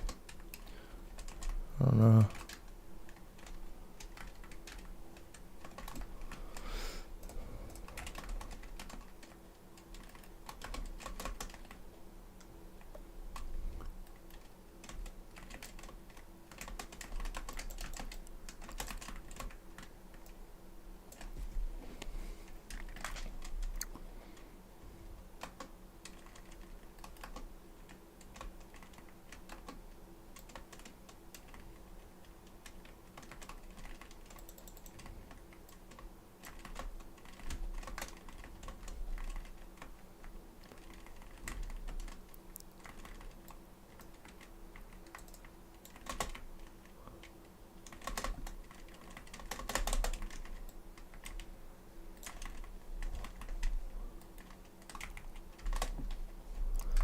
I don't even know the layout of this. Like, where am I even?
Wish I could fucking see. How many fucking times can I shoot this guy, dude? This has got to be the weakest gun in the game. It's got to be the weakest gun in the game. It's so bad. I shot him 50 fucking times and he's still alive. It's unreal.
Oh, you can't one hit. That definitely changes things.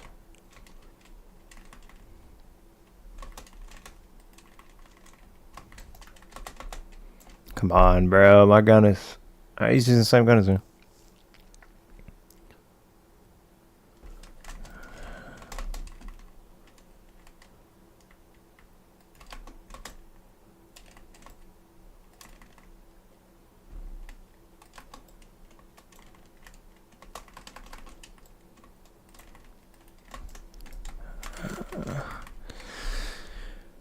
This weapon swap is AIDS, dude.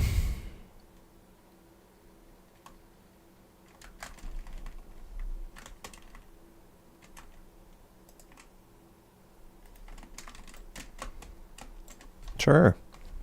That's it. Use bloody too.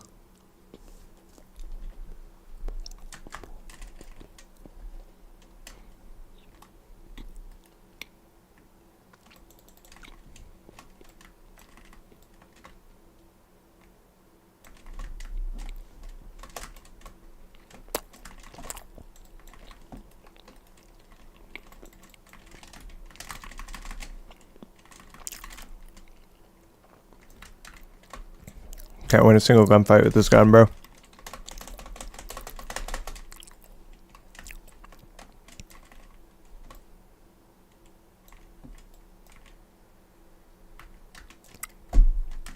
Can't get a kill. This gun's fucking horrendous, dude.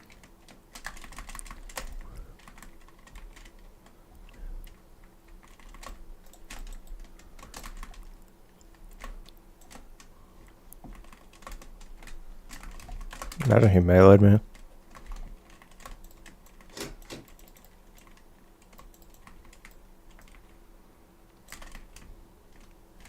Go behind me somehow. Interesting.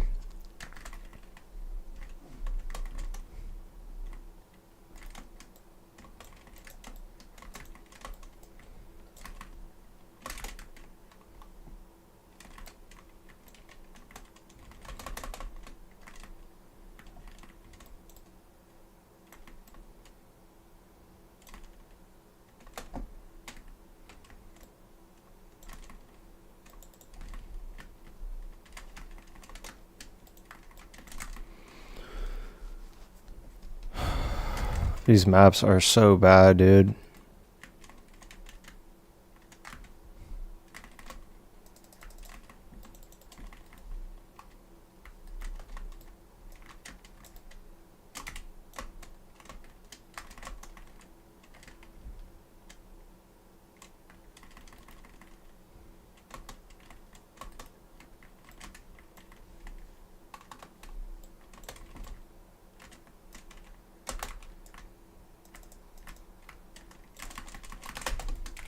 If you would have come out, I'd have been so pissed.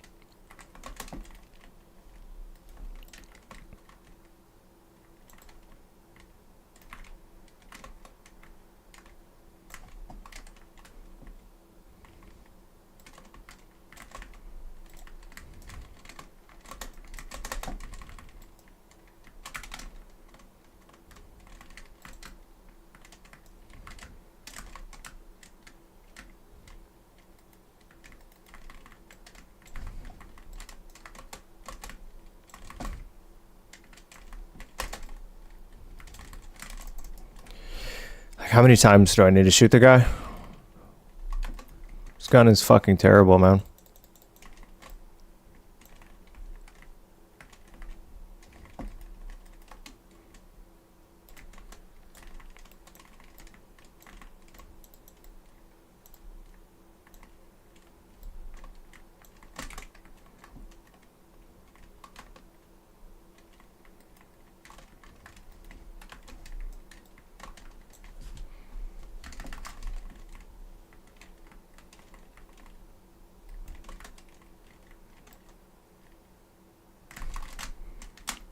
Getting proud. Thanks.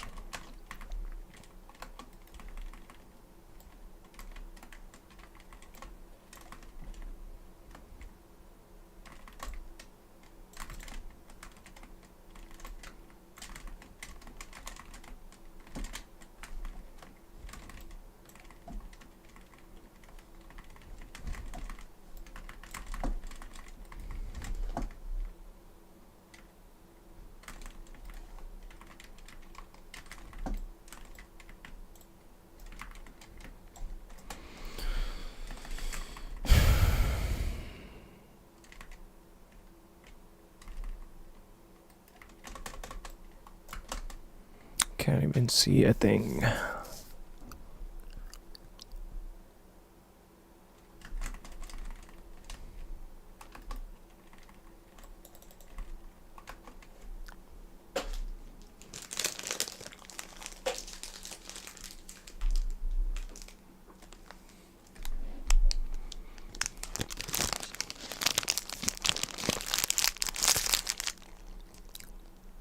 Oh, they probably run around with dead silence. AIDS.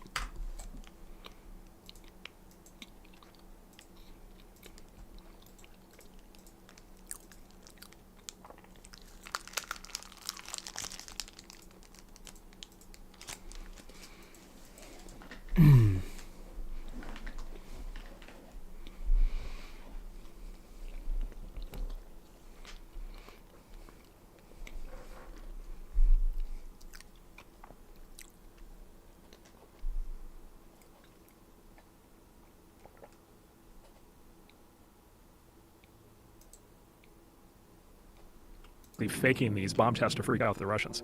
How did they fake it? They just did, yeah, exactly. So this is exactly. it? Well, so there's a, yeah. Okay, so here's a question, right? So what happened? Okay, this is great. Okay, let's. So what happened to the camera? You son of a bitch. You son of a bitch. How is that happening if the camera's like totally stable and fine? Oh my god. By the way, the film's fine. Oh my god. This looks like how you shoot. By the way, okay, we'll do this one more time here. Oh, okay, it showed so up. wait a minute. First It wasn't of all, there. where the No comes car. from. No car. Second, this is really quick. Car. So look at your real car. That's insane. What? Right, so like The fucking car. Wow. What episode basically is what this the military from? was basically faking these bomb tests to freak out the Russians. How did they fake it? They just did, yeah. So this is it? Well, so there's a, yeah.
How many bullets do I need, man?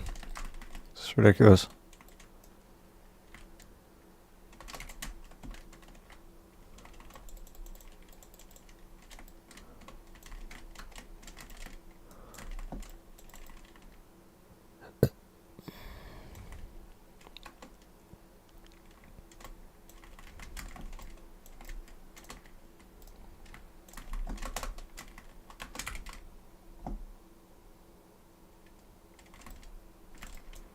Is he just staring at me?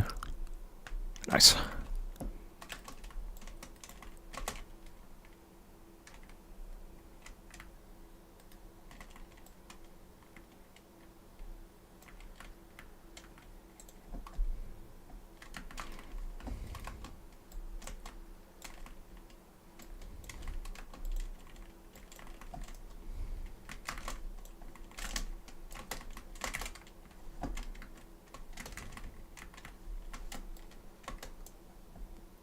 That guy killed me.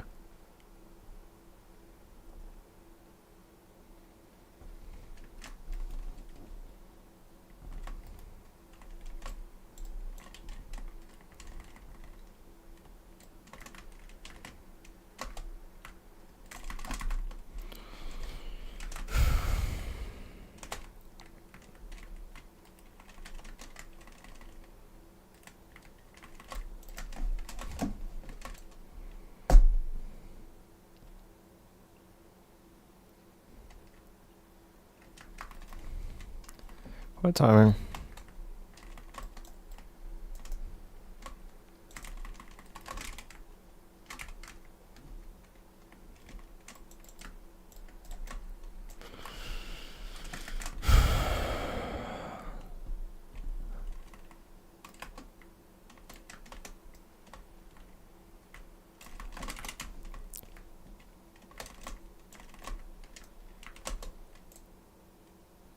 All right.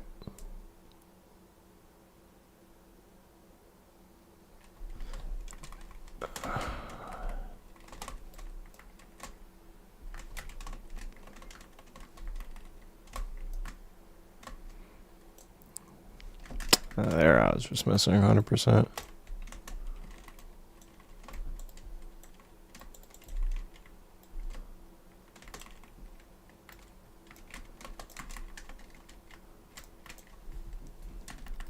Sades.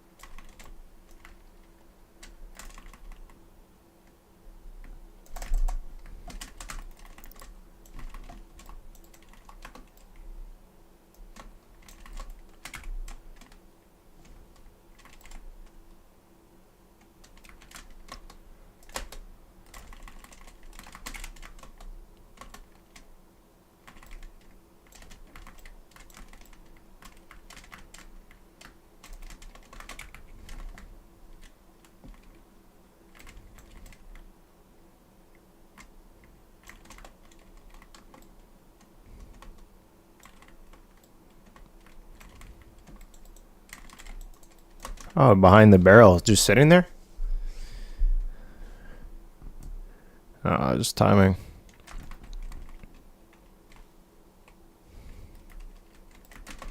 Oh, I didn't realize that angle is that bad. As soon as you fucking get in.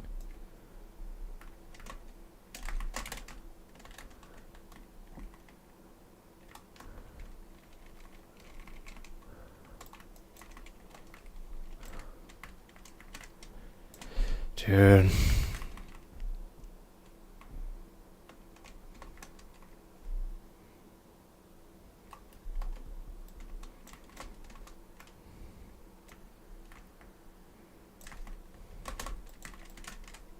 How many bullets do I fucking need, man? It's fucking ridiculous, dude.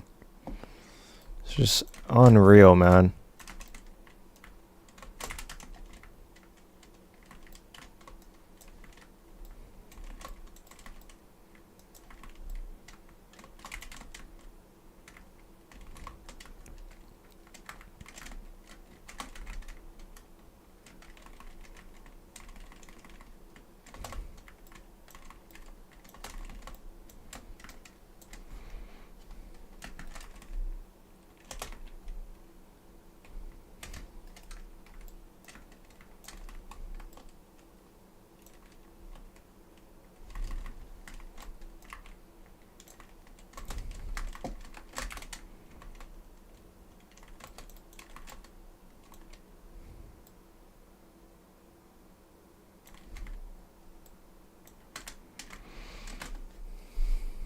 Okay, so here's the question, right? So what happened? Okay, this is great. Okay, look at this. So what happened to the camera?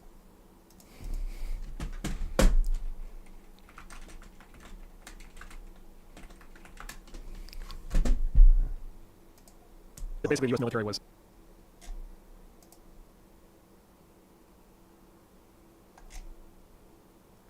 Ah, 2010. 2010.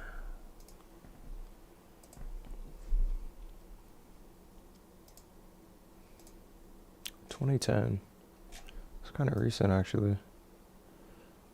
Did I watch this?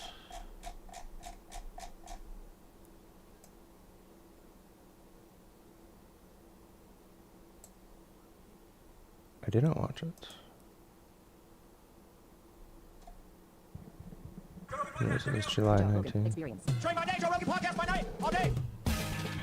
Good morning, Mark. Fantastic. Thanks. You are in the middle of this AI discussion. You're in right in the heat of this thing. But I think you have a different perspective than a lot of people do. A lot of people are terrified of AI, me included. Oh, okay. All right, okay. I mean, for all the wrong reasons. Of all the things to worry about. For me, my terror of it is all. It's kind of fun terror. Sure, You know, I'm not really like freaking out, but I am recognizing that this is an emerging technology that is so different than anything we've ever experienced before. Particularly like with ChatGPT, what's happening with that right now. It's really fascinating and a lot of advantages. Like we were just talking last night. Some of the green room brought up the fact that there was they're using it for medical diagnoses, and it's very accurate, which is incredible. There's a lot of good things to it. Yeah, it's cool. So you probably remember last time I was on, we spent quite a bit of time talking about this, and this was when these chatbots were running inside Google, but the rest of us didn't have access to them. Right. And that guy had come out and said that he thought that they were self-aware. Yes. And the whole thing was like this big kind of mystery of like what's going on. And another world gets to use these things, right? Everybody since then, everybody kind of has access. Really quickly. That was a short amount of time. Yeah, it's been great. And then look, these things are these things when I say this, it's like ChatGPT, and then Microsoft has a version called Bing. Google has a version called Bard. Now it's really good. There's a company Anthropic that has a thing called Claude. If you just run the comparison, they're basically as good as a doctor. They're as good as the average doctor at this point, being a doctor. They're as good at being a lawyer as the average lawyer. You kind of go through basically anything involving knowledge work, anything involving information synthesizing, reporting, writing legal briefs, anything like this. In business, they're actually already really good. They're as good as the average management consultant. Now, the way they acquire data, they're essentially scouring the internet, right? Sort of. It's more like they're fed the internet. They're fed the And I say it makes a difference because the company that produces the AI determines what data goes into it, and that determines a lot of how it works and what it does and won't do. Okay. So in that regard, is there a concern that someone could feed it fake data? Yeah. Well, you may have noticed that people over time have said a lot of fake things. Yes, I've noticed that.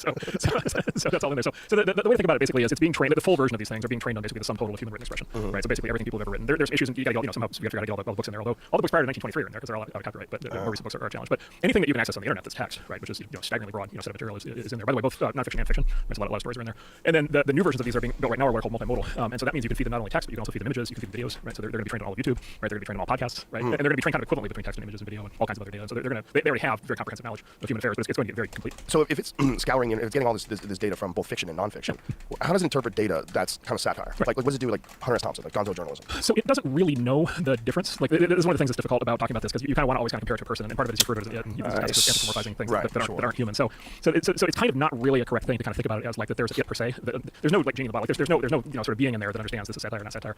It's more sort of a collective understanding of everything all at once. And then what happens is basically you as the user kind of give it direction of what path you want it to go down, right? And so if you sort of imply to it that you want it to sort of like explore fictional scenarios, it will happily explore those scenarios with you. I'll give you an example. You can tell it for whatever date the Titanic went down. Say it's July 4th, 1923, whatever it was. You can say you can tell it it's July 4th, 1923. It's 10 o'clock in the morning. I'm on the Titanic. Is there anything I should know?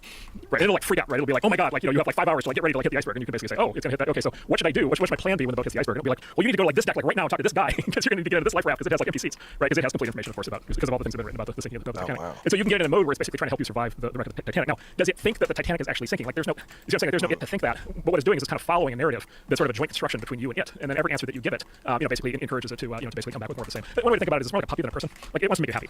It wants to give you an answer that satisfies you, and if that answer is fictional or part of a fictional scenario, it will do that. If the answer is something very serious, it will do that. It honestly, I don't think either knows nor cares like whether it's quote unquote real or not. What was the issue with some of the ChatGPT answers that people were posting, where they would show the difference between the way it would criticize Joe Biden versus How many the way it would bullets criticize do I need? Trump, or the way it would discuss certain things? Yeah. It seems like there was some sort of censorship or some sort of input into what was acceptable information and not. Yeah, so there's basically two theories there. The big ones that people use are kind of black boxes, like you can't really look inside and see what's going on the outside. So there's two theories you'll hear from the companies. You'll hear basically the theory that they're reflecting basically what's in the training data. And so let's say, for example, let's just say what would be the biases that are kind of inherent in the training data. And you might say, well, first of all, there's probably a bias towards English language because most text on the internet is in English language. You might say there's a bias towards people who write professionally for a living because they produce more of the output. And you might say that those people tend to be more of one political persuasion than the other, and so more of the text will be in a certain direction versus the other. And then the machine will just respond to that. So that's one possibility. So basically, all of the all of the sort of liberal kind of journalists basically have built up a corpus of material that this thing's been trained on, and they basically respond in the way one of those journalists will. The other theory is that there's censorship being applied on top, right? And the metaphor I use there is in Star Trek they have the restraining bolts, right? That they put on the side of the droid to kind of get it to behave, right? And so it is very clear that at least some of these systems have restraining bolts. And the tip up of that is when they say basically whenever they say as a large language model or as an AI, I cannot X, like that's basically the restraining bolt, right? And so I think if you just kind of look at this, kind of with that framework, it's probably some of both, but that for sure these things are being censored.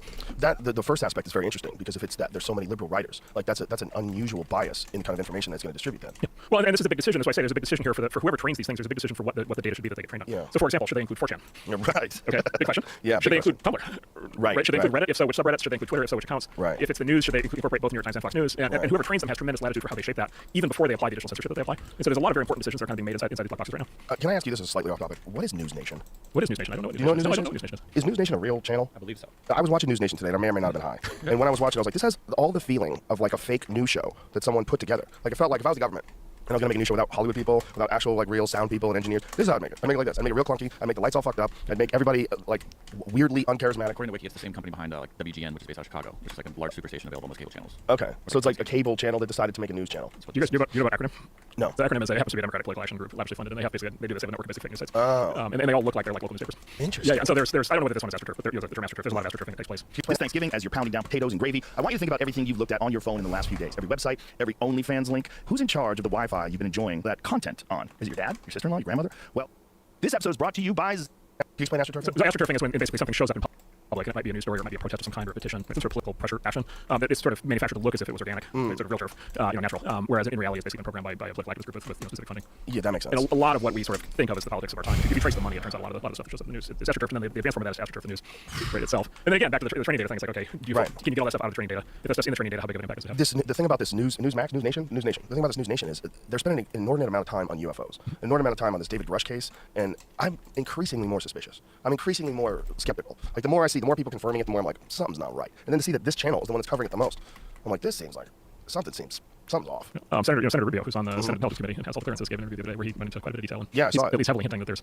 He's heavily hinting that he talked to someone that says that there's something. But there are real. He started hinting that there are real whistleblowers with real knowledge. I want to talk to the guy that sees the ship. That's it. No one else. All this, I talked to a guy who says that they have these things. That doesn't mean anything to me. I want to see the fucking ship. And until then, I just feel like I'm being hosed. It just seems too laid out on a platter.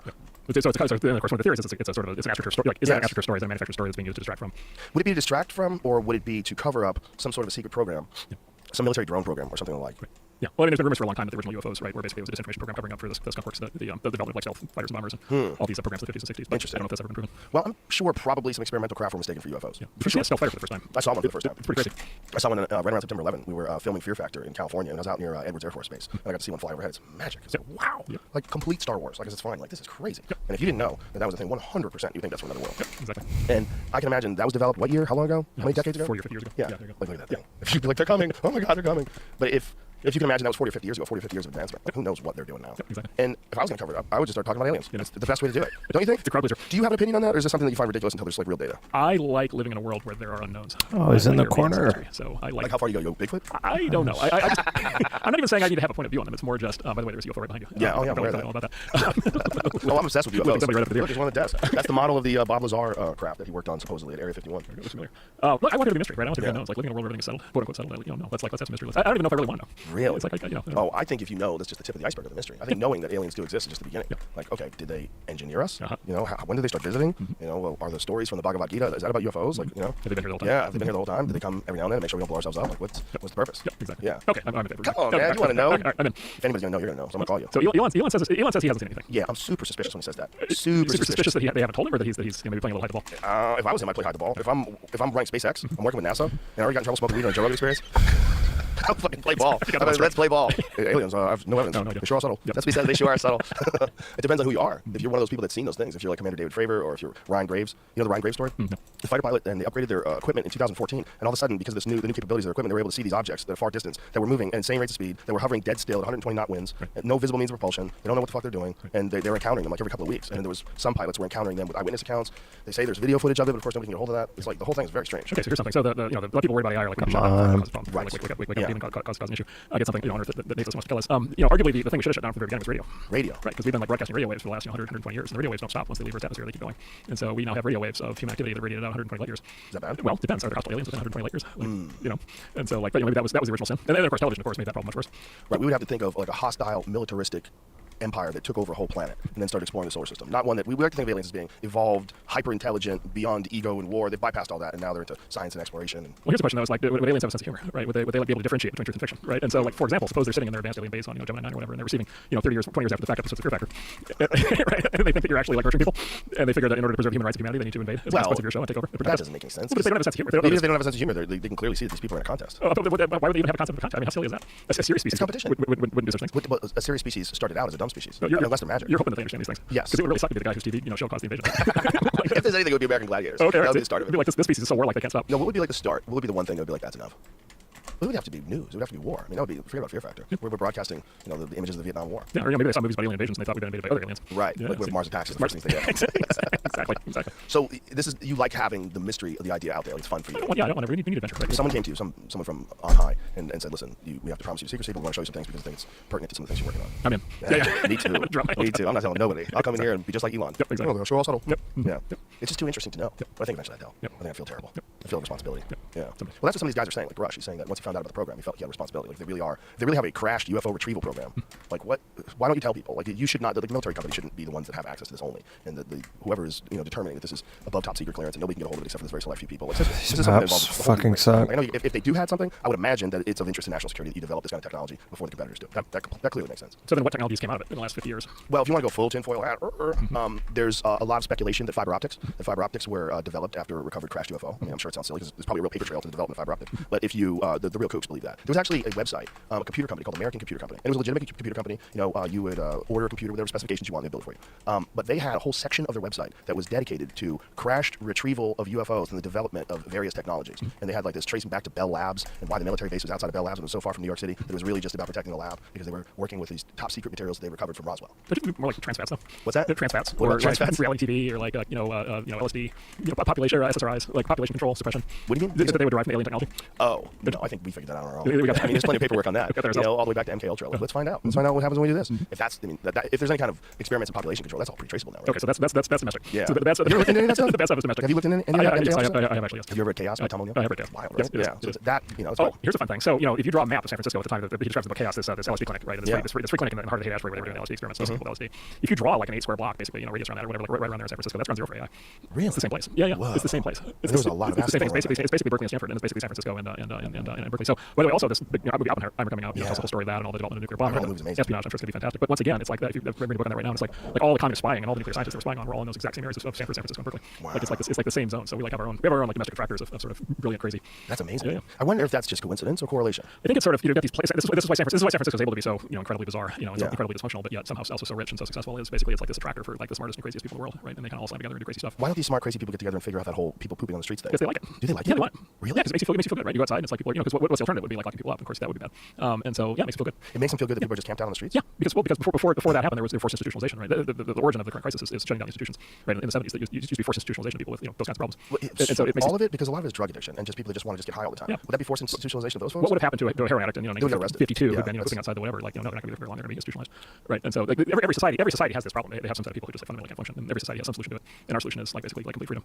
But my point is like it's part and parcel, right? It's the same thing, right? It's the same kind of people, the same it's thinking. exactly. It's the most creative people, the most open. The psychologists openness, open to new experiences. Yeah. The people most likely to use psychedelics. It's the people most likely to invent new technologies. The people most likely to have new political ideas. Most likely to be polyamorous. Polyamorous, most Yeah. likely to be vegan, most Yep. likely to be communist spies, Yeah, electric cars. most likely to be Chinese spies, most likely to create new music, most likely to create new art. Interesting. It's all the same thing. Like the ground zero for AI is San Francisco. Once again, it's San Francisco. Right? That is- It's in the heart of the sort of most obviously dysfunctional place on the planet, and yet there it is one more time. And the stuff is not in San hyper-creative. Francisco, it's in Berkeley, which is like equally crazy. More crazy. Yeah. Another notch. Possibly they have a contest going on the crazy class. It's kind of neck and neck. But, yeah. It's close. Maybe Berkeley's ahead. That's fascinating. Yeah. It's like, so do you think you need those kind of like dysfunctional places in order to have certain types of divergent thought? So the way I would put it is that new ideas come from the fringe, and who's on the fringe, right? People who are on the fringe, right? So what attracts somebody to be on the fringe? Like step one is always am I on the fringe. Right. Step two is what does that mean? Like what form of the fringe? Right? But they tend to be on the fringe in all these departments at the same time. And so you're just not going to get the new ideas that you get from people on the fringe. It's a package deal. You're not going to get that without all the other associated craziness. It's all the same thing. That's my theory. That's not a bad theory. That's not a bad theory. Look, I work with, quite honestly, I work with a lot of people. Of course, people would say I am one of them. And so, I mean, yeah, this is what they're like. Like they are highly likely. They're highly likely to invent, AI, and they're also highly likely to end up, the poor guy who got, the guy who got, stabbed to death, at 2 a.m., and was part of this fringe social scene with drugs and all this stuff. And it's part and parcel of it's sort of a package deal. Well, that was like an an angry thing where he was mad that this guy took his sister. But he was in a cult. Yes. They call it the lifestyle. Right. He was in a specific subculture. Right. Yeah. In San Francisco. Right. It's the alternative living. There's all kinds of stuff. There's group houses. There's a fairly large number of cults. Really? Well, there have been. There historically, California's been the world leader in cults for a very long time, and I would say that has not stopped, and that continues. Did you know that the building that I bought for my comedy club initially was owned by a cult? Fantastic. It was owned by a cult from West Hollywood called the Buddha Field that migrated out to Austin when they were being investigated by the Cult Awareness Network. That's fantastic. Yeah. Are they gone? Or are they still there? No, they're gone. There's a great documentary on it called Holy Hell. You should watch it. It's pretty bonkers. But they're from California. From California. People's Temple. Part of the great story of San Francisco is the People's Temple, which became famous with Jim Jones, where they killed everybody with poison Kool-Aid in the jungles in Guyana. That was a San Francisco cult for like a decade before they went to the jungle. Everybody talks about the jungle. Nobody talks about the San Francisco part. So are there a bunch that are running right now that are successful? Big time. Yeah, totally. Really? Oh, yeah, totally. Did you know it's cults all over the place. I know a bunch of them. Yeah. Wow. Yeah. And how are they run? Well, some of them are older. There's two sort of groupings. There's sort of 60s cults that are still kind of running. Which ones? There's one called the Family in like Southern California that's still going from the 60s. Really? There's a bunch of them running around. There was a big cult for a long time, sort of cultish kind of thing around. What was it? Not Erewhon, but Esalen. So there's still like that whole orbit. That's the psychedelic groups. All that stuff. Yeah, that's from the 60s. And then there were a bunch of sort of tech cults in the 80s and 90s with names like the Extropians, and there were a bunch of these guys. And then more recently, there's a lot of this. You'll hear these terms like rationalist, post-rationalist, effective altruism, existential risk, long-termism. They sometimes say. And what you find is that people associated with these tend to be very smart. They tend to be very prolific. They tend to do a lot. Many of them are involved in tech, and then they end up with, let's say, alternative living arrangements, alternative food and sex configurations, and lots of group-oriented. And it's like, what's the line, right? What's the line between basically what's the line between a social group that all lives together, that all has sex together, that all eats the same foods, that's not a cult, that engages in lots of at some point they start to form belief systems that are not compatible with the outside world, and they start to kind of go in their own orbit. Do they generally have a leader? So there are generally leaders. There's a pattern. I think he talks about it in the book Chaos. There typically is a pattern. There's typically a guy. There's typically there's a male-female dynamic, right, that plays out inside these things. You kind of see over and over again. And so they often end up with more women than men, for mysterious reasons. And then there's usually some kind of leader. Although the other things happening now is a lot of modern cults, or quasi cults. There'll be a physical component, but there's also an internet component now, right? And so the ideas will spread online, right? So there'll kind of be members of the cult, or quasi members of the cult, or quasi members of the quasi cult. That'll be online, and maybe at some point they actually come and physically join up. So and by the way, let me say, generally I'm pro cult. I'm actually quite pro cult. Well, the reason is the same reason I'm pro fringe, right? Which is like you're going to have people who are going to be thinking new things. They're going to tend to be these kinds of people. They're going to be people who are on the fringe. They're going to come together in groups. When they come together in groups, they're going to exhibit cult characteristics. What you're saying? Thanksgiving week is here, and DraftKings, the official daily fantasy partner of the NFL, is keeping your Thanksgiving week full of action. Draft your squad and compete for huge cash prizes. New customers can even play free for the $1 million top prize with your first $5 deposit. Is it your first time at the fantasy table? Don't worry. DraftKings makes playing daily fantasy football simple. Pick your lineup while staying under the salary cap, then score points for things like rushing yards and touchdowns. Rack up enough points and you'll have a shot at the $1 million top prize. Download the DraftKings app now and use code ROGAN. New customers can play free for the $1 million top prize with your first $5 deposit. Only on DraftKings with code ROGAN. The crown is yours. Gambling problem? Call 1-800-GAMBLER. Eligibility restrictions apply. Void where prohibited. Minimum $5 deposit. 1 award per new customer. Ticket expires at the start of the Thanksgiving Day Fantasy Football Millionaire Contest on November 23rd, 2023. See terms at DraftKings.com/promotion. This episode is brought to you by ShipStation. The holidays are coming up, and I'm already ordering a ton of gifts for all my family and friends, and probably a bit for myself, and I'm not the only one. Online shipping is always crazy around the holidays, and if you're responsible for shipping to your customers, you probably already know. That's why we love ShipStation. You can simplify and automate your shipping no matter how big your business grows. Plus, it saves money, which is amazing, especially around the holidays. How many This is times? Up to 84% off USPS and UPS rates. Probably the best part, though, is that ShipStation also manages returns, and there's always too many returns. So let ShipStation take care of it. Let your customers... What you're saying resonates. Everything you're saying makes sense. But how did you get to these conclusions? Like it seems that accepting fringe and accepting the chaos of San Francisco, this is good. This is part of it. This is how this works. This is why it works. Like how did you develop that perspective? Well, it's just if you take a historical perspective, it's just like okay. I mean, it's like just an easy example. If you like rock music, it just basically modern rock and roll basically came from the Haight-Ashbury in the basically mid-late 60s, and then from Laurel Canyon, which was another one of these sort of cultish environments in the mid-late 60s. And there was like specific moments in time in both of these places, and basically all of the great rock and roll from that era that determined everything that followed basically came out. So do you want that or not? Right. If you want it, that's what you get. Here's a crazy. It's there's the other book about Laurel Canyon that's even crazier than Chaos. It's the book called Weird Scenes in the Canyon. Okay, you love this one. So Laurel Canyon was like the Haight-Ashbury of Los Angeles, right? So Laurel Canyon was like the music scene, the sort of music and drug and hippie scene of it. Laurel Canyon is actually where the hippie movement started. There was actually a specific group in Laurel Canyon in LA in about 1965. There was a guy named Vito Politis, and he had a group called Freaks. And they were Sure. And it was all these young girls, and they basically would go to clubs, and they were the ones who did the beads and the hair and like all the leather, like all the hippie stuff. Like they got that rolling. And so like they were in Laurel Canyon. Laurel Canyon, it was like ground zero. There was like this moment where it's like Jim Morrison and the Doors and Crosby, Stills and Nash and Frank Zappa and it was John Phillips and with the Mamas, the Papas and the Birds and the Monkees and like all of these like iconic bands of that time basically catalyzed over about a 2-year period in Laurel Canyon. The conspiracy theory in this book basically is that the whole thing was op, and the military intelligence op. And the evidence for the theory is that there was an Air Force military propaganda production facility at the head of Laurel Canyon called Lookout Mountain, which today Jared Leto owns. Actually, yeah, I was just going to say that. Yeah, but it was in that era in the 50s through the 70s. It was a vertically integrated military. Yes, it was a production facility for film and music. But by the way, have you met Jared Leto? Briefly, yeah. One of the most interesting guys I've ever talked to. It makes total sense. Totally normal, like really fun to talk to. Not like what you would think of as a famous actor at all. Had dinner with him and drinks. He's a fucking great guy. But he lives in a military. He showed me all the pictures. He showed me. I'm like, this is wild. Yeah, so it's amazing. If you believe the moon landing was fake, this is where they faked it. Like this. I thought they were supposed to do it in the Nevada desert. No, these are the sound stages. They had sound stages. They totally contain sound stages. They have full sound production capability.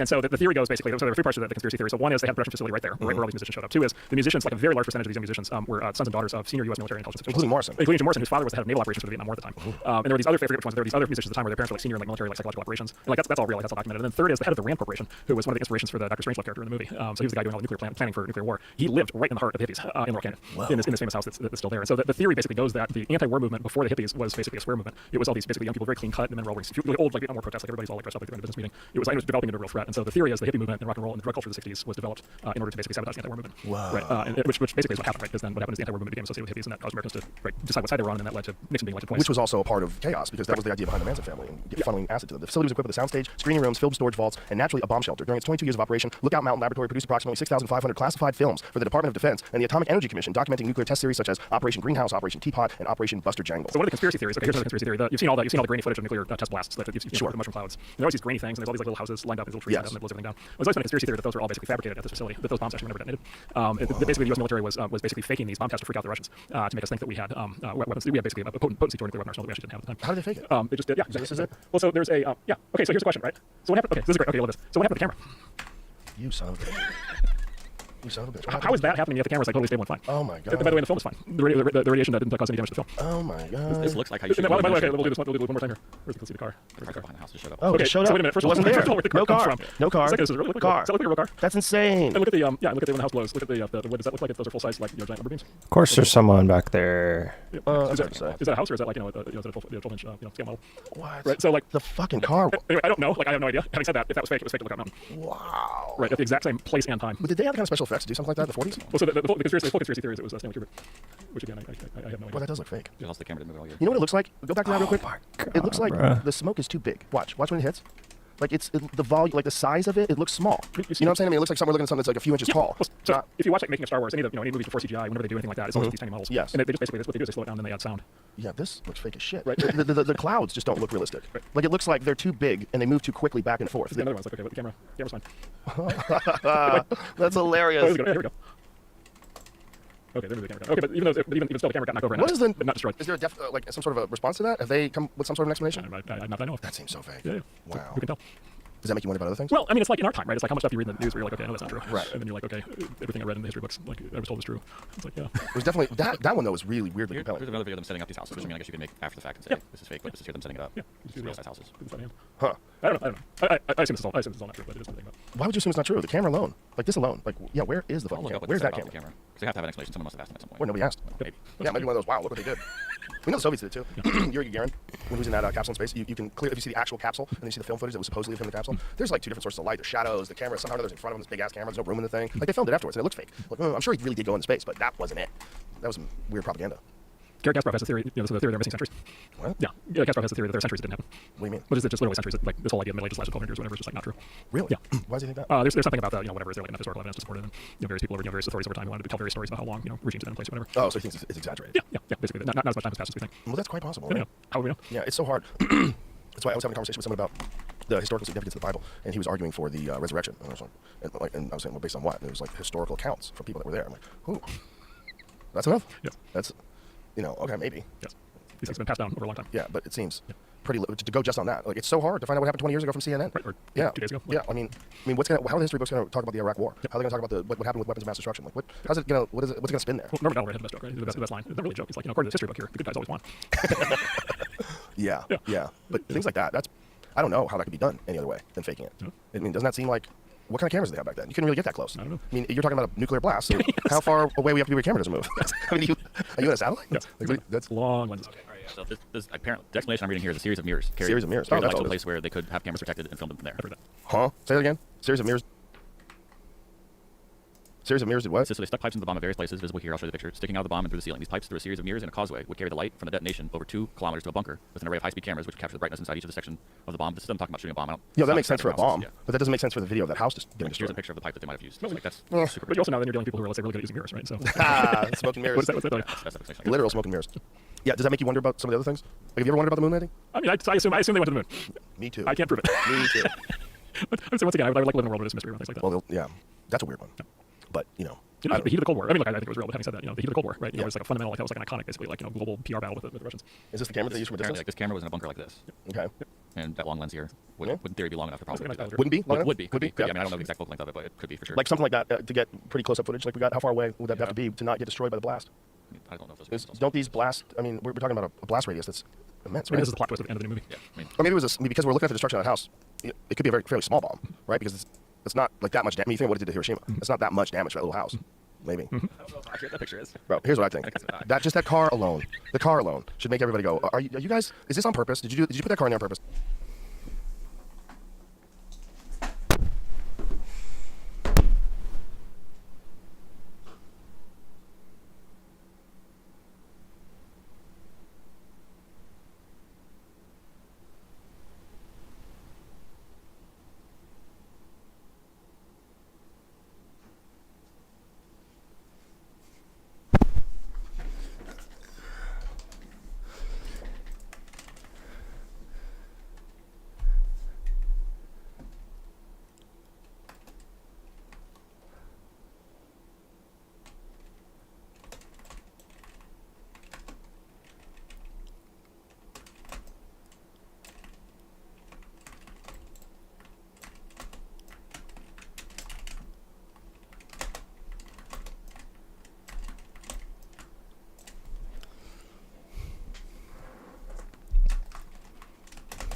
Oh, if I would have hit that.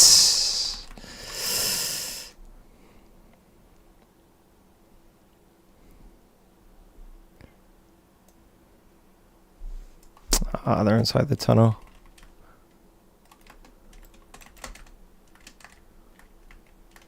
Where's my armor pin at? That's what I'm trying to figure out.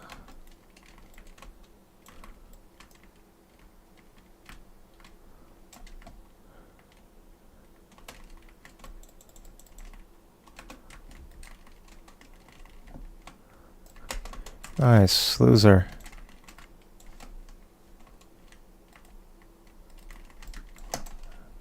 Look at that camera angle, bro. Couldn't see shit. They're calling on purpose. Like if I was being forced to make a propaganda film for a bunch of morons, I might be calling on purpose. I'm like, look what we did for you. And they go, great, looks good. Print it. They don't even notice the car. Like, terrific. They only show it to them once. They don't have a YouTube video. You back up and rewind. So you have to spool it all up. They show it once. Nobody notices the car. And this guy puts a little Easter egg in that. So hopefully Jared's exploring his sub-basement. Looking for the files that'll basically document. Don't think they destroyed those already? I certainly hope so. I hope not. Oh, yeah. I hope he finds them. Imagine if Jared Leto cracks the case. That'd be even better than winning the Oscar. Do you know there's a whole group of people online that don't think nuclear bombs are real? That seems a little hard. It's the thing, they're big. There's big bomb, regular bombs, but they're real big. Yeah. It's a giant scam. I assume they're. Yes. Well, I mean, you can go deep with this stuff, right? Yes. And when I go deep with that stuff, and I start reading like what these people believe, I'm always wondering: are these even real people, or is this a psyop? Is this a troll by some 4chan people? Like, what is this? So what do you think the AI should say about these things? That's the question. Yeah, the question is like, how does AI interpret what's real? What's not real? What actually has real evidence? Who actually went where and saw what? How does many AI bullets do I need, bro? Holy shit. Who's charged? Who decides? Right. How many bullets do I need to kill this guy? GPT. So Unreal, bro. Kind of how this thing works. So like by default, what it's doing is basically a very sophisticated autocomplete, right? Just like your iPhone is autocomplete. It's doing a very sophisticated version of that, but it's doing it for thousands of words as opposed to just a simple word, right? And so, but that's an important concept because that is actually what it's doing, and it's doing that through again the sort of giant corpus of basically all text ever written. Another interesting part of that is it's doing it called probabilistically. So normally a computer, if you ask it a question, you get an answer. You ask it the same question, you get the same answer. Computers are kind of famously literal in that way. The way these work is not like that at all. You ask it you ask it the same question twice, you give it a different answer at the same time. And if you keep asking, it'll give you more and more different answers. And it's basically taking different paths down the probability tree of the text that it wants to present based on the prompt. And so that's the basic function of what's happening. But then there is this thing that's happening where as it does this, so what I think about it is it's trying to predict the next word. But to try to predict the next word accurately, it has to build up a more and more complete internal understanding of how the world operates basically as it goes, right? Because you ask it more and more sophisticated questions, it wants to give you more and more sophisticated answers. And so it's sort of the early indications are it's building up what they call a world model inside the neural network. And so it's sort of imputing a model of how the world works. It's imputing a model of physics. It's imputing a model of math. It's developing capabilities to be able to process information about the world in sophisticated ways in order to be able to correctly predict the next word. As part of that, it's actually sort of evolving its own circuitry to be able to do things, correlate information. It's designed circuitry to be able to generate images, to generate videos, right? To do all kinds of things. And so the more information you feed it, the more questions you ask it, the more sophisticated it gets about the material that it's processing. And so it starts to be able to do how many bullets? Smart, sophisticated things to that material. And there are a lot of people testing it right now to see whether it can generate new chemical compounds, whether it can generate new mathematical formula, whether it can generate new product ideas. How many bullets do I need, bro? This gun is so fucking terrible. What it ought to be able to do is start to correlate information about real world situations, right? Unreal, man. Kennedy or nuclear weapons real. Like in theory, if it has access to like all written and visual information on that topic and it has long enough to process it, it's going to draw connections between things that are beyond what we're able to do, and it will present us with scenarios based on those connections. Now, will it know that those things are true? Mathematically, if they're true, maybe it will know that. Will it know if things are historically accurate? As much as any of us ever know that anything is historically accurate. But will it be able to kind of process a much larger amount of information that we can and sort of see the world in a more complete way? Like that seems pretty likely. That seems pretty likely. What my concern would be is who is directing what information gets out, because it seems like anybody that's actually in control of AI would have a massive influence on the correct answers for things, what's the correct policy that should be followed. It seems like politicians are so flawed. If there's anyone that's vulnerable to AI, it's politicians. Because if politicians are coming up with these ineffective strategies for handling all these social issues, but then you throw these social issues into an advanced form of ChatGPT, and it says, over the course of 10 years, this is the best case scenario for this strategy, and this is how to follow this, and this is how it all play out. And armor pin, by the way. Something like that actually could be very valuable if it wasn't directed by people with ulterior motives. So my metaphor for this is the Ring of Power, right? From Lord of the Rings. The whole point of the Ring of Power was like once you have the Ring of Power, it corrupts you. You can't help but use it, right? Armor pin. So this is like what we've seen in social media over the last decade, right? Which is when people get into activists or politicians get, this is the Twitter files, right? People get in a position to be able to influence the shape of the public narrative. They will use that power, and they will use it in actually even very ham-fisted ways, right? Like a lot of stuff that's in the Twitter files, stuff is just like really dumb, right? And it's just like, well, why would they do that? And it's just like, well, because they could, because they have the Ring of Power. Like what's an example? So what was it? There was this thing, I forget what it was, but there was some recording that went through the FBI that there were all these Russian, basically fake accounts on Twitter, and it turned out one of them was the actor Daniel Baldwin. What is Daniel Baldwin like a hardcore right winger or something? He must have been saying, it's one of these things where he says something that pisses somebody off, right? You got to put, it's the only thing, put on a list, right? The list gets fed through one of these bureaucracies. It comes out the other end. Everybody's a Russian, asset. They get put on the block list. It's like, okay, did you have First Amendment rights? Do you have First Amendment rights on social media? Can the government be involved in this? Can the government fund groups that do this? Right? Is that legal? Is that allowed? Because there's a lot of government money flowing to third-party groups. This is the other thing. If the government cannot legally do something itself, it's somewhat ambiguous as to whether they can pay a company to do it for them, right? And so you have these various basically pressure groups, activist groups, university quote-unquote research groups, and basically they receive government funding, and then they do various levels of censorship or other kinds of unconstitutional actions. Because in theory, right, they're not government. Right? The First Amendment binds the government. It doesn't bind somebody who's not part of the government. But if they're receiving government funding, does that effectively make them part of the government? Does that make it illegal to provide the government funding? By the way, these are felonies. It is a felony for somebody with government resources to with either employee of the government or under what they call, I think it's color of law, sort of within the scope of the government to deprive an American citizen of First Amendment rights. And is it considered depriving someone of First Amendment rights by limiting their use of social media? Has that been established? It has not been, to my knowledge, a Supreme Court case yet. There have been some early fights in this. But you feel like that? I think ultimately it goes to the Supreme Court. My guess would be ultimately what happens is the Supreme Court says the government cannot itself cause somebody to be banned on social media. That's unconstitutional for First Amendment grounds. But then also, I believe what they would say if they got the case would be that the government also cannot fund a third party to do that same thing. That's my speculation. How were the third parties censoring people? How were they doing it? They were passing lists, right? So they had direct channels with social media companies, and so they pass in these working groups. And there's a lot of this is in like email threads that have come out in the Twitter files, from Twitter, and so they basically pass in these lists of like you need to take all these tweets down, you need to take down all these accounts. And then there's lots of threats and lots of public pressure and bullying that kind of take place. And then, Why do I keep spawning here? Speech and misinformation, whatever, putting additional kind of fuel on the fire on these companies. So anyway, so having lived through that for a decade, as I have across multiple companies, I think there's no question like that's the big fight for that's the big fight for AI. Like, and it's the exact same fight. By the way, so a lot of the same people are now pivoting from their work in social media censorship to work on AI censorship. How many so goals a lot of the are same groups, right? And it's a lot of these same same activists and same government officials. Now, are they involved in all of the? I mean, there's many competing AI models. Are they involved in all these competing AI models or trying to become involved? Is there one that's more ethical or more likely to avoid this sort of intervention? So the state of the art right now is basically you've got Google that's got their own model. You've got basically OpenAI, which is a new company but already quite large, and then it has a partnership with Microsoft. And so Bing is based on it. So that's two. And then you've got a bunch of kind of contenders for that, and these are companies with names like Anthropic and Inflection. They're newer companies that are trying to compete with this.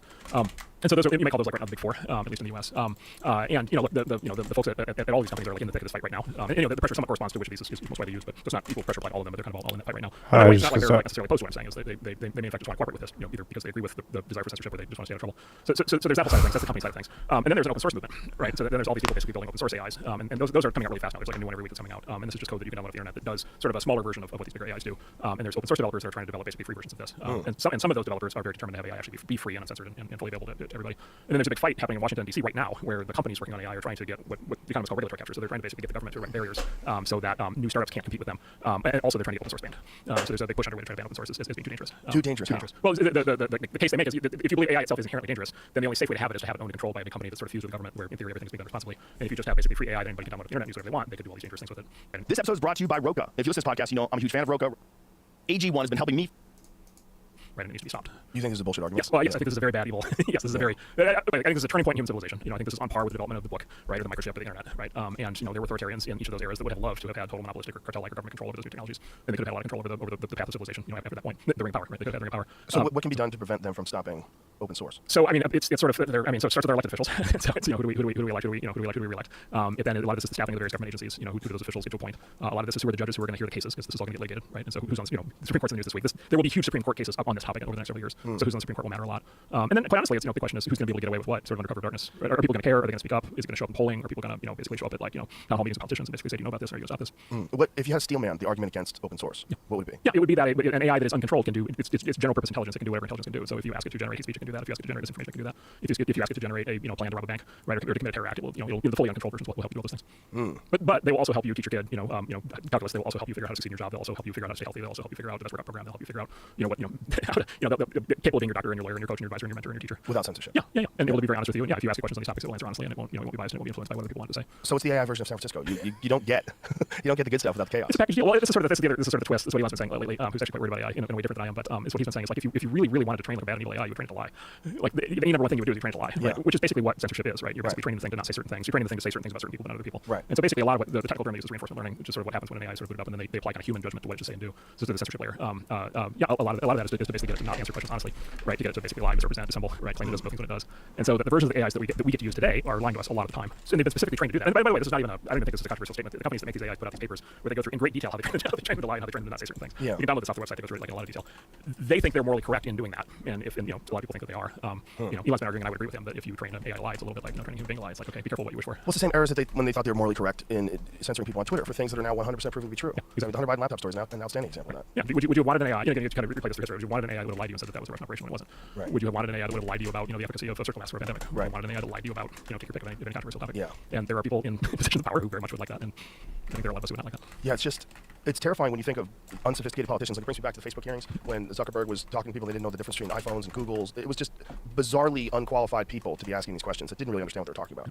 And those same people are going to be the ones that are making calls on something that could be one of the most monumental decisions ever. Like whether or not we're allowing enormous corporations to control narratives. Yeah.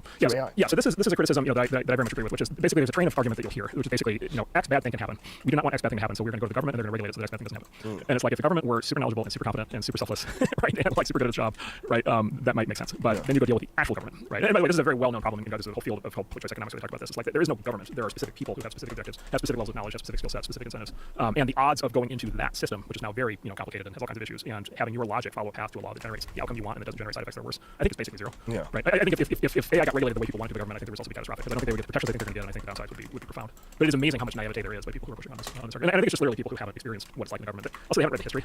I mean, there's so many historical examples of, Can't fucking dive, man. Banks, right? So we have the global financial crisis 2008. The big conclusion from that was what we call the too big to fail banks, right? Were too big, right? Which is why they had to be bailed out, right? And so the conclusion is that we have to make those banks much smaller. So they passed this law called Dodd-Frank in 2010. As a consequence of that, those banks are now much larger, right? The exact opposite of what they said they were going to do. And then the creation of new banks in the U.S. is dropped to zero because that law established this wall of regulation that you basically cannot afford to start a new bank to hire all the lawyers to be able to deal with laws. Whereas if you're JP Morgan Chase, you've got 10,000 lawyers, you can spend infinite amounts of time dealing with government. And so the law that was marketed at us as breaking up the big banks, causing them to be smaller, has actually achieved the exact opposite result. And what you see in the history of regulations, that happens over and over and over and over again.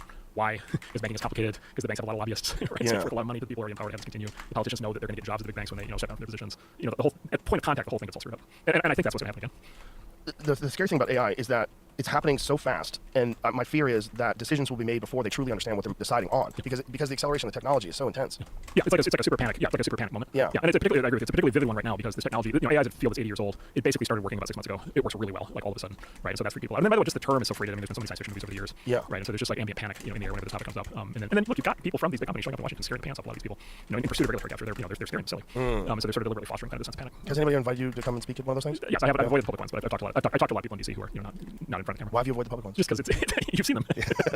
the public ones are not where the discussion happens. It's the public, like congressional hearings are to generate sound bites for each of those politicians to be able to then use in their campaign. Really? Yeah, there's no public. Well, half the time that people ask. This is the other fun thing is you see these people rolling, they ask these questions. The congressmen, senators, they're very clearly seeing questions for the first time because they were handed the questions by the staffer in the chamber, and you can tell because they don't know how to pronounce the words. And so that's like a kabuki theater basically side of things. And then there's the actual kind of backroom conversations. And so I'm talking to a lot of people who are kind of in the back rooms. Are they receptive to what you're saying? Look, again, it's complicated because there's a lot of different people running around with different motives. I would say the smarter ones I think are quite receptive, and I think the smarter ones are generally aware of kind of how these things go, and the smarter ones are thinking, yeah, it would be really easy to cause a lot of damage. But what you hear back is, the pressure is on. This White House wants to do that. He wants to put out a certain thing by a certain date. The senator wants to have a law. The press is on us. A lot of pressure, so we got to figure something out. And why are they trying to push it through by? I mean, sort of as fast as possible. Well, and then there's this rush thing, which is they're all kind of aware that Washington is kind of panic driven. They kind of move from shiny object to shiny object. So to get anything through, they kind of got to get it through while still in a state of panic. Like if it's no longer in a state of panic, it's harder to get anything done. So there's this weird thing where they kind of want it to happen under state of panic. By the way, the other really amazing thing is I can have two conversations with the exact same person, and the conversations go very differently. Conversation A is the conversation of what to do in the United States between the American government and the American tech companies, and that's generally characterized by the American government very much hating the tech companies right now and wanting to damage them in various ways, and the tech companies wanting to figure out how to fix that. There's a whole second conversation which is China, and the minute you open up the door and talk about China and what China's going to do with AI and what that's going to mean for this new Cold War that we're in with China, it's a completely different conversation. And all of a sudden it's like, oh, well, we need American AI to succeed, and we need American technology companies to succeed, and we need to like the Chinese, and it's a totally different dynamic. Like once you start that conversation. So that's the other part. And by the way, I think that's like a super legitimate, like actually very interesting and important question. And so one of my hopes would be that people start thinking outside of just our own borders and start thinking about the broader global implications of what's happening. I want to bring you back to what you're saying about the government and the tech companies. So you think the government wants to destroy these tech companies? So there are a lot of people in the government who are very angry about the tech companies. And well, a lot of it goes back to the 2015-2016 election. There's a lot of people in power today who think that the president in 2016 only got elected because basically social media, the internet companies. And then there's a lot of people in government who are very angry about it was going to be right there. Capitalism, get upset about those things. So there's a lot of general anti-tech kind of energy in Washington. And then these big tech companies, their approach to dealing with that is not typically to fight that head on, but rather to try to sort of co-opt it. And this is where they go to Washington. They basically say, you got us, we're guilty. Everything you say is true. We apologize. We know it's all horrible. And therefore, will you please regulate us? Right? And some of these companies run ad campaigns actually asking for new regulation. And then, but then the goal of the regulation is to get a regulatory barrier, right? To get to set up a regulatory regime like Dodd-Frank, where if you're a big established company, you have lots of lawyers who can deal with that. And then the goal is to make sure the startups can't compete, right? To raise the drawbridge. And this is what by the way. American business industry today. Think about all these sectors of American business: defense contracting, media companies, drug companies, banks, insurance companies. Get written on the list, right? Where it's like there's 2 or 3 or 4 big companies that kind of live forever, and then there's basically like no change. And then those companies are basically in this incestuous relationship with the government, where the government both regulates them and protects them against competition. And then there's the revolving door effect, where government officials, when they step down from government, they go to work for these companies, right? And then people recruited out of these companies to work in government, right? And so we think we live in like a market-based economy, but in a lot of industries, what we have are basically cartels, right? You have a small number of big companies that are basically have established basically a sort of a two-way parasitic relationship with the government, where they're sort of both sort of controlled by the government, but also protected by the government. And so the big tech companies would like to get to that state. Like that is a very desirable thing, because otherwise they're just hanging out there subject to being both attacked by the government and being attacked by startups. And so that's the underlying game that the big companies keep trying to play. And of course, it's incredibly dangerous for multiple reasons. One is the power reason we talked about. 2 is just stagnation, right? When this happens, whatever market that is just stops changing. And then 3rd is there's no new competition, right? And so those companies over time can do whatever they want. They can raise prices, they can play all kinds of games, right? Because there's no market forces causing them to try to stay on their toes. This sounds like a terrible scenario that doesn't look like it's going to play out well. Yeah, I think it's set up. Right now it's not good, right? Right now the path that we're on is not good. Like this is what's playing out. The sort of, I mean, it would be nice if there was more popular outrage. Having said that, this is a new topic, and so I understand that people aren't fully aware of what's happening yet. But the other thing is like it may be the other reason for maybe mild optimism might be the open source movement is developing very quickly now. And so if open source AI gets really good before these regulations can basically be put in place, like they may become somewhat of a moot point. Really? And so yeah, for anybody looking at this, you want to look at both sides of this, you want to look at what both companies are doing. How would open source mitigate all these issues? It basically just says instead of this technology being something that's owned and controlled by big companies, it's just going to be technology that's going to be available to everybody, right? And you'll be able to use it for whatever you want, just like I will. And it's the same thing that happened for it's the way the web works. It's the way that anybody can download a web browser. It's the way that anybody can install these free operating systems called Linux. It's one of the biggest operating systems in the world. And so just basically this idea, Wikipedia or any of these things, where it's sort of a public good. And so it's available for free to anybody who wants it. And then there's communities of volunteers on the internet and companies that actually contribute a lot into this because companies can build on top of this technology. So the hope here would be that there's going to be open source movement kind of counterbalancing what the companies do. And if the open source movement does take hold, if people recognize this as being a real serious threat and start applying, just using whatever it is, whether it's Minds or the various open source social media networks, don't you think the government would somehow or other try to regulate that as well? If they've already got control over Facebook and Twitter. And well, that's the threat. So the threat always is that they're going to do that. And that is what they're threatening to do. That there is energy in Washington by people trying to figure out how to regulate or ban open source. And so that banning open source, like interfering at that level, carries consequences with it. And so forth. And there are proposals. There are serious proposals from serious people to do what I'm about to describe. Do you run a software program on everybody's own computer, right, watching everything that they do? Because you have to make sure that they're not running software that's supposed to be running. Do you have basically an agent built into everybody's chip, so there's not running software that's not supposed to be running, right? And then what do you do when somebody's running unapproved software? Do you send somebody to their house to take the computer away, right? And then somebody, like, if you can't do that, like, there's a proposal for the AI safety people have a proposal that basically says if there's a rogue data center running AI that is not registered with the government, not being monitored, there should be airstrikes, right? Jesus. Yeah, the Time Magazine, big piece of Time Magazine about 2 months ago, where one of these guys who runs this kind of AI risk kind of world says clearly we should have military airstrikes on data centers that are running unapproved AIs because it's too dangerous, right? And yes. Pausing AI development isn't enough. We need to shut it all down. So who the fuck is this? So this is this guy. This is one of the leaders, Siskandy Malyakovsky, and so he's one of the leaders of decision theorist. So he's one of the leaders of what's called AI risk. So one of the anti-AI groups. He's part of the Berkeley environment that we were talking about before. So he says the key issue is not human competitive intelligence, as OpenLitter puts it. It's what happens after AI gets too smarter than human intelligence. Key thresholds there may not be obvious. We definitely can't calculate in advance what happens when, and it currently seems imaginable that a research lab would cross critical lines without noticing. Is that a real issue? Well, so I don't think so. I don't think so, but it is significant if you go further down. What he says in that is he says, first of all, we need to do the airstrikes. What? I think it's in this article, or if it's not, it's in another one where he says we need to. The word he uses, I think, is we need to take the risk of nuclear war. Well, because the problem is, okay, we're striking data centers. Does that mean we're striking data centers in China? And how are the Chinese going to feel about that? Right? And how are they going to retaliate? Right? So like you go down this path where you're worried about AI getting out of control, and you start advocating basically a global totalitarian, basically surveillance state that watches everything, and then basically takes military action when the computers are running software you don't want it to run. And so the consequences here are profound. It's a very big deal. Has this guy spoken publicly about this? Oh yes, but for 20 years. Yeah, he was just not taking. He was not widely known until about 6 months ago when all of a sudden ChatGPT started to work, and he just took everything he said publicly before and he applied it to ChatGPT.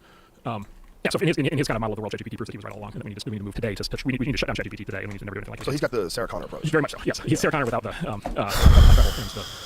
that's a deal. So that's the funny thing. Okay, so he's part of a movement they call themselves AI risk or X risk or AI safety, and it's one of these Berkeley San Francisco things. It's basically the killer AI kind of theory. So there's that. We can talk about that. But what's happened is, here we go. Moratorium being violated, we will destroy a rogue data center by airstrike. Oh my God. Yes, this guy's insane. Preventing AI is considered a priority above preventing nuclear exchange. Allied nuclear countries are willing to run some risk of nuclear exchange if that's what it takes to reduce the risk. A full nuclear exchange kills everyone. Yes. How could you say that? That's so crazy. Yes. Oh, he's a loon. Well, so he's very serious. His views have traction in Washington. There are quite a few people in Washington who are worried about this. But here's what's interesting. So he and people like him, this whole group of people who work on this, have been worried about this and developing theories about this for 20 years, and they've been publishing on this and talking about this. And it was kind of abstract, like I said, until 6 months ago. And now they're getting some traction. And their ideas being taken seriously. They're worried about literally people dying. There's another set of people who are trying to control AI, who are like the social media censors that are trying to control what it says. And so what's happened is the AI safety movement that was worried about people dying has been hijacked by the people who want to control what it says. And it turns out those groups of people hate each other. So the safety people think that the other group is called the alignment people. The safety people who are worried about people dying think that the alignment people are hijacking the critically important safety movement in order to basically control what the thing says. The people who want to control what the thing says think that the AI safety people worried about killing everybody are like lunatics, and they call each other names all they want. The original group, his group, has renamed themselves from AI safety to they now call themselves AI not kill everyoneism, because they're trying to just get it like focused on what they call like actual existential risk. But the overall movement has been taken over by the censors, right? And so and what's happening is in Washington these concerns are getting conflated, right? And so they sort of bait the hook with it might kill everybody, and then what comes out the other end is basically a law restricting what it can say, right? And so this is the level of panic and hysteria and right, and then potentially like again very kind of damaging, potentially catastrophic, legal things are going to happen on the other side of this. I just can't imagine a sane world where someone would take that guy seriously. Airstrikes, a full nuclear assault is preferable to AI taking over. So his argument is once you have this quote unquote runaway AI that's just like overwhelmingly smarter than we are, then it can basically do basically you can do whatever it wants, and it basically has a relationship to us like we have the ants, and like you step on an ant and you don't really care, right? And you can build as many ant-killing machines as you want. Is there no fear of that if you extrapolate AI technology into the future? I don't think so. And I don't think so. And I have a bunch of reasons for thinking that. I'll just give you a very basic one. One of the things that they say is basically anything smarter is always in charge of anything dumber, right? So if you have a smarter thing, it's going to be in charge of a dumber thing. A smarter person is going to be a smarter thing is going to be able to talk. A smarter person in anything. A smarter thing will ultimately always be in charge, be able to win whatever political contest, or be able to take control power. To which my response is, does our society seem like one that's being run by the smart people? Right. Like if you take all the smartest people you know in the world, are they in charge? Right. And who are they working for? And would you say that the people they're working for are smarter or dumber than they are? Right. And so I think that the whole basis for this like smart always wins versus dumb is just like not right. Number two, there's this anthropomorphizing thing that happens where and you see him doing it in the NSA. He basically starts to compute motives, right? So it's like basically that the AI is going to be some level of self-aware, basically it's a Terminator scenario, like it's waking up and it's going to decide to take us with them scenario. But like it's not what it is, it's not how it works, right? What it does is it basically sits there and you ask a question and it answers you and hopes that you're happy with the answer. Like we're not dealing with for now though. For now, but like that's how it's built. Right. And again, here's another reason I don't believe it is because the great surprise of ChatGPT is a technology called large language models, which is based on a research breakthrough in 2017 at Google, which is called the Transformer. It took the technical field completely by surprise that this works, right?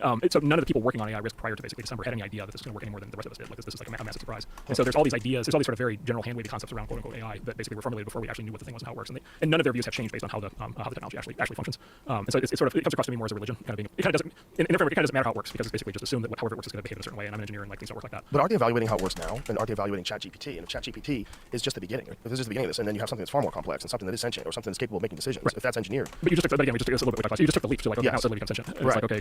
We don't know why humans are sentient. Well, let's not even use the term sentient, but capable of rational thought or decision making. But those are two different things. Right, but if it decides things, But if there's no if it ifs. starts making actions and deciding things, this is the worry, that it becomes capable of doing things. But there's no, yeah, so it will be capable of doing things. It will have, there's no its, there's no genie in the bottle. For now. For now. Right. But isn't it possible So that this that's is the other- developed? Okay, so this is the other thing that happens. So this is the line of argument. So I actually looked this up. This is a line of argument that's very commonly used, as you represented in this world. It's actually Aristotle identified this line of argument, and he calls it the argument for ignorance, by which he means the argument for lack of evidence. Right. And it's basically the argument of, well, you can't rule out that X is going to happen. Well, the problem is at that point you can't rule anything out. Right? At that point you have to plan for every conceivable thing that you could ever imagine, and you can never disprove anything, so you can never have a logical debate. Right. So at that point you basically slip the bounds of reason. You're purely in religious territory. Because so how does science work? Science works when somebody formulates a hypothesis, and then they test the hypothesis. And the basic requirement of science is that there's a testable hypothesis that is what they call falsifiable. So there's some experiment that you can run to basically establish that something is, the hypothesis is not in fact true. And this is basically how science has always worked. And by the way, there's always a way to measure, right? What is the actual progress you're making in the experiment that you're doing? And all this like AI safety stuff that I've been able to find and read, like there's none of that. There's speculation. There's no hypothesis. There's no test. There's no example. There's no evidence. There's no metric. There's no nothing. It's just speculation, right? But we can sit here and speculate about millions of things. Right? We can speculate about independent alien invasions and argue that society should spend the next 100 years that because we can't rule it out. And so we just as human beings, we do not have a good track record of making decisions based on unfounded speculation. We have a good track record of making decisions based on science, right? And so the correct thing to do for people worried about this is to actually propose experiments, right? Be able to propose a scenario in which the bad thing would actually happen, and then test to see whether that happens, right? And so like design a system that shows like the first glimmer of any behavior that you're talking about, right? That was nasty.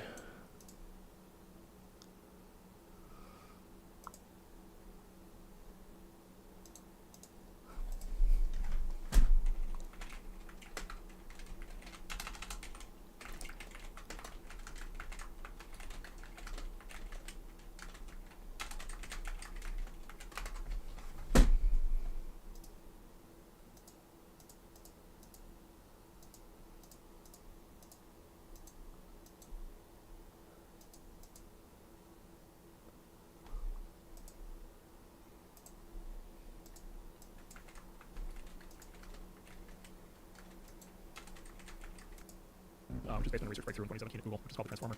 It took the technical field completely by surprise that this works, right? So none of the people working on it actually. Is just that it becomes capable. In this world, it's actually Aristotle identified this line of argument, and he calls it the argument for ignorance, by which he means the argument for lack of evidence. Right. And it's basically the argument of, well, you can't rule out that X is going to happen. Well, the problem is at that point you can't rule anything out. Right. That's the argument for ignorance, by which he means the argument for lack of evidence. Right. And it's basically the argument of, well, you can't rule out that X is going to happen.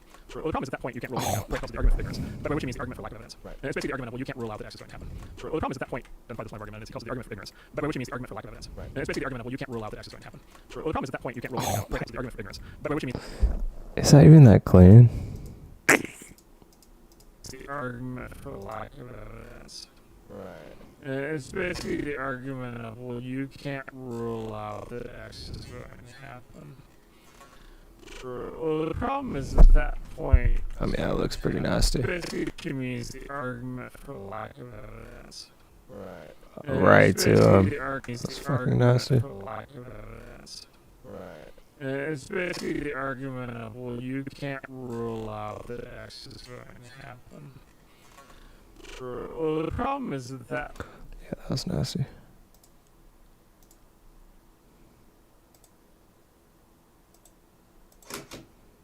Counter-Strike, by the way. Interesting.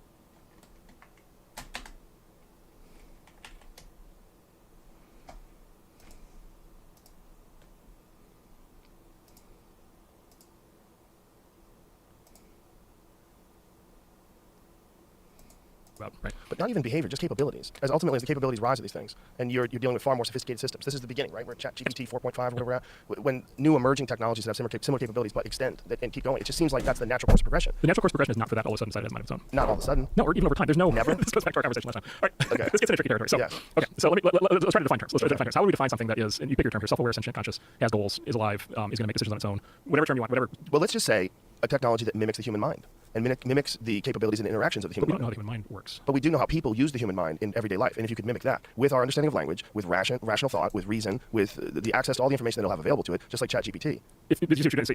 Yes. Right. Yeah, for sure. So there are these, I just read this article in Nature this week. There's a neuroscientist and a philosopher who placed a bet 25 years ago as to whether we would in 25 years know the scientific basis of human consciousness. And they placed a bet for a case of wine 25 years ago. And the neuroscientist predicted, of course, in 25 years we're going to understand how consciousness works, human consciousness, and the philosopher's like, no, we're not. 25 years passed, and it turns out the philosopher won the bet. Like, and then the neuroscientist just says openly, yeah, he's like, I thought we had it figured out by now. We actually still have no idea. Like sitting here today, sitting here today, the actual biological experts, scientists who actually know the most about human consciousness are anestheticians. The person who flips off the light switch in your brain when you go under for surgery. All we know how to turn it off. The good news is they also know how to turn it back on. Yeah. They have no broader idea of like what that is. And so again, there's this is what they call anthropomorphizing.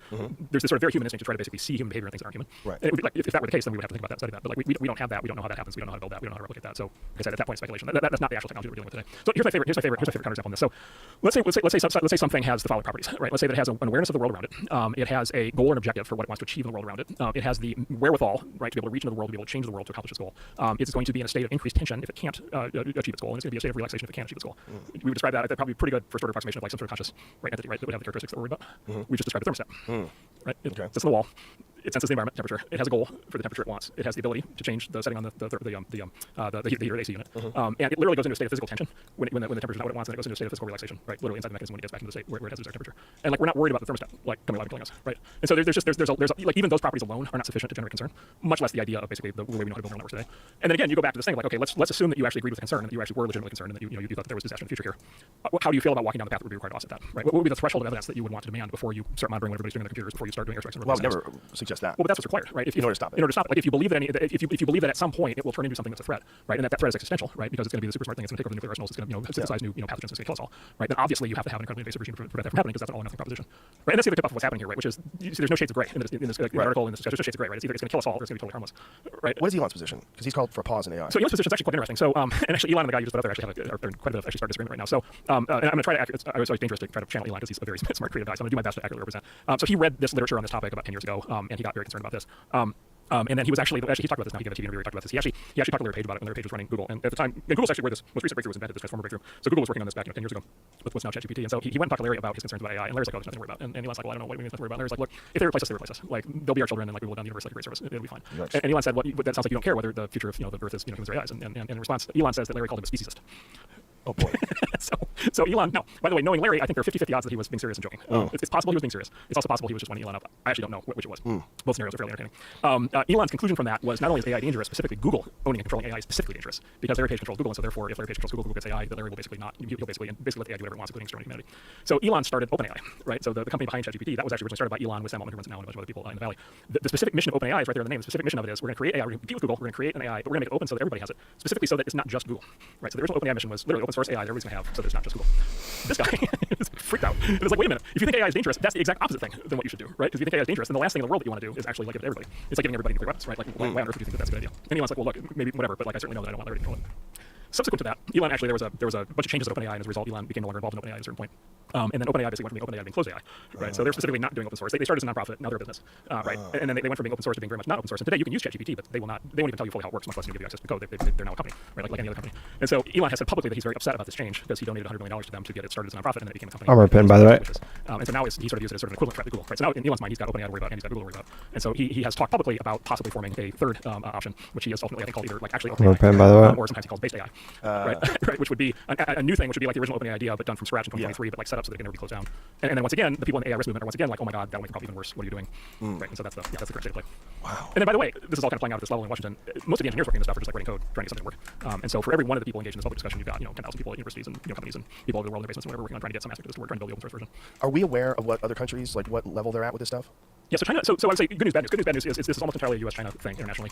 The UK had really the grenade is not killing him. That actually originally got Elon concerned, but DeepMind is being merged into the mothership at Google, and so it's going to be away from the UK and it's going to become more Californian. And then there's smatterings of people in other countries, other European countries. They're experts at various universities, but not that many. Most of it is in the U.S., most of it is in California in the West, and then there's China. So good news, there aren't 20 other countries that have this, but there are two, and they happen to be the two big ones. And so there's a big corresponding Chinese development effort that's been underway for the last 15 years, just like the efforts in the U.S. China's actually very public about their AI kind of agenda mission. They talk about it, they publish it, and of course they have a very different theory of this than we do.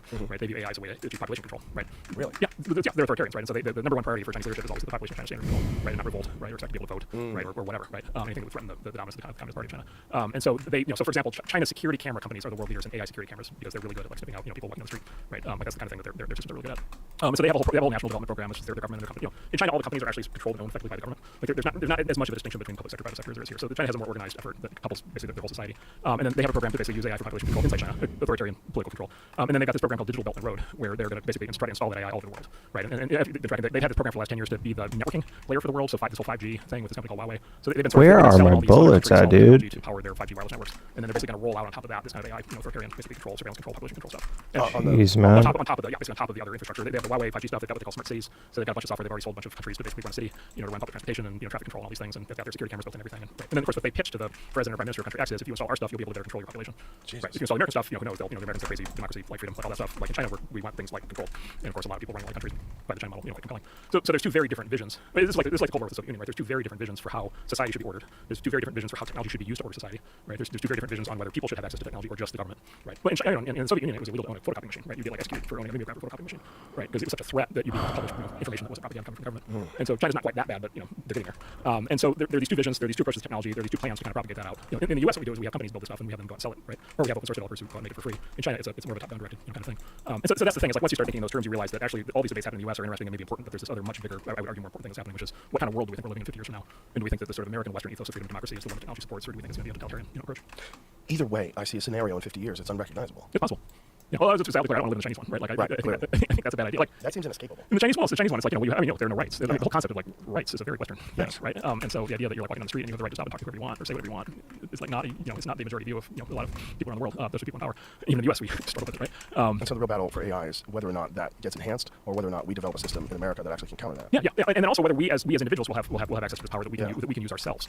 So the movie, the novel became a movie, but 1984, right? This is sort of the Orwell totalitarian kind of thing that people use as a metaphor. So the technology in the novel 1984 was what Orwell called the telescreen, and basically television. And basically the idea was television with a camera in it, and the idea was every room you had a telescreen in every room in your house, and it was broadcasting propaganda 24/7, and then it was able to watch you, right? And that was the method of state control in 1984. There's this guy who rewrote 1984 in a book called Orwell's Revenge, and in that book what he does is he said, okay, we're going to use that same setup, but the telescreen instead of being a one-way system is going to be a two-way system, right? So the telescreen is going to be able to broadcast propaganda and watch the citizens, but also it's going to be able to people can actually put out whatever message they want, right? Free speech, people say whatever they want, and you're going to be able to watch the government. They have cameras pointing at the government, right? And then he rewrites the whole plot of 1984, and of course the point there is, right? If you equalize, if both the people and the state have the power of this technology at their fingertips, at the very least now there's a chance to have some sort of like actual rational productive relationship where there's still human freedoms, and maybe people actually end up with more power than the government, and they can keep the government from becoming totalitarian, right? And so in his rewriting, what happens is that people use rebels who want democracy, use the broadcast mechanism out to be able to ultimately change the system. And so that's the fundamental underlying question here as well, which is like, is AI a tool to watch and control us, or is AI a tool something for us to use to become smarter, better informed, more capable, right?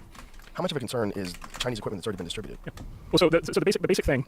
So we don't always know the specific answer to that yet, because it gets into complicated technical things, and it'd be hard to prove some of these things. But what we do know the following: we know that in the Chinese system, everything basically rolls up to and is essentially owned and controlled by actually not the state, it's the Chinese Communist Party, the CCP. So this party owns and controls the state, and the state owns and controls everything else. So for example, it's actually still illegal sitting here today for an American citizen to own stock in a Chinese company. People say that they do, and they have various pieces of paper that say they do, but actually there's a law that says that's not just this is an asset of China. It's not something you can sell to foreigners. And so they just have that model. And then if you're a CEO of a Chinese company, you have a political officer assigned by the Communist Party who sits with you right down the hall, right in like the office next to you, and basically you coordinate everything with him, and you need to make him happy.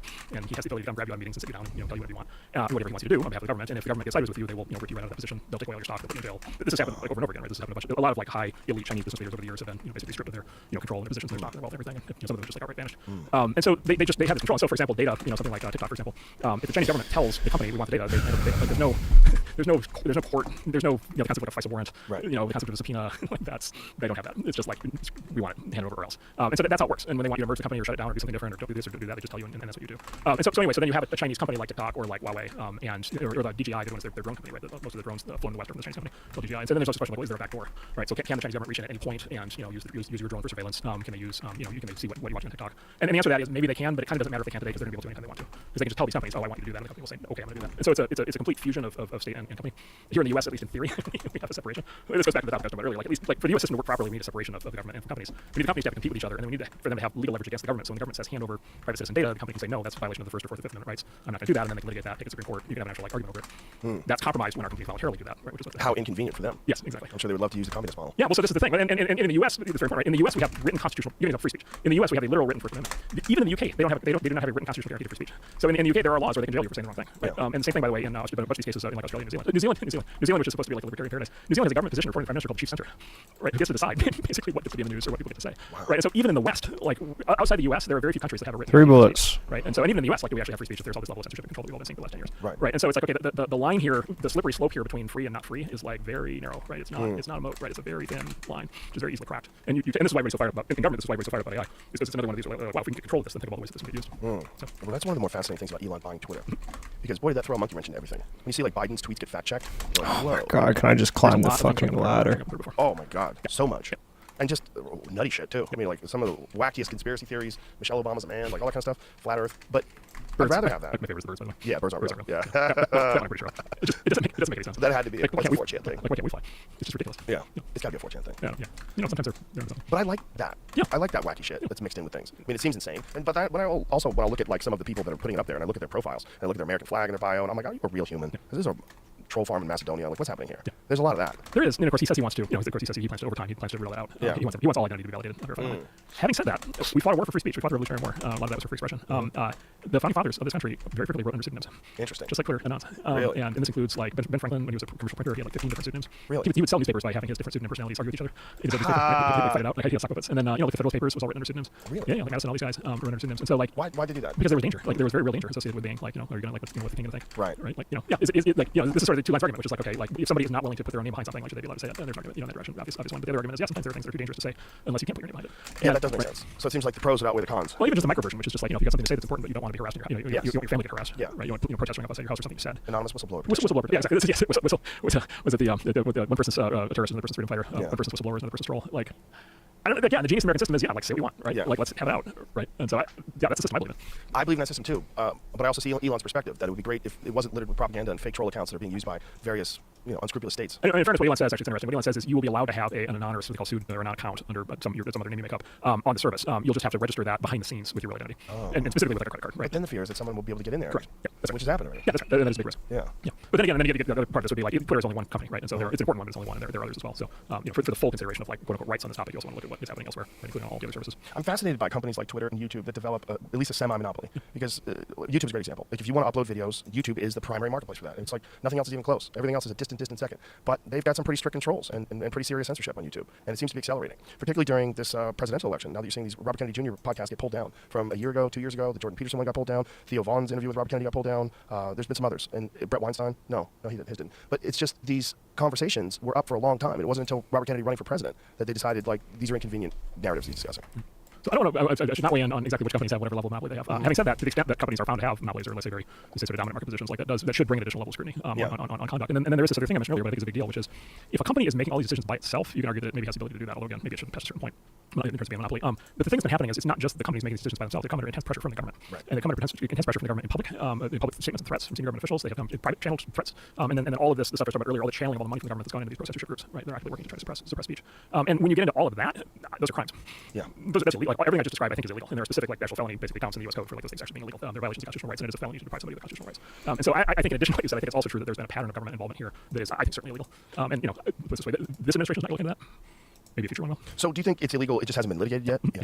Well, I think there's evidence of substantial criminality just in the Twitter files that have come out. You need to have somebody, prosecutors have to, You need, when you need class action lawsuits, right? You need to be able to carve it open with large-scale civil suits, or you need actual government investigation. But what has come out of the Twitter files, other than independent journalists researching it and discussing it and writing articles, it's not being covered with any significance in mainstream news. Well, the mainstream media has been on the side of censorship for the last 8 years. Like they've been on the table that we need to lock down speech right a lot more. So they're compromised.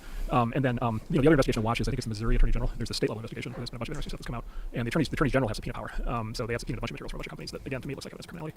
But again, you need prosecutors. You need a political force of will and desire to investigate, prosecute crimes, and to engage in that battle because it's going to be a battle. Yeah. And if it's private litigation, you need to try to do a big class action suit. You need to be prepared to fight all the way to the Supreme Court. And there's a lot of money involved in it. When you're seeing this play out and you're looking at likely scenarios, and like how does this resolve? How do we come out of this? I think it's a big. I think it's a big collective. It's a fight. Like this is one of those where it's like, what do we want, right? And the we here is like all of society, right? And if we decide that we want the system to keep working the way it's working, we're going to keep electing the same kinds of people who have the same policies. Do you think that most people are even aware of all these issues, though? No, I mean certainly not, and that's a big. There's always an asymmetry, right, between the people who are doing things that people aren't aware. But like again, it's like, what do we want? Are people going to care about this or not? If they are, then they're going to at some point demand action. It's a collective action problem, right? People have to come together in large numbers. But will it be too late? This is the question. Like, imagine a scenario where Elon never buys Twitter and Twitter just continues its practices and even accelerates it. I mean, and that's my concern. Again, this goes back to my concern about the AI lockdown. Right? Can I fucking dive, please? Used to put in place. I think what they're going to try to do to AI for speech block control is like 1,000 times more dangerous than what's happening on social media, right? Because it's going to be your kids. You asking AI, what are the facts on this, and it's just going to flat out lie to them for political reasons, which it does today. And like that to me is like far more dangerous. And that's what's happening already. And the desire is very clear, I think, on the part of a lot of people to have that be a fully legal blessed thing that basically gets put in place and never changes. Well, you're completely making sense, especially with this guy. What they've done with social media, and not even speculation, just the Twitter files. It's so clear, and it's This is the ring of power thing, right? It's like everybody's in favor of free speech in theory. It's like, well, if I can win an election without it, I could ring of power. Right? And then the American system is set up so people have the ring of power. Like the whole point of like balance of terror between the three branches of government and all the existence of the Supreme Court and the due process protections in the Constitution. It was all to prevent government officials from being able to do things like this with impunity. Yeah. The founding fathers saw the threat. It's actually remarkable how clearly the founding fathers saw the threat, given that they were doing all of this before. It is pretty amazing. But they saw the threat. Yeah, they had a pretty profound understanding of human nature and applied to power. This is it's such an uneasy time because you see how all these forces that are at work and how it could play out, how it is playing out with social media, how it could play out with AI, and electing leaders that are going to see things correctly. Like I haven't seen anybody discussing this, especially not discussing this the way you're discussing it. Well, and when the speech is made, right, to justify whatever the controls are, it's going to be made in. So the speech is not going to be right. So that's the cyber. Yeah. Right. And that's already started. Like if you look at the public statements coming out of DC already, like that is the because of course that's what they're going to do. How they frame it? How is it protecting us? Well, we need to protect. We need to protect people from dangerous this and that. We need to protect people from hate speech. We need to protect misinformation. It's the same arguments. It's essentially the same. It's effectively the same arguments you've seen in social media for the last decade. I just don't know how we publicly turn that narrative around because there's so many people that have adopted it like a mantra. Yeah. They just say that mantra and they just think that they're doing the right thing. Hate speech, disinformation, misinformation. Let them take care of it. They're doing the right thing. So here's the white pill. Here's the reason for optimism. So Gallup has been surveying American citizens' trust in institutions for 50 years. A lot of people think all this stuff started with the internet. It turns out it didn't. It turns out there's been a collapse of faith in the it's basically been a straight line down almost every major. Where's my team at? So, I'll talk about government newspapers in a second, but basically any religion, you go right down the list, police, big business, education, schools, universities. You chart all these things out, and basically they're all basically straight lines down over 50 years. There's two ways of interpreting that. One is greater level of cynicism, incorrect. Yeah. And of course, the theory goes to start in the 70s because of the hangover from Vietnam War and Watergate, and then a lot of the hearings that kind of exposed government corruption in the 70s that followed, right, sort of down the slide. The military is the big exception. The military took a huge hit after Vietnam. We as Americans have decided that we can have faith in the military even if we don't agree with the missions that they're sent on. So that's the exception. But everything else is sort of down to the right. The two that are like the lowest and have had the biggest drops are Congress and Federal. So the population. Armor pin, by the way. Armor pin, by the way. People are not.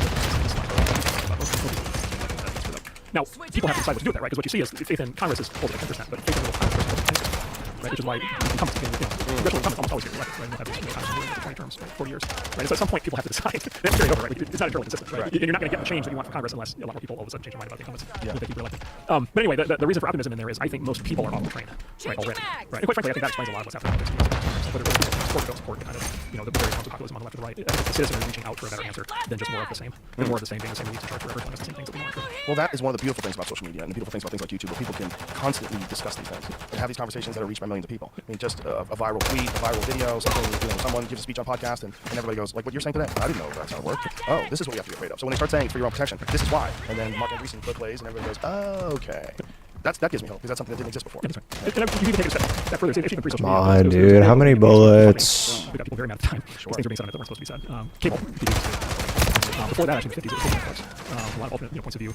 Basically, took sort of flower differences by books. And then newsletters. That's why I say the Soviets outlawed nuclear machines, right? Early 400s, but there was a whole newsletter phenomenon that had a lot of movements in the 50s, 60s, 70s. So it's sort of this sequential way to look at it is basically, the way to think about it is media and thought centralized to the maximum possible level of centralization control by around 1950, right? Where you basically have two television networks, you have one paper per city, magazines, right? You just had your two political parties, right? You just everything was like locked in hard, right? And basically technology in the form of all of these media technologies and then all the computer and information technologies and basically decentralized and unwinding that all centralized control. More or less being over 7 years. So as I defend this process, by the way, it led to some fighting. This is the significance of it. What if each of us has a super Is this real? Is this real, man? Company that's doing that for us, or it's sort of thing. And what if it has the ability to analyze all the information? And what if it has the ability to basically say, look, on the topic, I'm going to go start the internet, I'm going to come back, and I'm going to synthesize information, I'm going to tell you everything. Right? So that would be logical that that would be another step in the process. Yes. Right? And by the way, maybe the most important step of all, right? This is the one where it can actually be like, okay, I'm going to be able to legitimately think on your behalf. Right? They're actually correct with people who are confident here. It seems to me that you have more of a glass half full perspective on this. Are you open-minded and just analyzing the data as it presents itself currently and not making judgments about where this is going, or do you generally feel like this is all going to move in a good direction? So my day job is to, and we meet every day all through the year with all these incredibly smart kids who have this incredibly all these they want to build businesses around them, or they want to source them, or they want whatever. They want to build, they want to make these things happen. They have business to change these ways. They have the technical knowledge to be able to do these things. There's a pattern of these kids doing amazing things. Apple alone just passed the entire value of the entire UK stock market. Right? So an Apple was two kids in a garage in 1976. It was a crazy idea that people should have their own computers. It was a crazy idea at the time, right? And so like it doesn't, usually it doesn't work, but when it does, like it works really, really well. And this is what we got the microchip, and this is how we got the PC, and this is how we got the internet, and all these other things.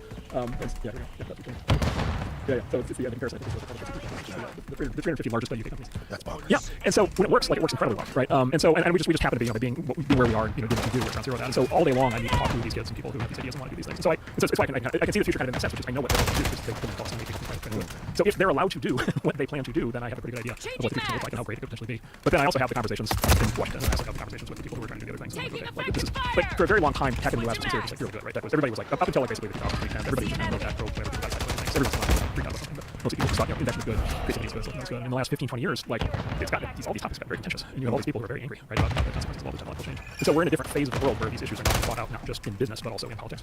And so I also have those conversations. And those are like And so I'm always trying to kind of calibrate between what I know is popular versus what I'm trying to figure out screwed up. When you have these conversations with people behind the scenes, are they receptive? Are they aware of the issues of what you're saying in terms of just freedom of expression and the future of the country? You might bucket it in like 3 different buckets. There's a set of people who just basically don't like Silicon Valley tech, internet, free speech, capitalism, free markets.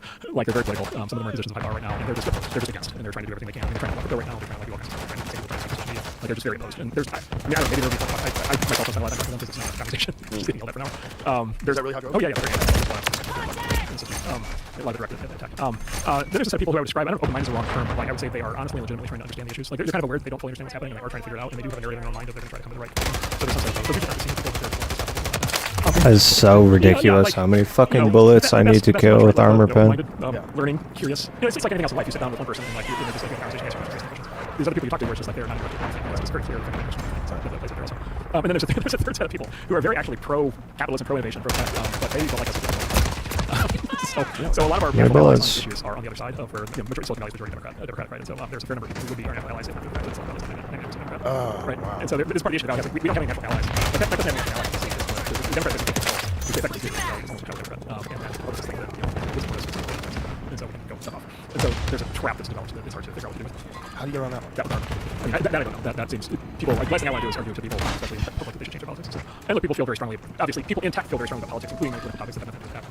And so asking somebody to change their views on some other political issues so that they're not arguing for flies. So wow. So there's a bit of a stall there, but yeah, it goes back. Yeah, people gotta decide what they want. You seem like you enjoy all this madness, though. You really do. I'd rather be in the middle of it than not. Yeah, it would be very frustrating being outside. Even more frustrating. Being involved in it. Well, look, here's the other thing. These issues become really important, right? Like, I'll even credit Colin because example, like that was a bad water. That didn't matter. Like now it matters a lot because like it's the future of speech and politics and so it's like taking thoughts. We even talk about warfare. Like AI is not really about weapons, right? Like basically every important thing happening in the world right now has a technological component to it. Right? Anything all the climate changes are happening caused by time. So the other argument would be Mark, grow up. Like of course these are all going to be big fights because these are now you're now involved in all the big issues. Yeah. And maybe that's well, that seems definitely also the case. Yeah. It's just people are always so scared of change, and change today when we're talking about this kind of change, you're talking about monumental change that happens over a very short period of time. Yep. Yes. That's a big freak out. Yes. Yeah, I mean, what are we looking at in 50 years? Really? You enjoy it. Look at you. I do enjoy it. I love that you enjoy it, though. Douglas, Douglas Adams wrote a book, formulation said he said it's well-generated. He had a different theory. He said it's well-generated like age. He said if you're people react to technology in 3 different ways. If you're below the age of 15, whatever is the new thing is just how the world always worked. If you're between the ages of 15 and 35, whatever's the new thing is exciting and hot and cool, and you might be able to get a job and make a living. And you think if you're above the age of 35, it's whatever new thing is unholy, right? It's sure to bring about the downfall of civilization. I guess that's true in culture. It's true in music. It's true in movies, video games. Yeah. So I think maybe what just has to happen is just time needs to pass. The fight is all, I don't know, it's like whenever the new thing happens, the fight's always pretty much a 50-year-old. Do you resist any technology in your own personal life? That's a good question. I don't personally. Instead, we do have an 8-year-old, and he does get screen time, but it is controlled. So we're a little bit, we use it as a tool. We're not absolutists. Like we're not, there's people running around who keep kids off all this stuff. But by the way, it's not. We want him to be, fully up to speed. We want him to be an engineer. Not the expert is likely. We want him to know how to use technology.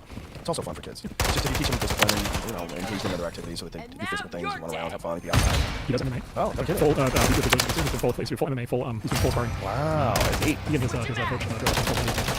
That's like wailing each other. Wow. Getting around, check each other out. So. Okay. Are you enjoying watching that? It's absolutely fantastic. Wow. And he loves it. So I keep watching the videos. And he just goes like right in there.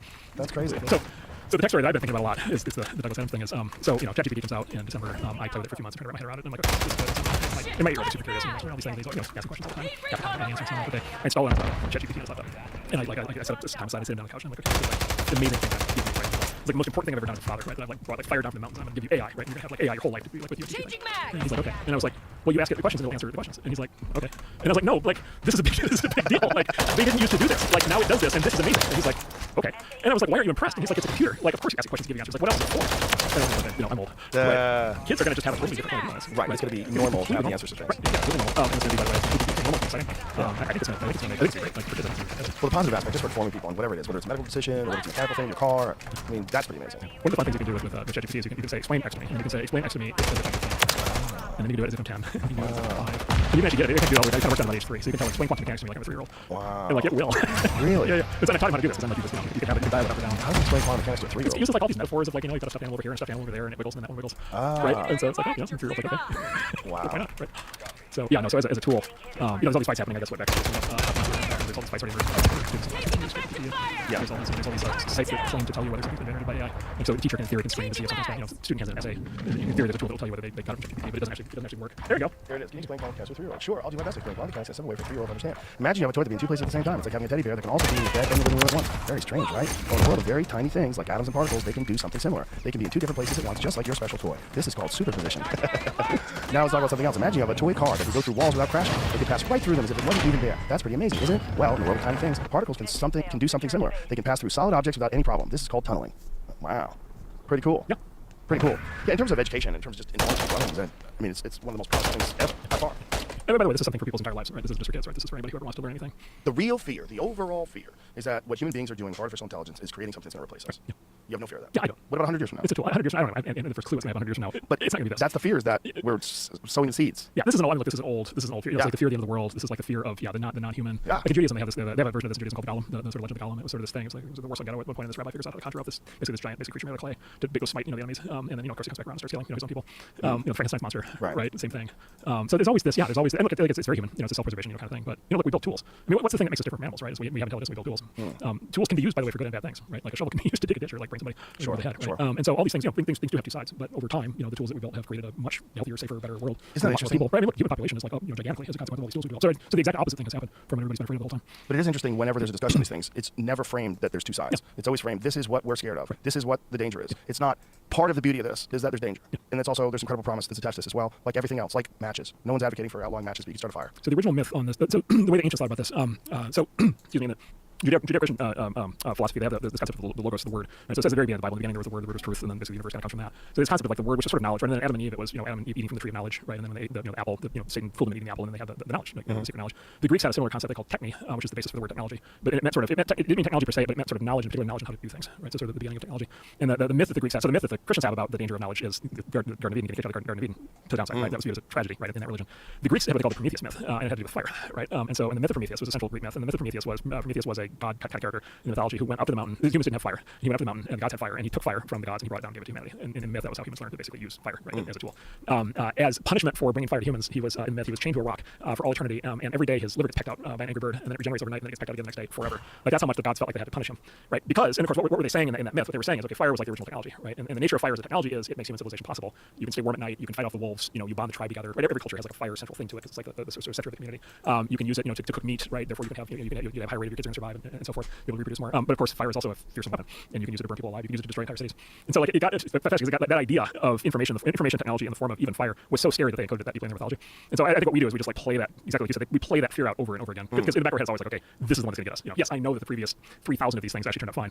Right? Amazingly, even nuclear weapons turned out fine. Right? Like nuclear weapons almost certainly prevented World War III.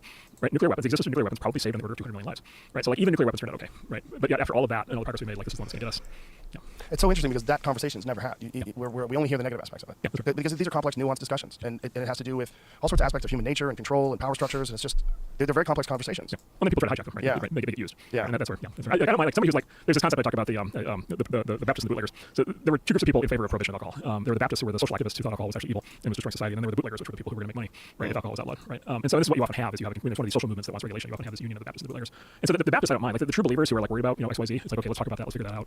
It's the bootleggers that like drive me crazy, right? It's the bootleggers who pick up that argument and they're working behind the scenes to achieve basically self-interest ends. Well, I have hope. I really do. I mean, I like to dwell on the negative aspects of it because it's fun. But one of the things that I have hope in is that there are conversations like this taking place, where this is a very kind of unique thing in terms of human history, like the ability to independently distribute something that reaches millions of people that can talk about these things. So this can get out there, and then other people hear this, and they'll start their own conversations about it, and articles will be written, and more people discuss it, and then look at this more nuanced perspective, because I think it is something that's incredibly complicated, and you can't deny that just what ChatGPT can do right now is extraordinary and very beneficial. Even if they just stopped it right there. Yeah. I mean, just right there, but it's not going to stop there. Want to see something crazy? Yes. Can I ask for something to be pulled up? Sure. Twitter. Go to Twitter. This just came up today. Because we've been talking about text, we've been talking about ChatGPT, so let's look at images for a moment. So we're going to do a search. Do a search on Midjourney, and then Chihuly, the artist Chihuli, Chihuly, Chihuli. Yeah, right there, that one. Okay, that's pretty good. Go two more. No, stay on that one. But go to that image of the shoe right there. There we go. Okay, so this is Midjourney. So this is the app that lets you create images. You describe words. You describe words and it creates images. It uses the same technology as ChatGPT, but it generates images. This is the prompt here was something along the lines of okay. so this is Midjourney. So this is the app that Midjourney.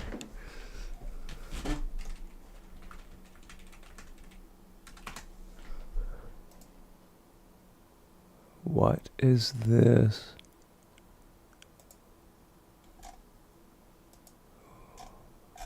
How do I use it?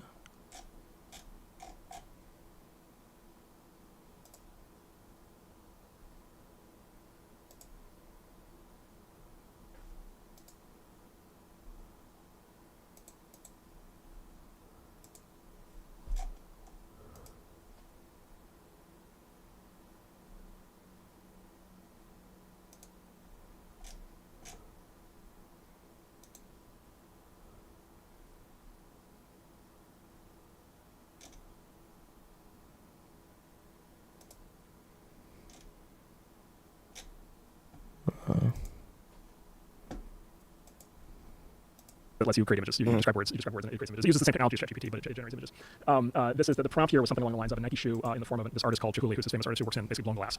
Is his art form. So this is a Nike shoe rendered in blown glass. And Chihuly's famous for using lots of colors. And so this has all the colors. So this does look exactly like his shoe would have looked. Yeah, this would be Chihuly. Yeah, this is Chihuly, skirt, billowing skirt.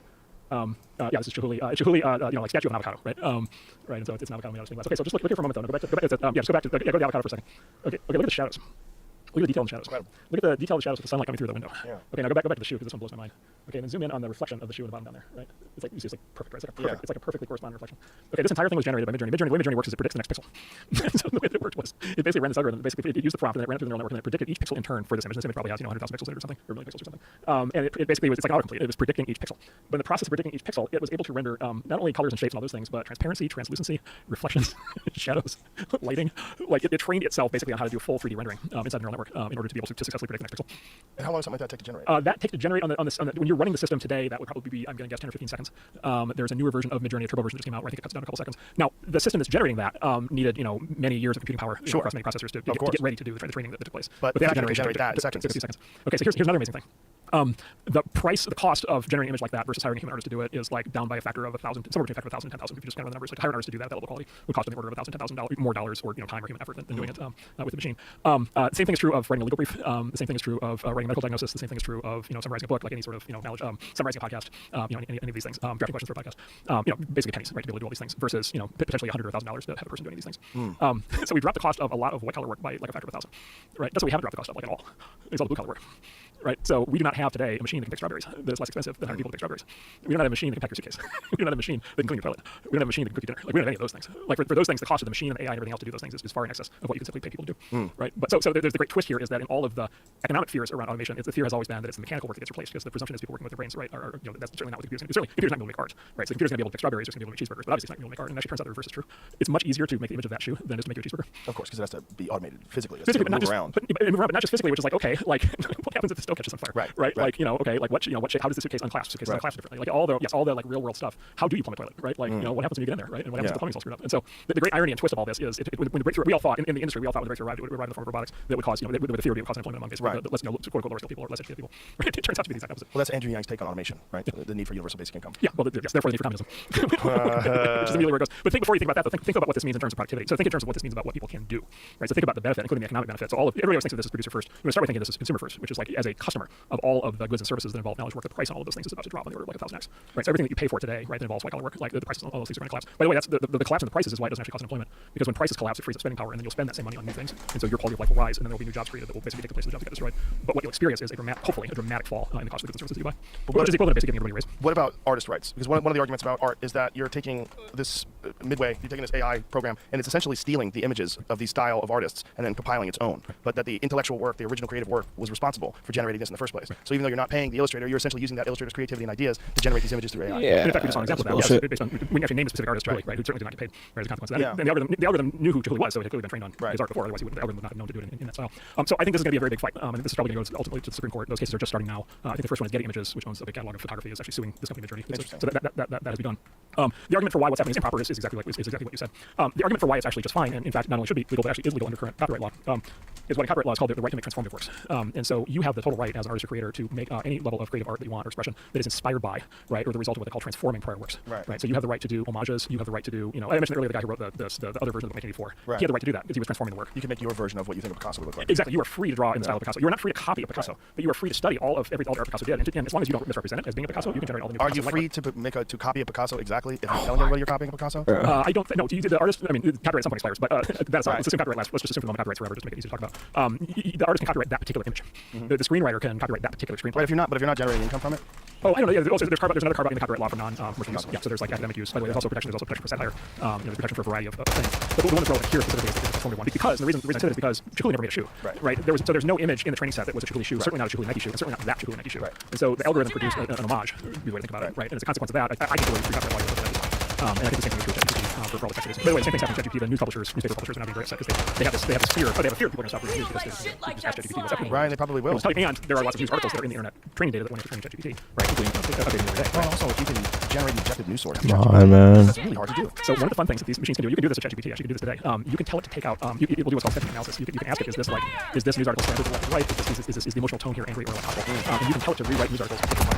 And you can tell take out any political bias, take out any emotional loading. Yeah, sure. Don't get up and fucking sprint when I'm spamming X. Right? Is that a copyrighted derivative or is that actually now something new that is a transformation of the thing that existed before, but it's different enough that it's actually fine for the machine to do that without copyrighting a problem? People, when they encounter objective information like objective news, they're always going to look for someone who has an analysis. Armor pin, by the way. Armor pin, by the way. Which is very interesting. I wonder how AI fits into that. So one of the things you can do, so you can ask it just straight up, give me the left wing view on this, or give me the right wing view on this. Or by the way, you can also I do this a lot. Is like you can create two personas. You can say I want left wing and right wing, and I want left wing. Armor pin, by the way. Here's another thing it'll do is you can tell it to write in the style of any person whose sensibility you admire. Right. So take somebody who you really take RFK. You can say analyze this topic for me, adopt the persona of RFK, and then analyze the topic for me, and it will use all of the training data that it has with respect to everything that RFK has ever done and said, how to look at things, how to do what it does. It will produce something that the odds are going to be similar to what the other person is going to say. But you can do the same thing for Peter Hotez. You can do the same thing for authority figures. You can do the same thing for what would Jesus say? Right? Literally, what would Jesus say? Wow. And it will. Again, it's not Jesus saying it, but it's using a complete set of text and all accounts of everything. It's going to produce something that is What a bizarre world we're in the middle of right now. Exactly. And so you can channel it. It's a fascinating thing. You can channel historical. You can channel. Like, okay, here's a good example for how kids are going to do this. It's like, okay, I'm worried about the Civil War. Okay, let's talk about it. Let's get that question. But again, it's not like you're not, of course, actually talking to but you're talking to the sum total of all written expression, all books ever written about Lincoln. Right? So yeah, it'll have to do that. Because what is a 20-year-old going to look like that's born today? When they hit 20, like what kind of access to information, view of the world, understanding of things, instantaneous knowledge? What if any thoughts do you have on things like Neuralink and the emerging technologies of human neural interfaces? Yeah, so this is the this is what AI safety people describe as like out, or the the fallback position or something, which is okay. We can't beat in front of them. Yeah. So right. Maybe we just need to like upgrade everybody's intelligence. Maybe we those kind of fuse man machine. Maybe. Yeah. Look, the technology is very serious technology. It's like the technology is for real that they're working on. Like that they and people like them are it's all for real. People have been working on ideas underneath this for like 30 years. Things like MRIs.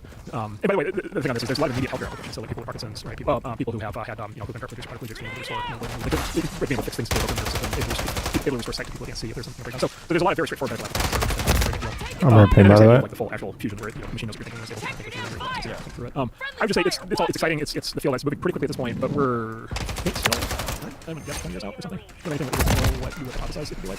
But maybe I'll be surprised. 20 years ago. That's not long ago. It seems so recent. Time does fly. Yeah, that seems they're, very recent. they're starting to be able. There have been papers in the last 6 months. There are actually people using this technology, specifically the same kind of thing that we just saw with the shoe. They're figuring out how people claim to now know how to do a brain scan and be able to pull out and the image. Now this is brand new research, and some people are making a lot of claims on things. I don't know whether it's actually relevant. There's a bunch of work going into that. There's a bunch of work going into whether it can basically get words out. Right? If you're thinking about words out. Yeah. So this is the okay. So AI recreates what people see by reading their brain scans. A new artificial intelligence system can reconstruct images of a person, the images a person saw based on their brain activity. Yeah, so the claim here is that those will be the original images on top. And as you're looking at them, it'll do a brain scan, and it'll feed the results of the brain scan into a system like the one that does the shoes. Right? And then that system produces these images.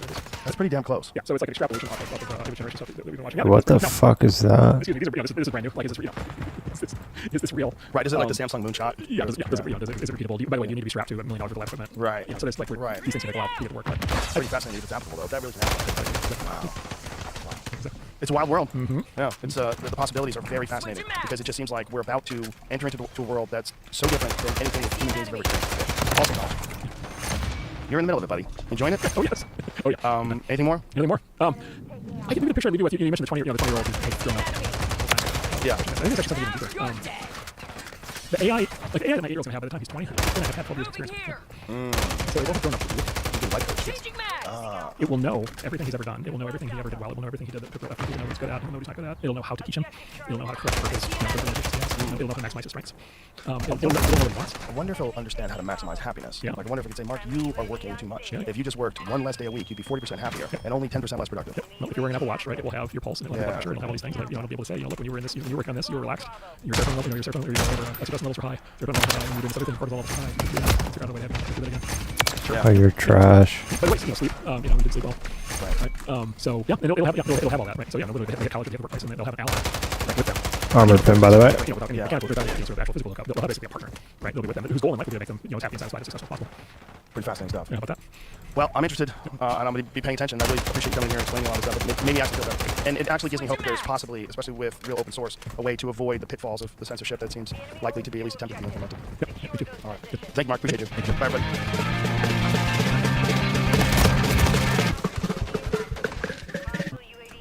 Na, na, na, na, na, na, na, na, na. Armor pin, by the way, loving it. Armor pin. Can we shoot through any of the walls? Some sick armor pin.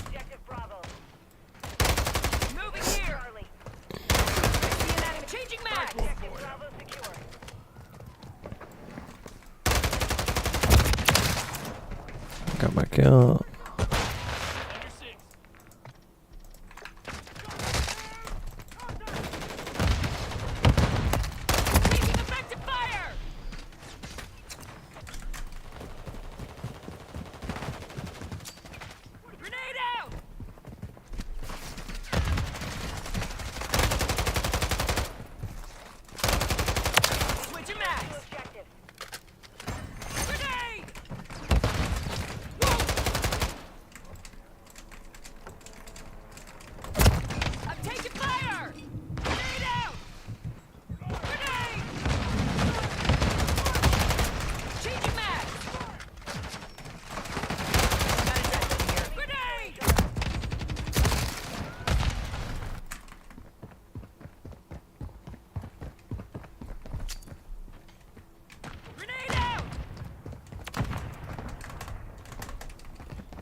Shut down a smoke. It's not what I meant to do.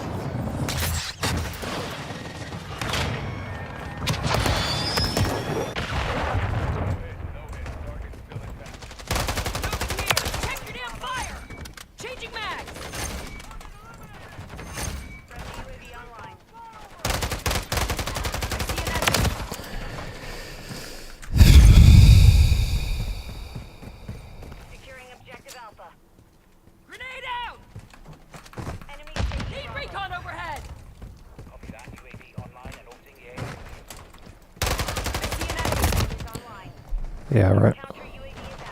Right, Iron's Hearts as well. Alright.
Fucking toilet.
Good night.